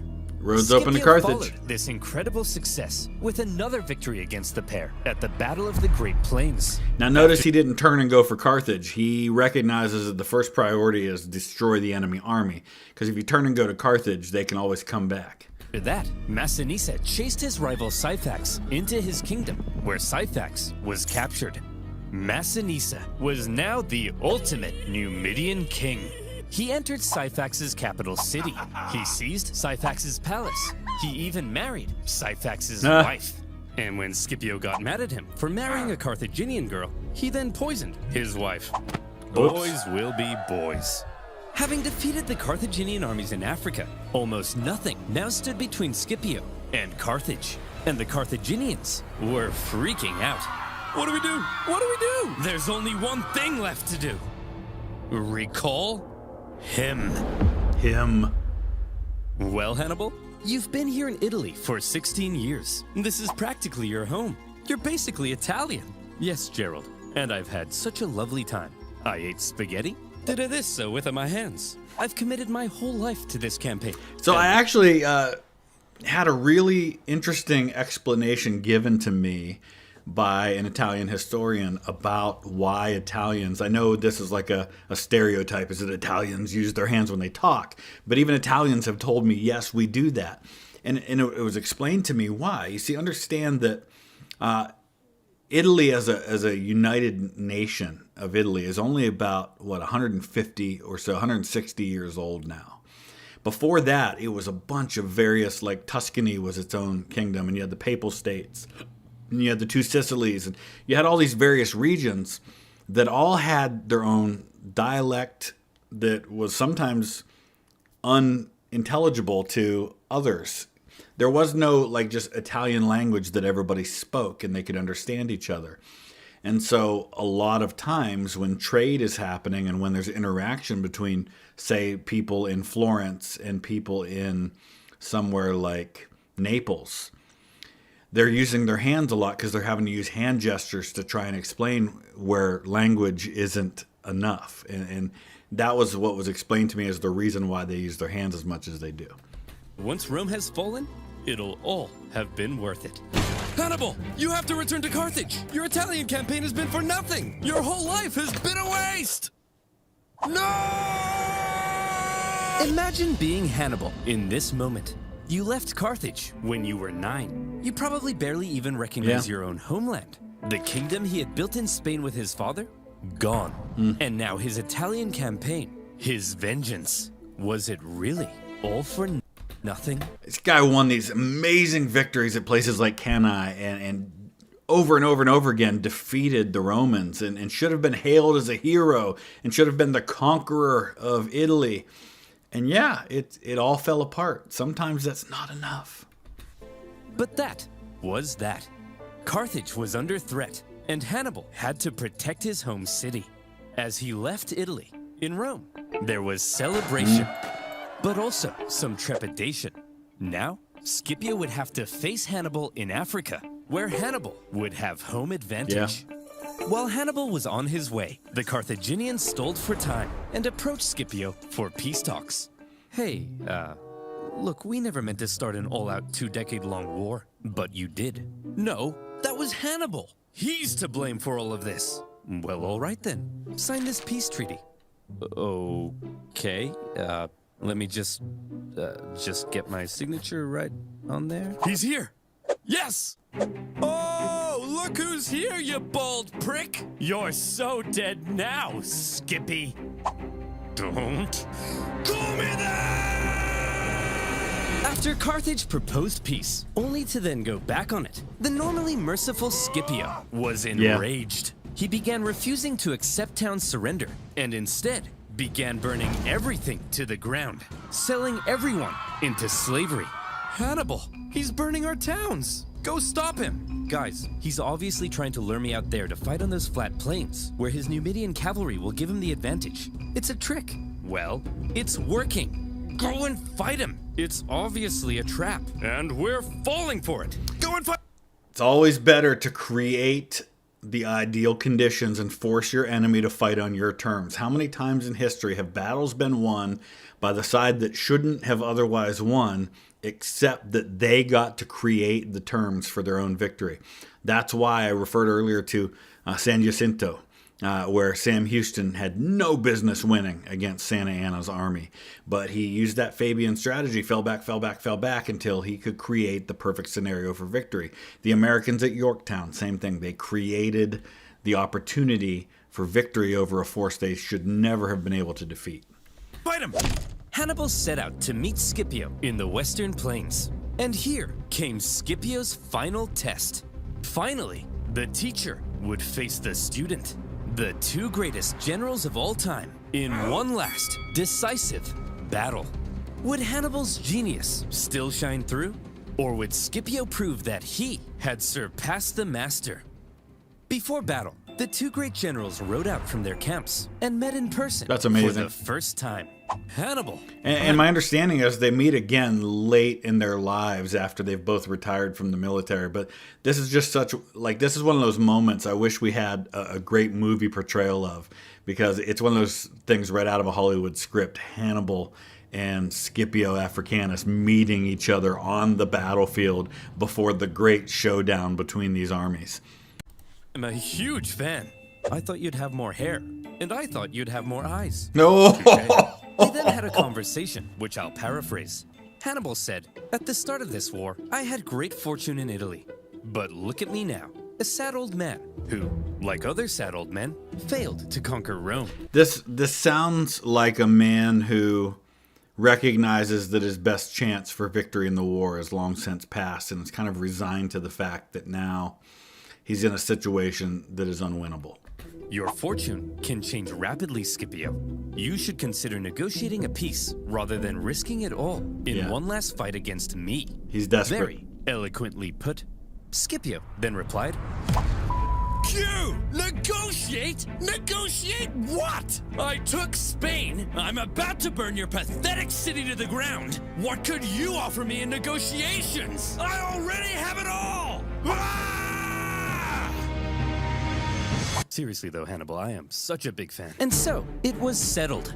The two great generals would face off one last time in the epic Battle of Zama. One first time. Scipio gave his men, consisting of many survivors from Cannae, a pre-battle speech, telling them not only would they gain redemption, but they could become masters of the world. And of course, the question here is, we know that Hannibal wins, and the Romans win the war. Is Hannibal facing, or I mean not Hannibal, I'm sorry, Scipio wins. Is Scipio facing Hannibal at his best, or is he past his prime with not his best troops? Had this been Hannibal at the peak of his success versus Scipio, would things have been different? It's impossible to say. Hannibal told his men probably nothing, because most of them didn't even speak the same language. As the two armies lined up for battle, something interesting became clear.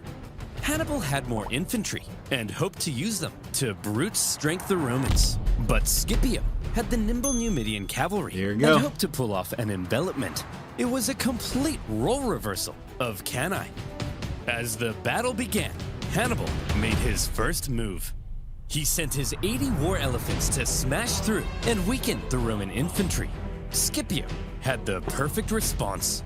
He had altered his formation to create passages between the Roman maniples. His light troops stepped aside at the right moment, revealing the gaps ahead of the charging elephants. Elephants, if given the choice between a suicide charge Yep. into spears or a nice clean escape, will probably choose the escape. This is the trouble with using war elephants, which are animals with brains who aren't necessarily locked into wanting to fight for you if you're Hannibal.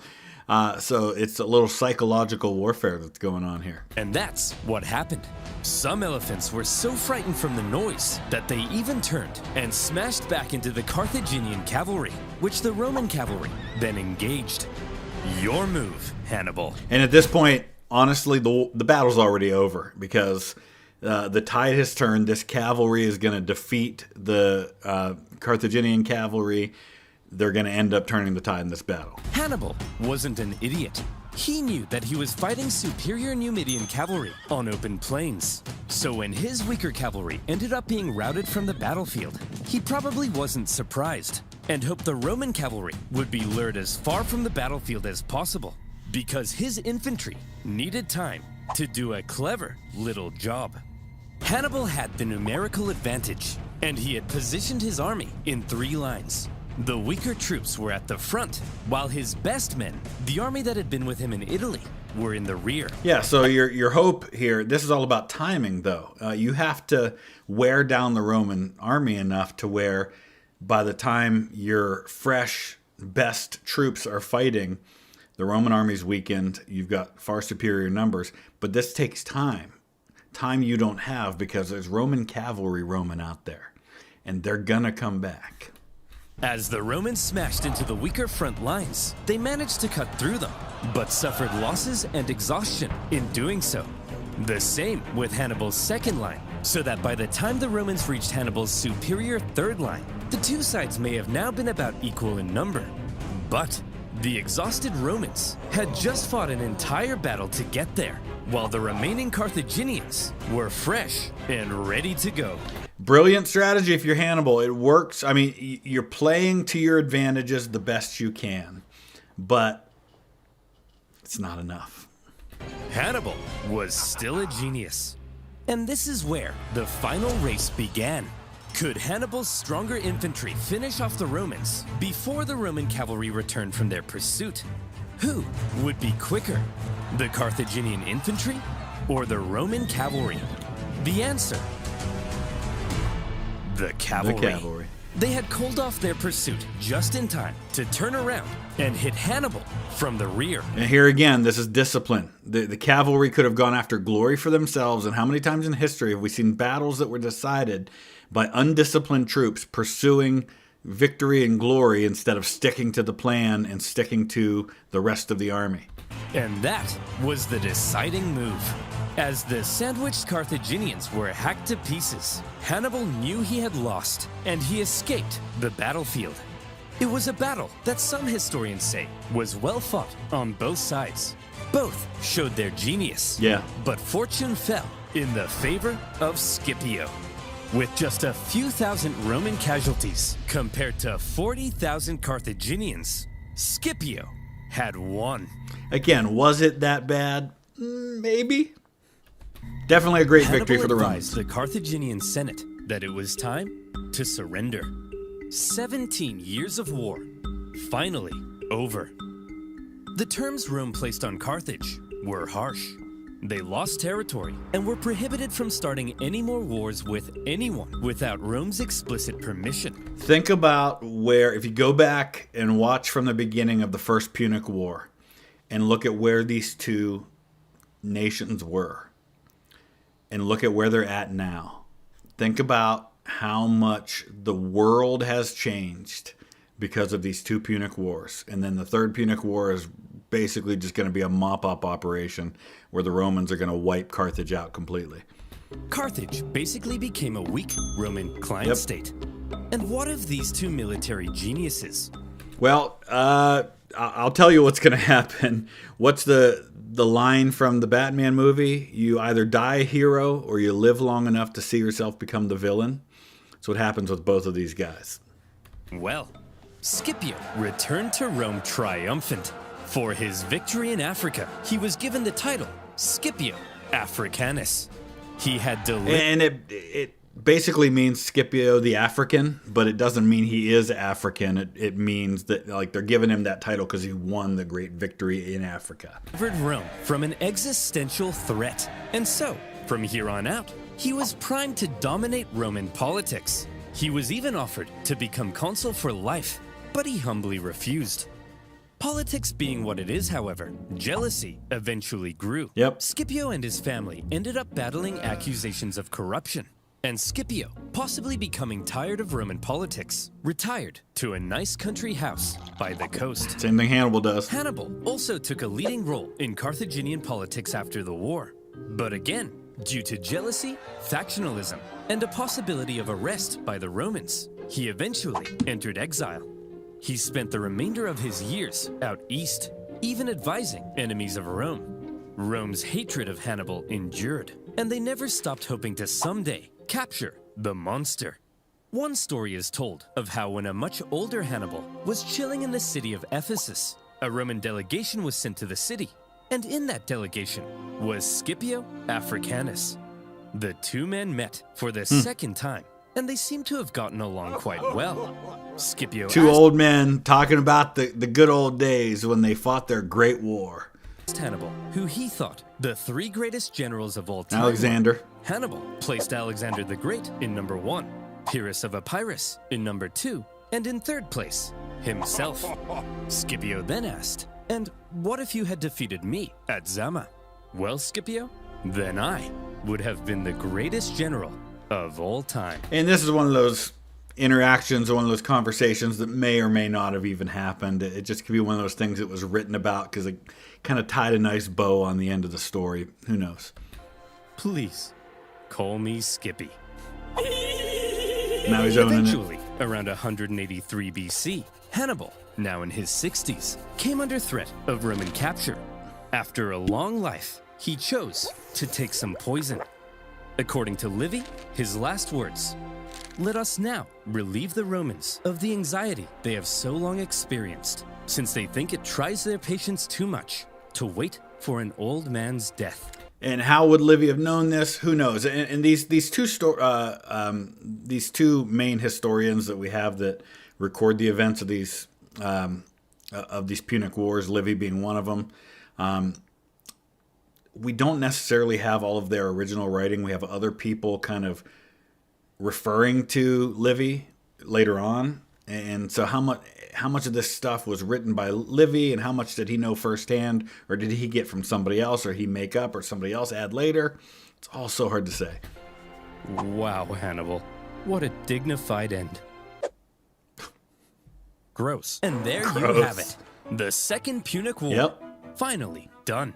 We getting It third took next? 17 years to end the war. And on a personal note, making these videos has also taken 17 years off my life. Carthage began to recover from the war shockingly fast, however, and anxieties over Carthage would remain in Rome. In particular, one senator would begin calling for one last crusade against Carthage Cato. to end the threat once and for all. He famously began to end all of his speeches with one singular phrase, one of the most famous phrases in Roman The history. Carthage must be destroyed. Yeah. Yeah, and that's going to lead to the Third Punic War. I'm not a Cato fan, either of that one or the one that comes later on during the time of Julius Caesar. Bring on the Third Punic War, coming eventually. Well, Oversimplified once again. Fantastic work. I wish it didn't take him so long to get it done, but I know that it's a lot of work. It's a ton of work, and that's why it's so important for us to support them, to watch the videos, give them those views, and I hope you've done that. Please promise me, if you haven't already, if you've watched my commentary here, that you go back and watch all of Oversimplified videos on their own. Let's make sure we're supporting them. Thanks for watching. Check out some of my other reactions to Oversimplified videos pinned in the comment section below. Thanks for watching.